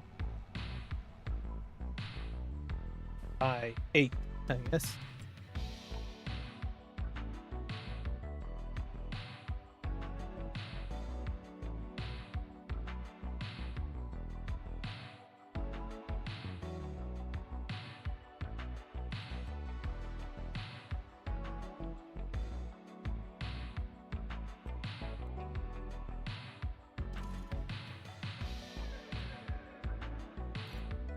I'll probably end up with like one crate left.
Last little bit here. Oh yeah, it left a little bit of potatoes left.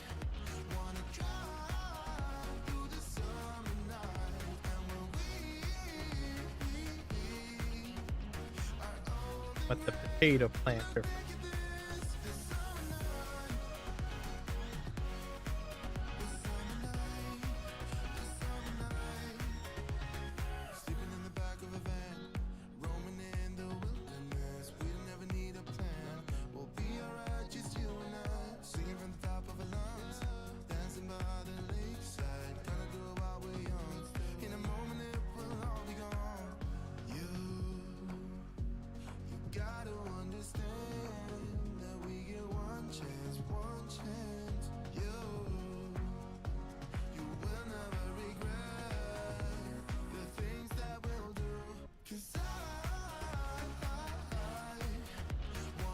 Okay, I don't think I need this machine or this tractor for a wee bit.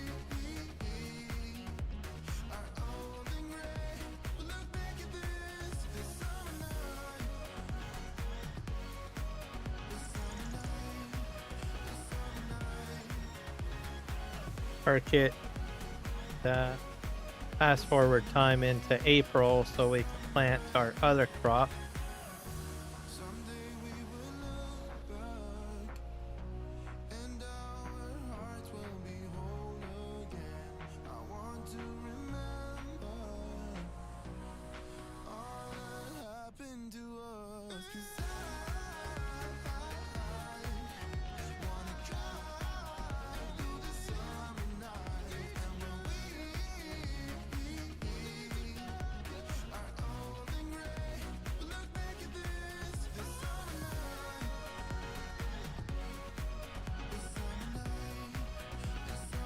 Oop, I stuck.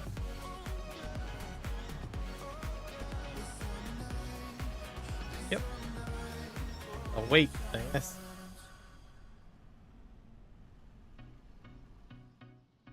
Alright, good enough. Next month, have a house over.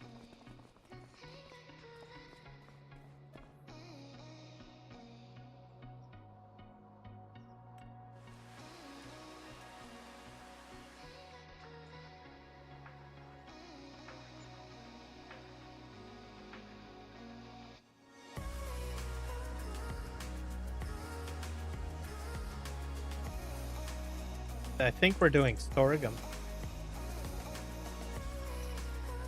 See.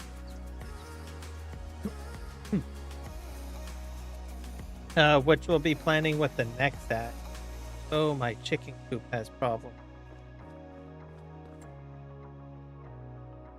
Let's fix that. I thought they would. I assumed they would double stack.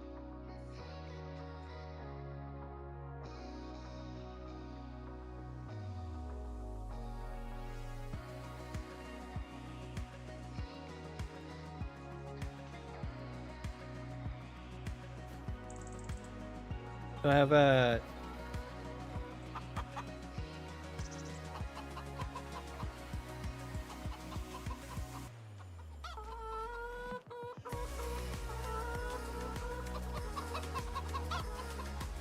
I'll shift them over to the other barn.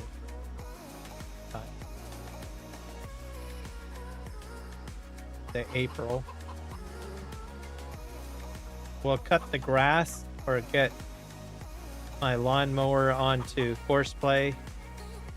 Cut the grass.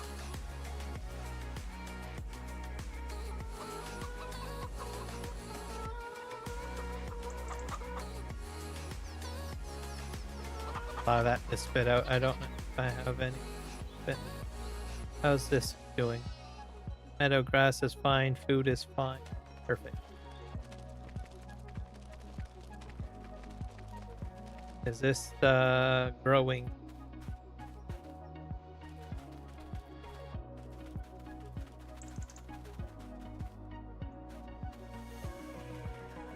Yep.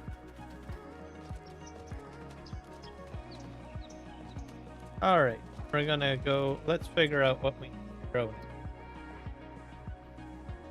So sorghum is up.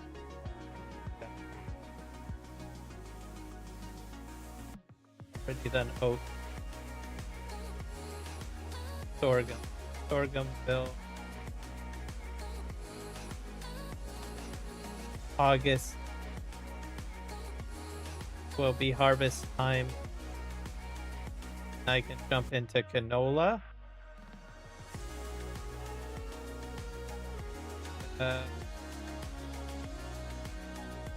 Wheat, if I want. That's my logic, so I can get 2 crops of it.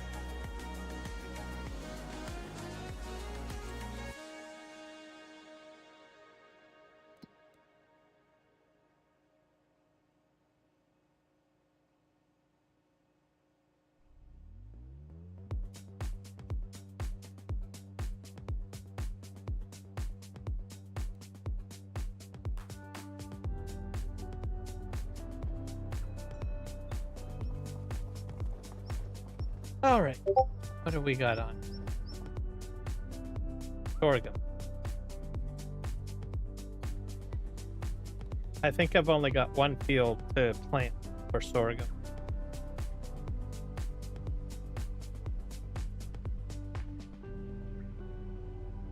Have to eating.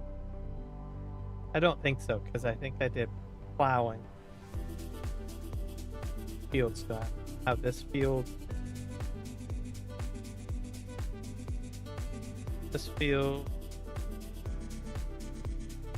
Can't remember if I had one more field to do for sorghum. Ah, sugarcane is growing, everybody. I was worried. Sugarcane growing. Good job. All right. This is sunflower seed. Have one field down. I think that might be it. Yeah. So I have to plant one field of sorghum.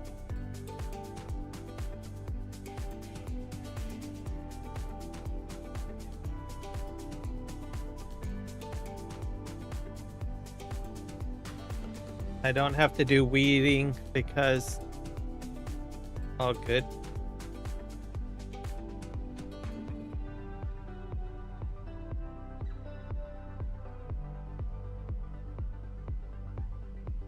Hopefully I have enough seed. I probably haven't.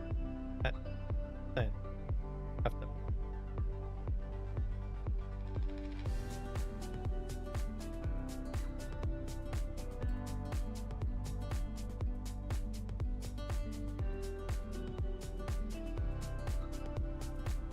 Sure if I'm facing the right way or not. Yep. All right.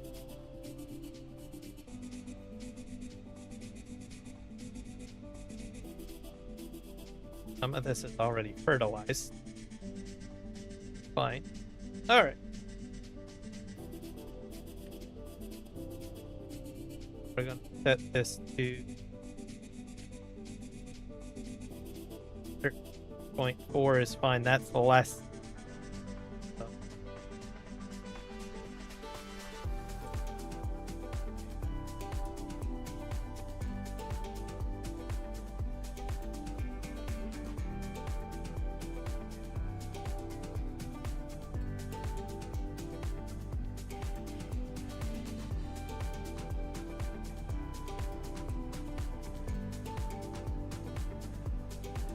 I'm not applying any fertilizer on this outer edge because it's already fertilized.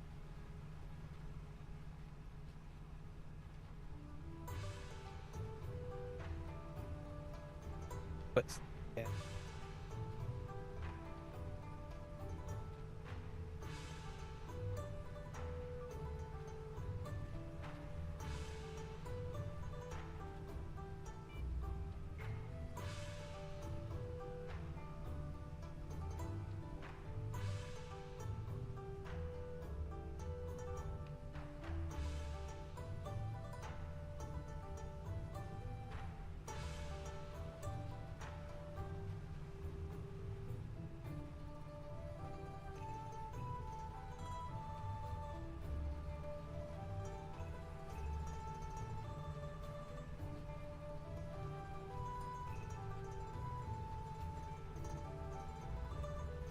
I should have enough seed.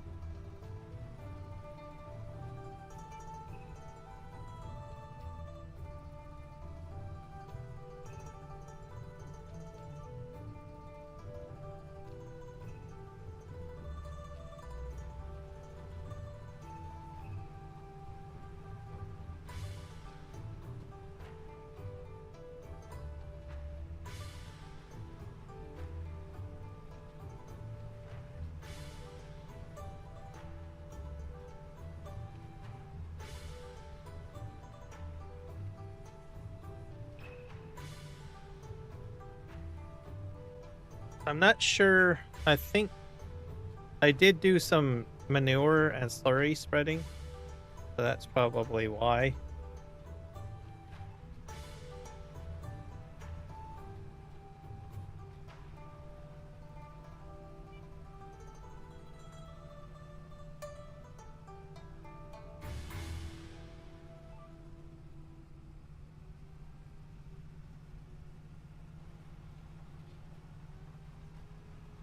Hopefully this will plant just fine.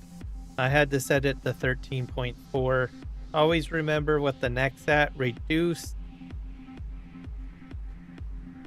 the range. If you do not do that, you're going to have some lines on your field.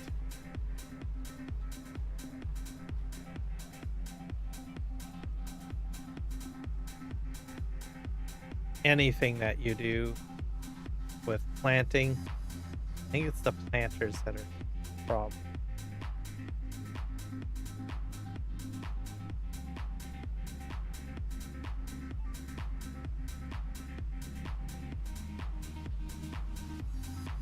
Thought I would just mention. I think that it registers as 14 meter length. Yeah, so I just dump it into the 13 meter range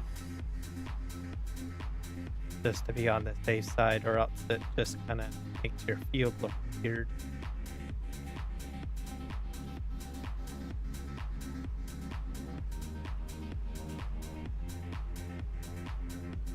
There.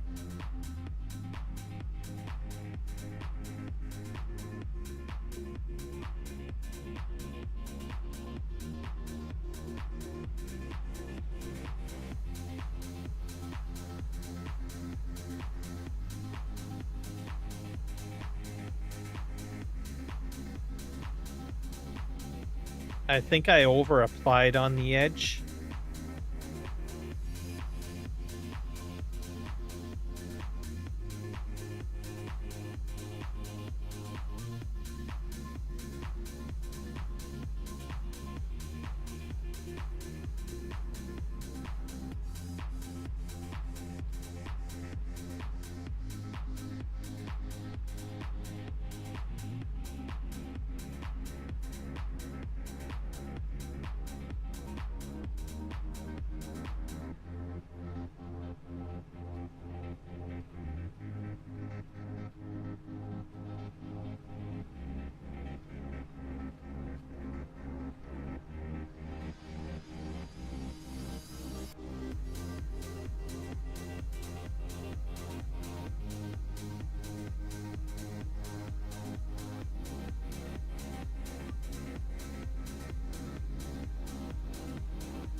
All the way to the end.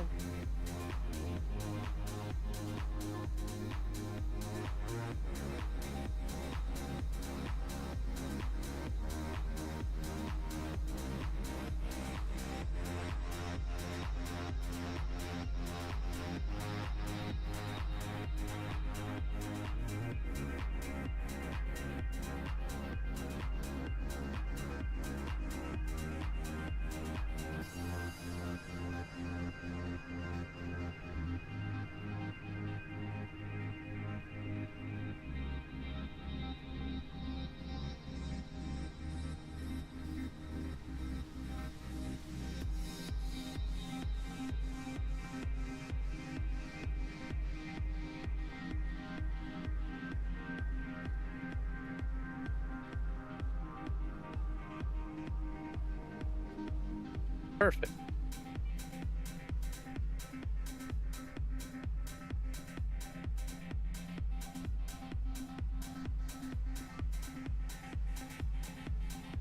Back up a bit.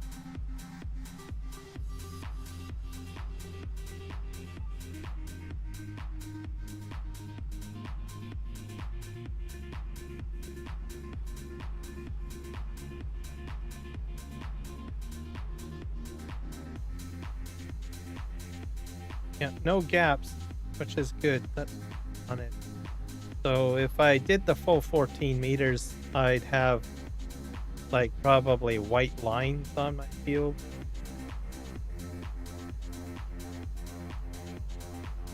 Which wouldn't be a good thing. Trying to get that. And it's only with the next that it does it. If you're harvesting, you won't have that problem. Harvesting implement. It just seems to be with the planting or the planter and the seeder.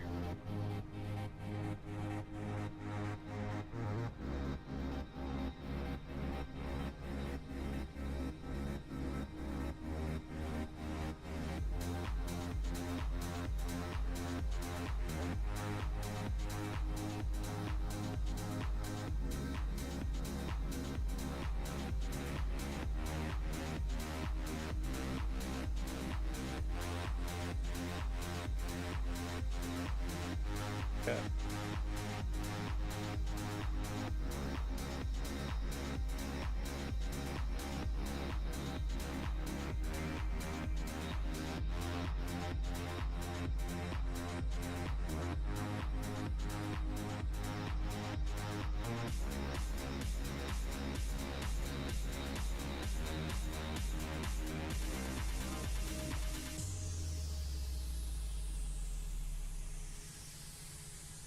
Part of my field probably has a little bit too much nitrogen for this crop to fit.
Fully planted with sorghum.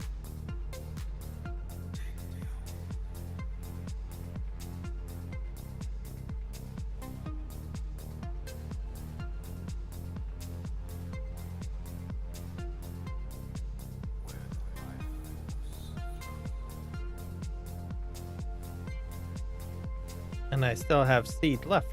Fantastic.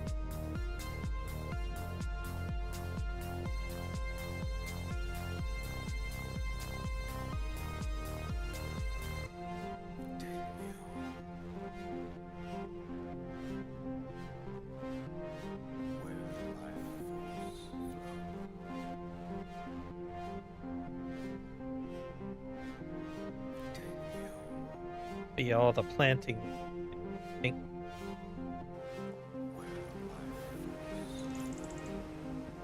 Pull up ahead.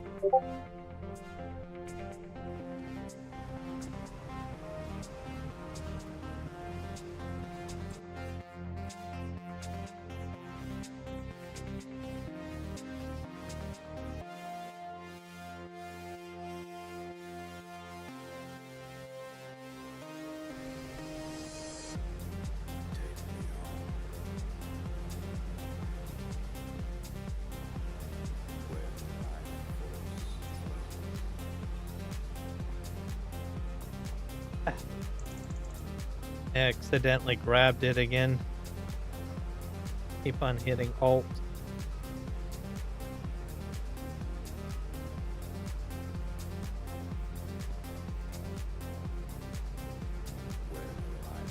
That right here, I guess.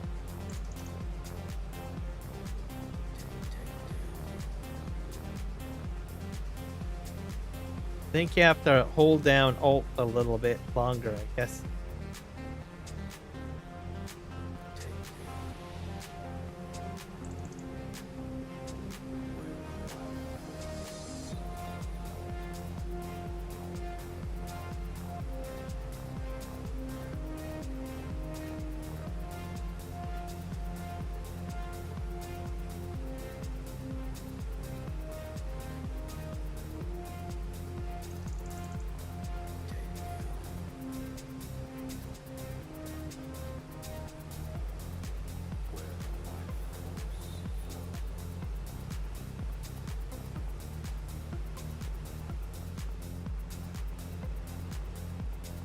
I don't know.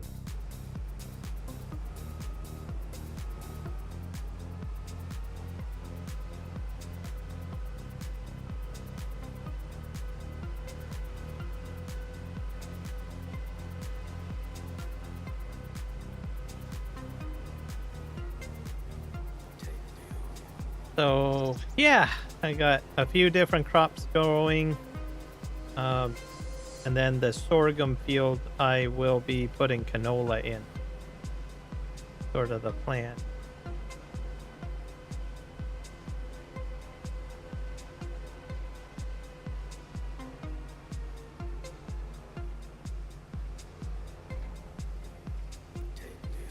Put this like this.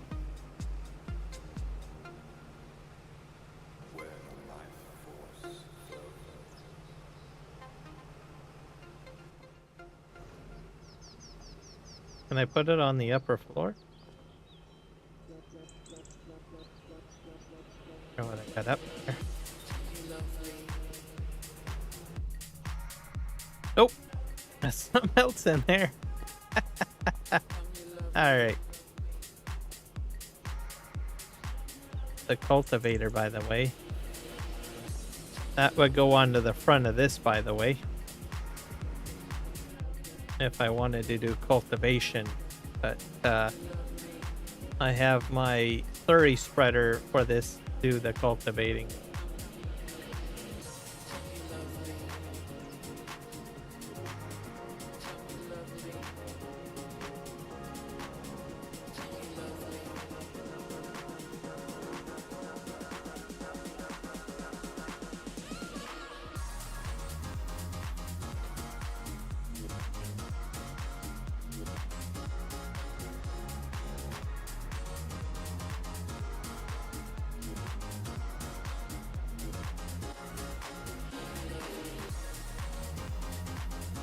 I probably won't be needing this for a while. Park it.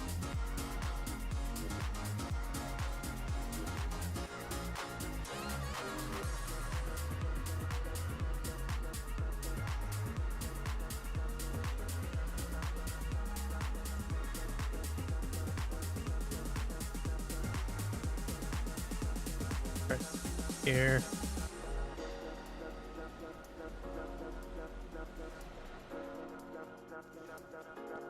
What else do we need to close this up?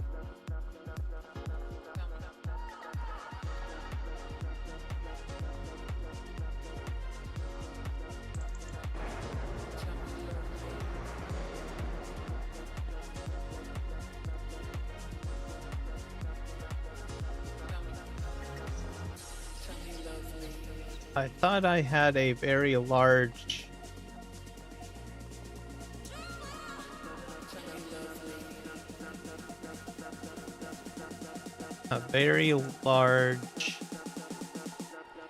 this stuff I want to go there for now.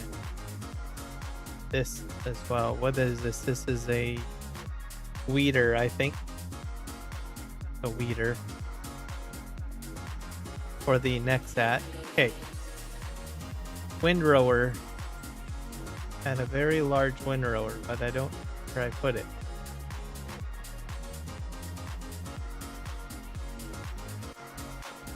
Over here? Or did I sell it? I probably might have sold it. Let me look at my equipment list.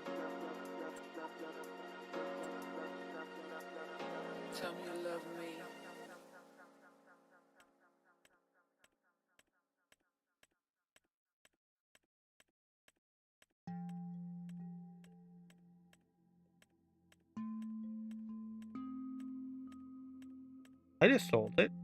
The possible.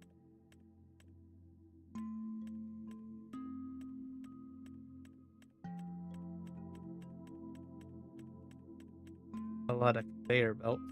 Oh, and I do have a sprayer. Good. Smaller sprayer, I think.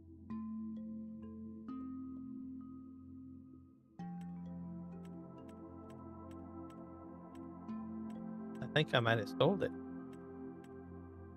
Oh.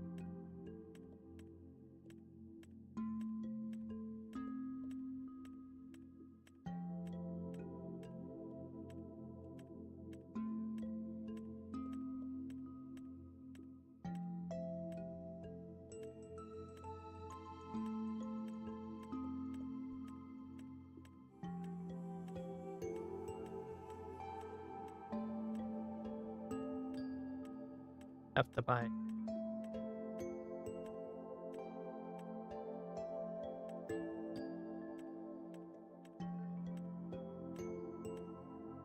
Oh, I do have it. Oh, where the heck is that?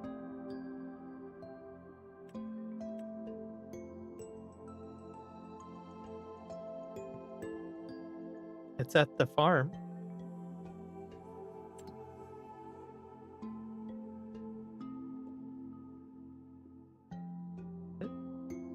Over here somewhere.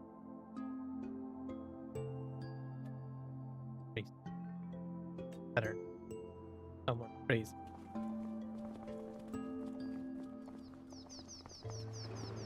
Over here somewhere.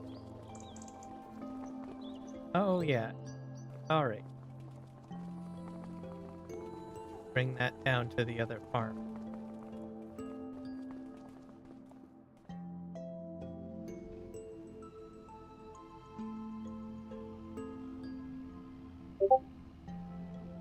I probably need to do rolling.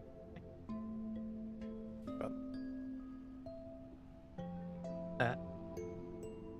Doesn't matter.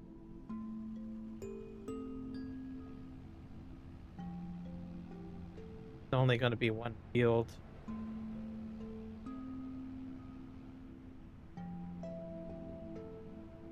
Because I didn't do the oats. I didn't roll the oats.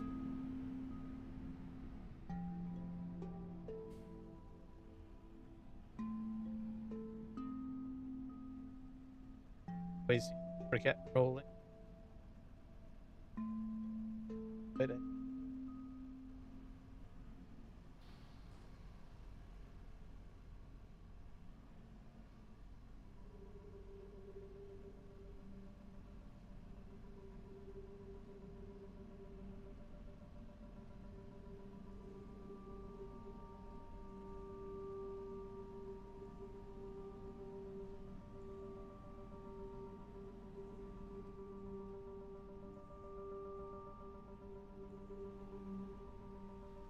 all right, let's take this to the other farm.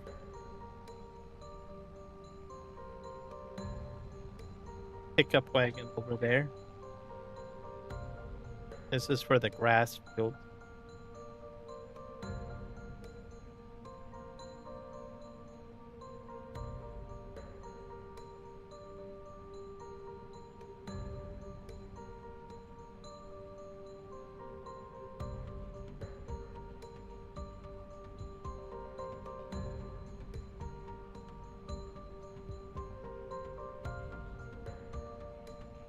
I do have another windrower over there, smaller. The larger one. Larger.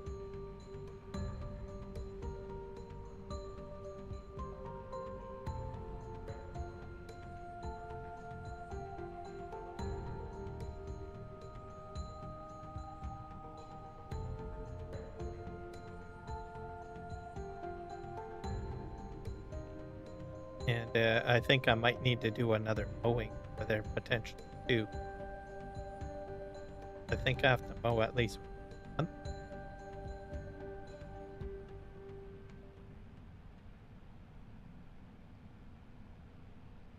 See.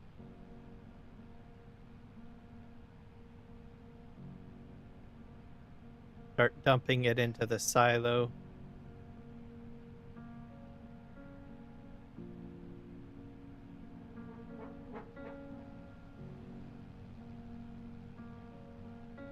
I plan to, I'll be fermenting it over the winter.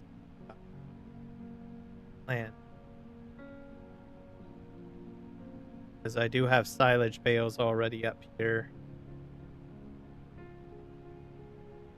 Fill up the silage bunker bale.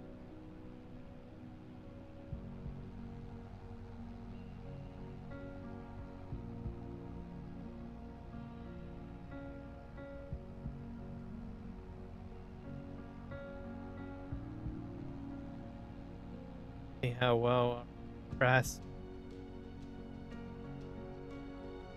pickup. Oh, this still says it's growing. This out of.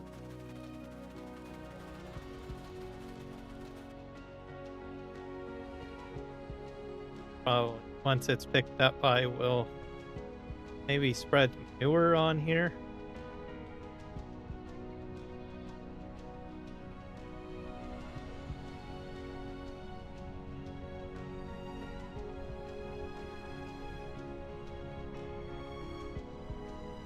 Park this right here. See, those are my silage bales. Plenty.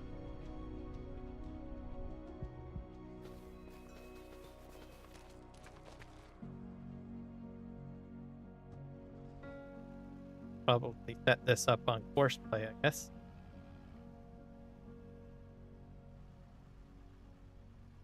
Spread manure. Maybe pick up.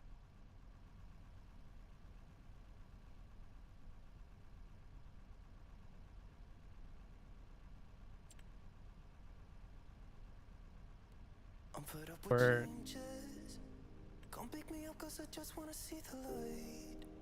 for headlands, we'll just one. Feel.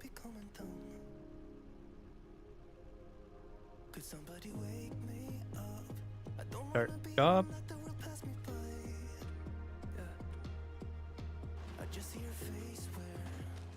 He's doing that. I can jump into another tractor, follow him behind with a pickup wagon. I'll feed the chickens first before I go.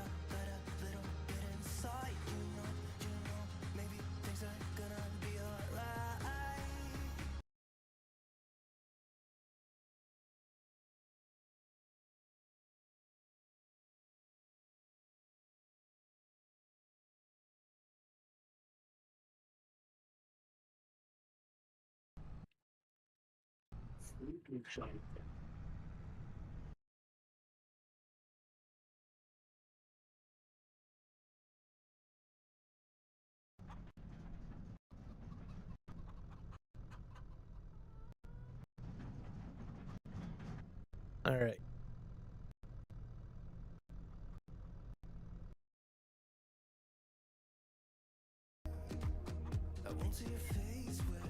Chickens are fed.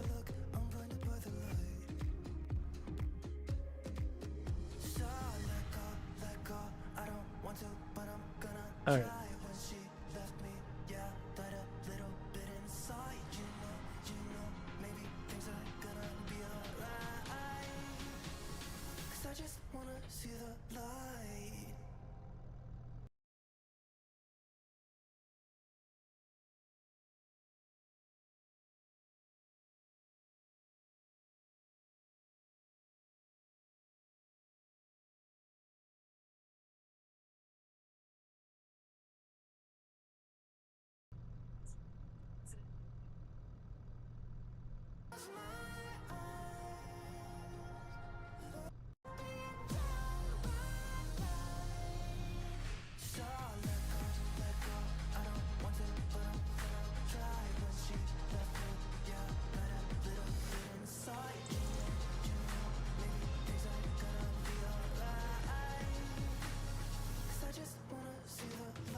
Okay, there we go.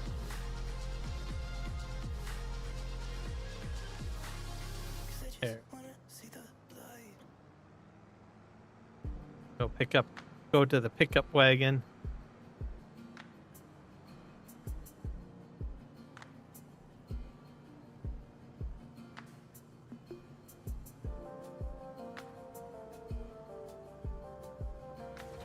Probably should be using a larger tractor. I do have another one over there. Use the larger tractor. It's up on the slope over there in the distance. So we'll do that. Oh.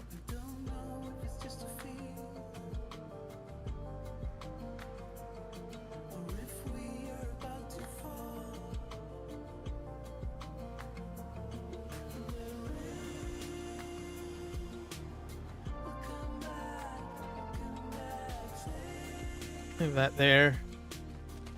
Go up this slope.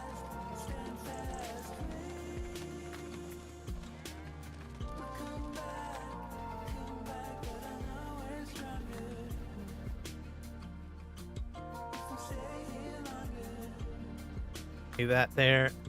Do the rest of the stump kind time.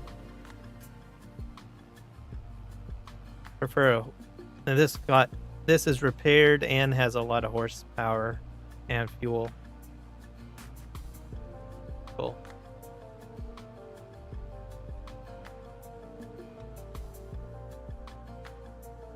Use this instead.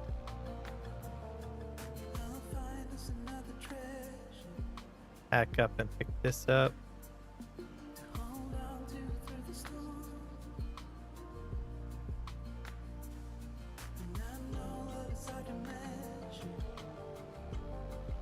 There we go. Yeah, far better.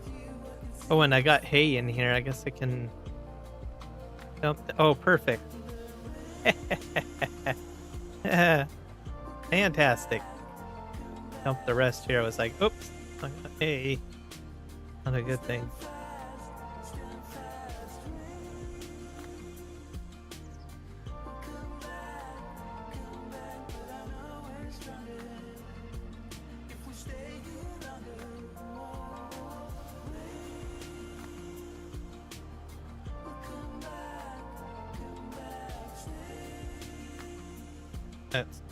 Let's go back in cab.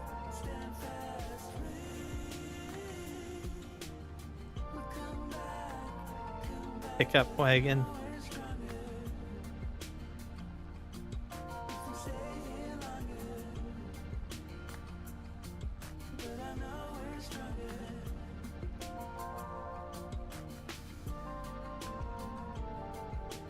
And then I can spread some manure or slurry or something.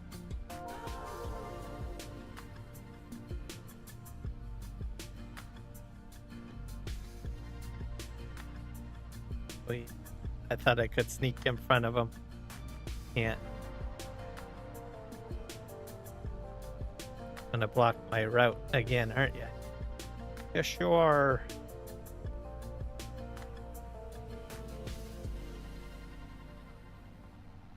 No! Let me go first. Okay, you should be fine now. Blocking.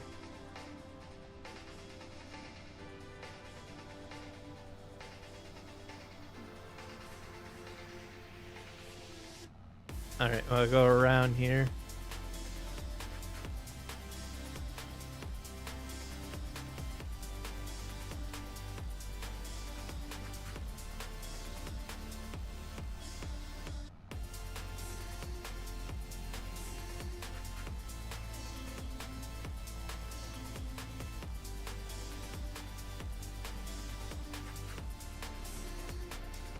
We're gonna end up spreading, I think, manure on here.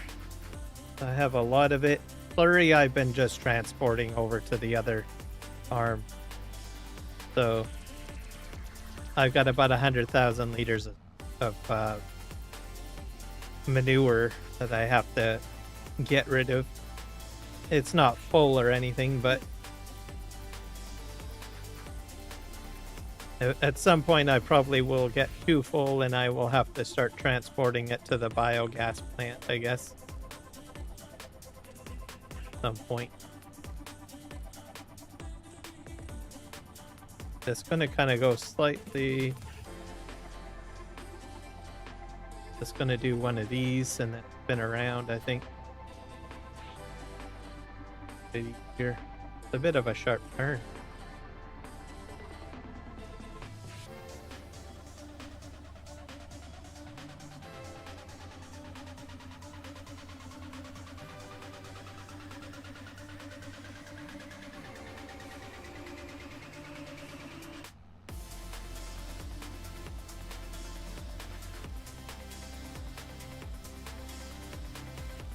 So, course play and me at the same time.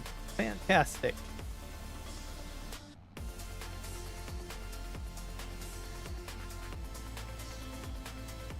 Early in the series, I didn't do a lot, but I'm slightly moving into using Courseplay.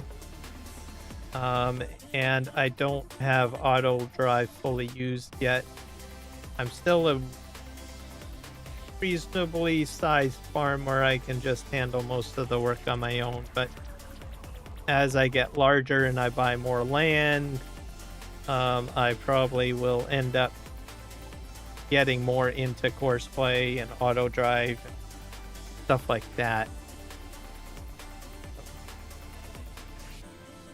That's just my play style. I know some people go right heavy into, you know, Courseplay and auto drive, and then some people just simply stick it out in the realism like what we're doing right now. But my play series style is that I get to the point where I can't do it all myself, and I just start bringing in automation into my play style. And then some tasks I will handle myself too.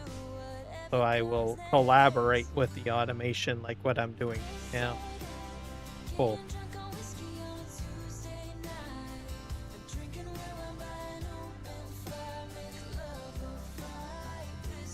Sort of how my play style kind of goes.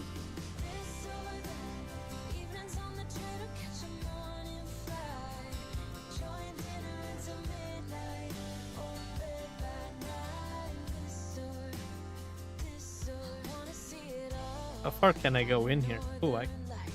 Huh? Am I stuck? Oh, I did not know you.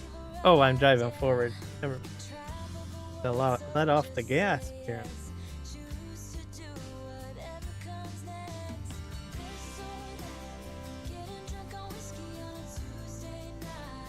I'll probably do some front end loader work in here too to move it out or compressing.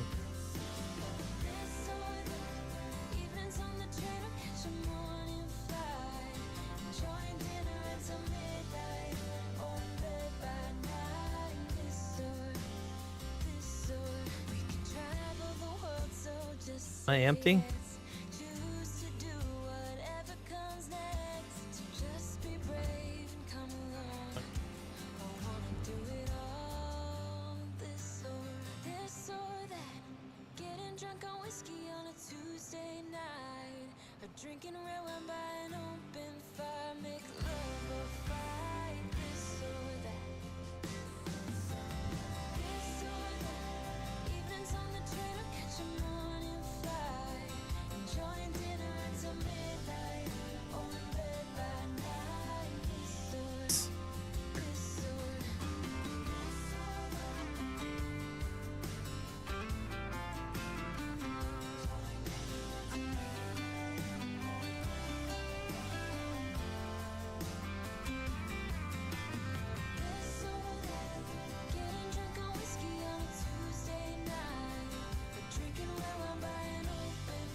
And so with the silage clamp, all grass collected through the spring and summer is just going to fill that.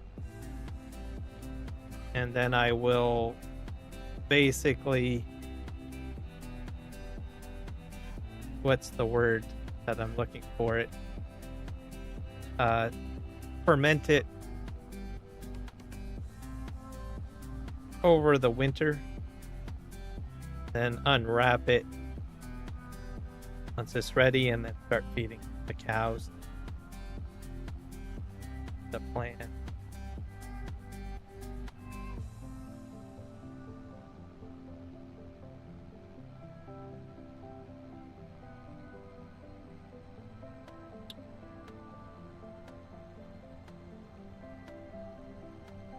The cow barn I might move. I'm contemplating moving it over here if I buy that property.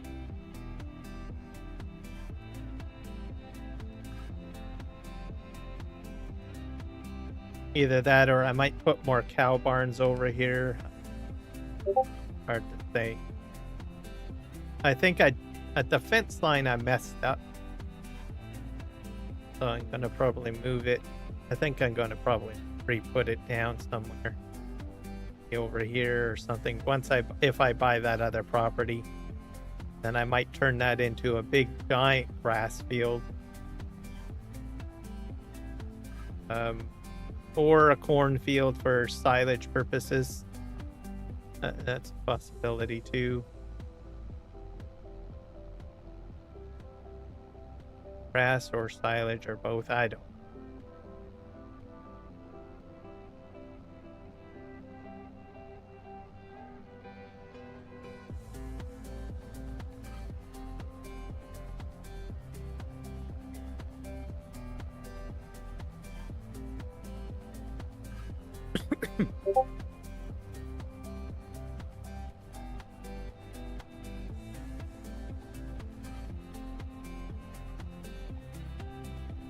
I'm going to get about 2.5 trailer loads full of grass off of here.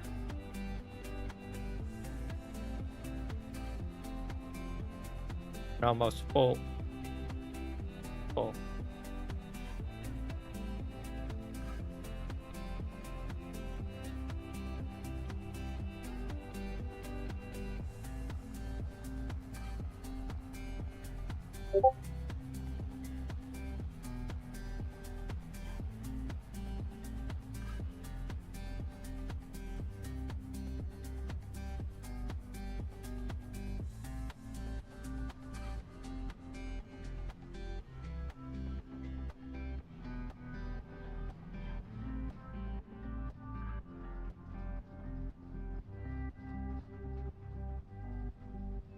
Just gonna let it sit in here basically.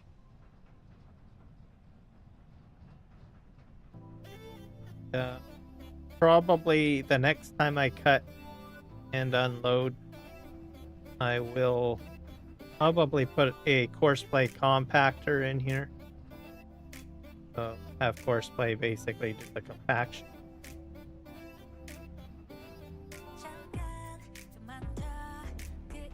Far back. Yep.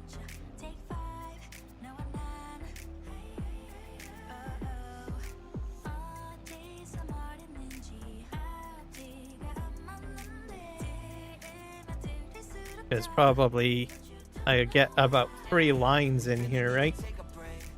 Yeah, about enough for compaction.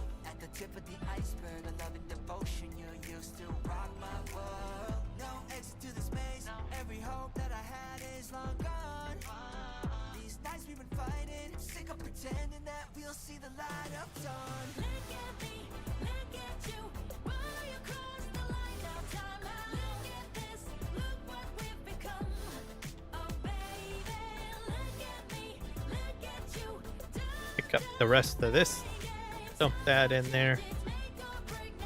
So we'll move into manure spreading. Won't take very long. Spread manure. I have a spreader already over here, so the grass maintenance will be done.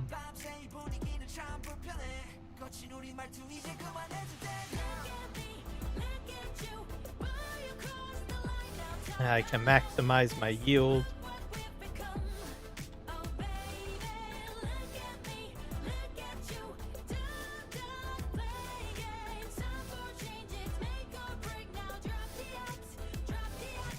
So I'll have an entire year of grass cuttings in the silage bunker, and then next year probably we'll go back to hay, I guess. At that, corn silage probably would be better. Probably get a high. You get probably, I think, a higher yield off of corn. So probably next year I'll buy the corn, I guess.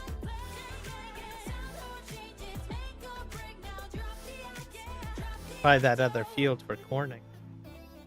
Oh, we'll see. Next plan, I guess.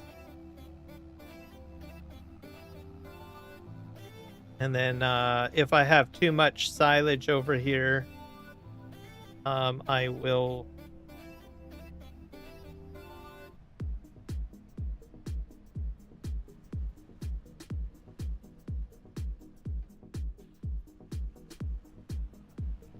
park this over here and get it hooked up to the manure spreader. I'll be spreading the manure mainly myself. Spreader over here, I think. I also have a slurry spreader too. Slurry, this is already full.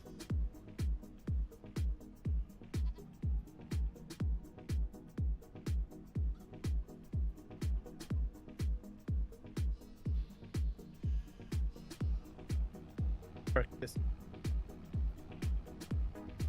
I have about 100,000 liters of manure right here.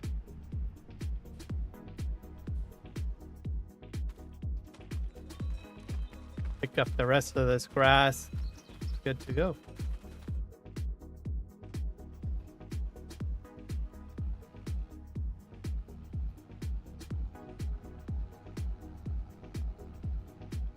It all? Yep. A little bit at the end.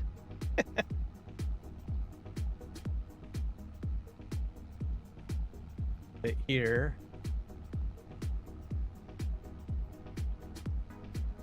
Let's go over here one more time. I think we got everything. Yep.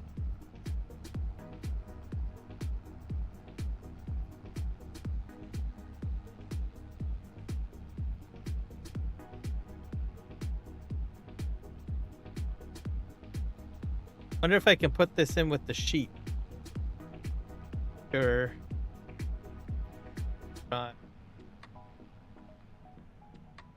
Have to dump it here.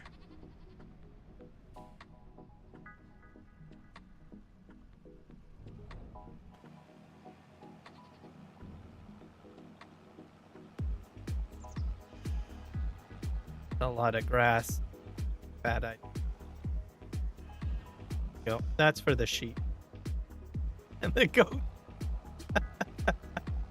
Oh, and I got the pickup vehicle already full of hay on. Maybe that was a bad decision. Oh well. There. The sheep. Not sure if the sheep will eat it all that much. They're still baby, so went a little overboard there. Alright. Still got straw in that. I have another mowing kit. I might bring that to the other farm to mow the sides. This is going to go... Where am I going to park this? This is going to go on the stump grinder, I guess. I can probably use the front end loader to move that because I have a loader bucket. Slowly do that, I guess.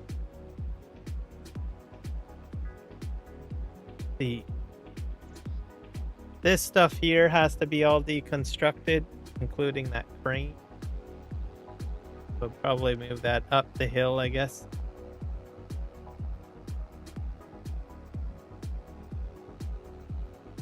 I'll take out some stumps too before I start spreading.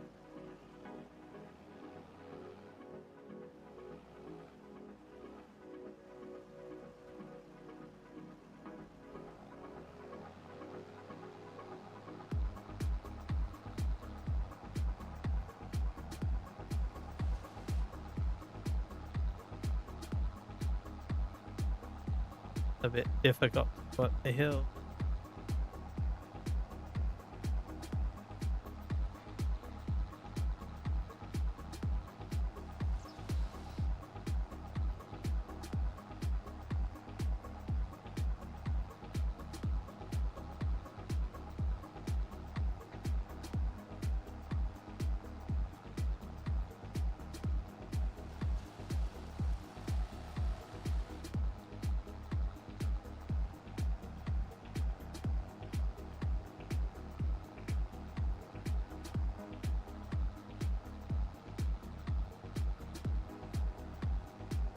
I'm not affecting the mountainside at all.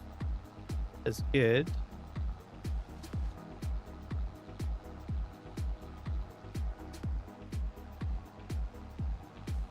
Back down. Oh, that was too far. Run away, tractor. Back up here.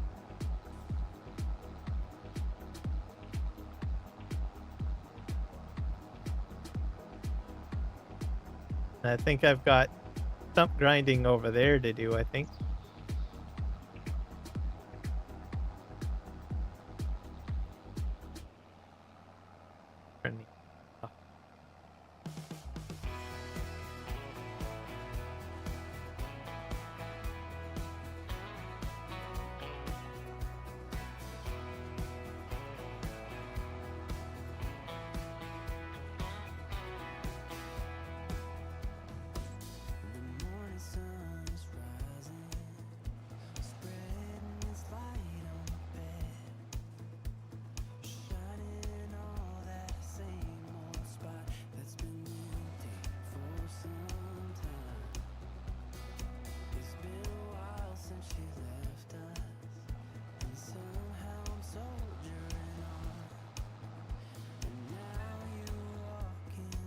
All right, back uphill.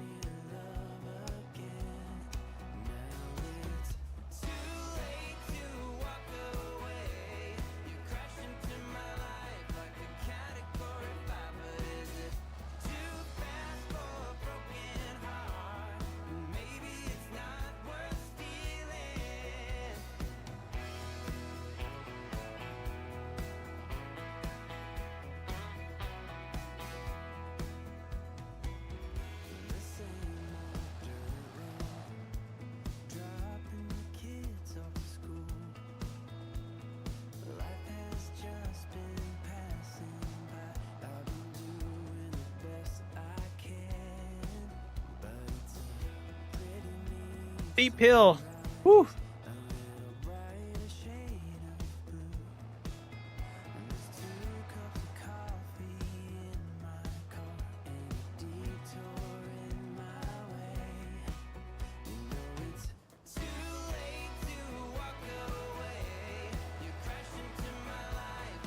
That one's going to be the stubborn one, I'm guessing.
Think that'll be good for now. We'll do some more later. Go back to manure spreading. Or get on this manure spreading. Take this tree.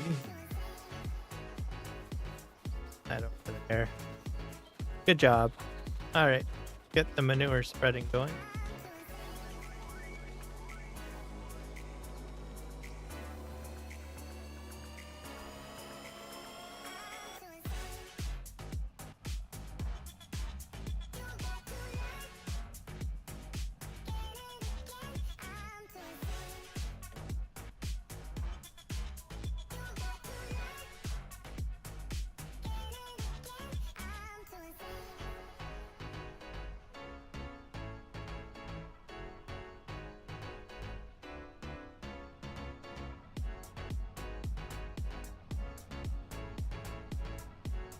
Off we go. Red.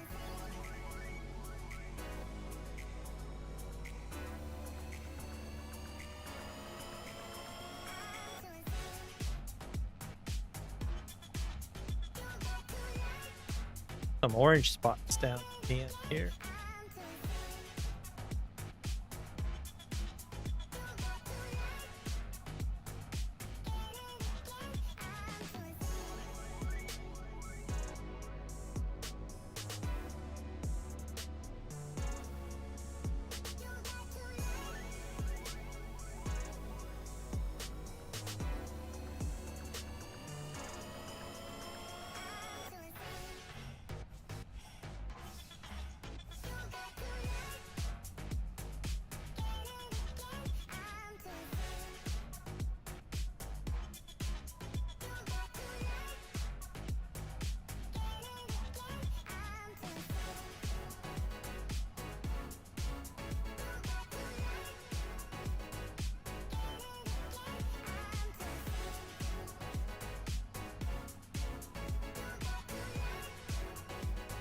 Hey.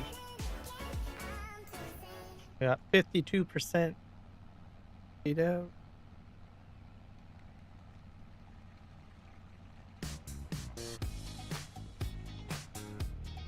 I have some rough spots here too. So I would have to put a proper border on the field basically. Because of the road. Caused issues with cutting and stuff like that. So some of that isn't cut and still fertilized.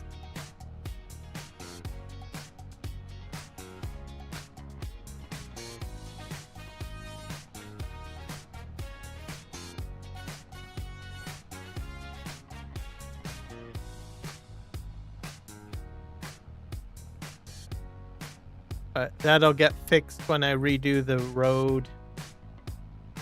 At some point, I'll probably put a texture along the edge there. Fine. They're my solutions anyway. There's a patch here because it's cut. Go ahead and fill up.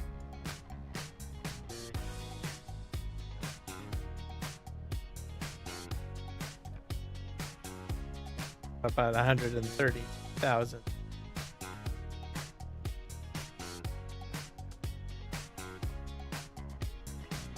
This holds 27,000.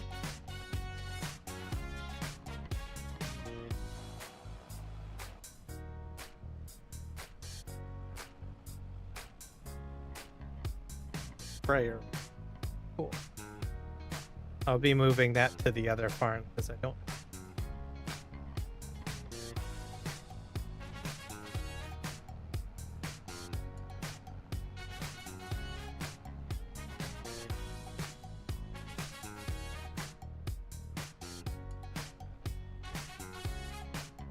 Like already done, I think.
we are done.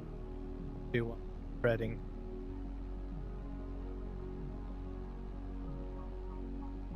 I think I need. We're all good. Go fill this up and park it. Good.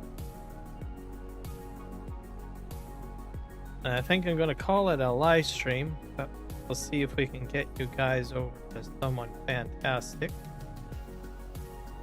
Some farm sim. Supper.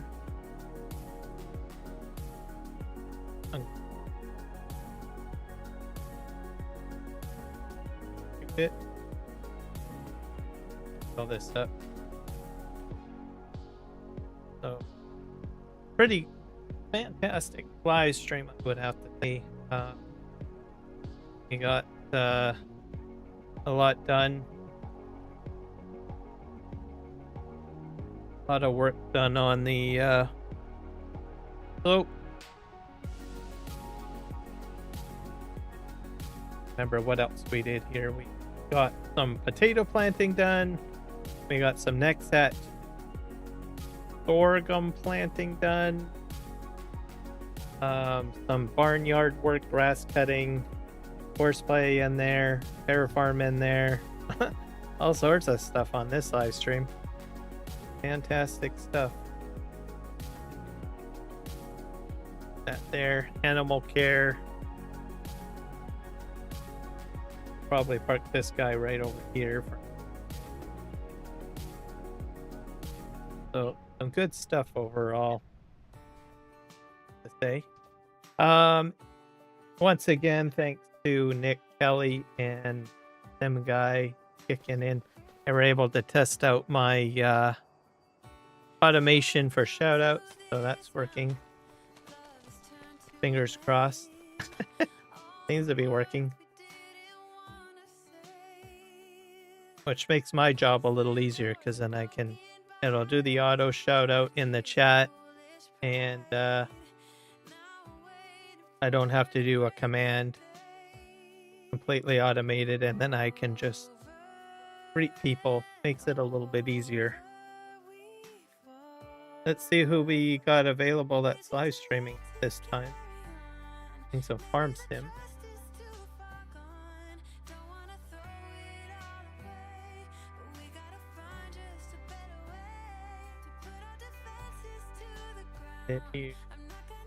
Come on.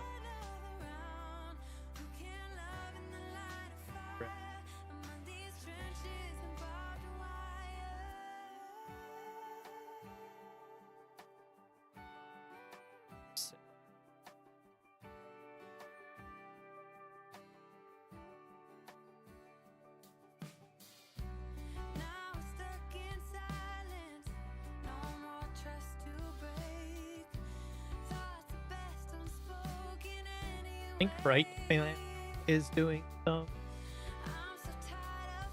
hard to tell.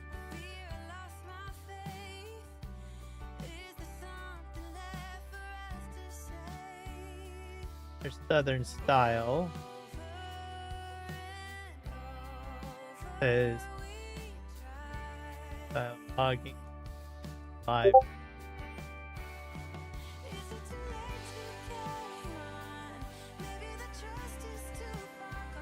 He does a little bit of what I do, so railway work and farming. But not many people know him, but he's pretty good people. But he's probably a little bit more advanced on the railway building than I am. Way ahead. He spends a lot of hours doing rail stuff. So say hello to him, and also let him know that I said hello, and we'll catch you guys all in the next one. Happy farming.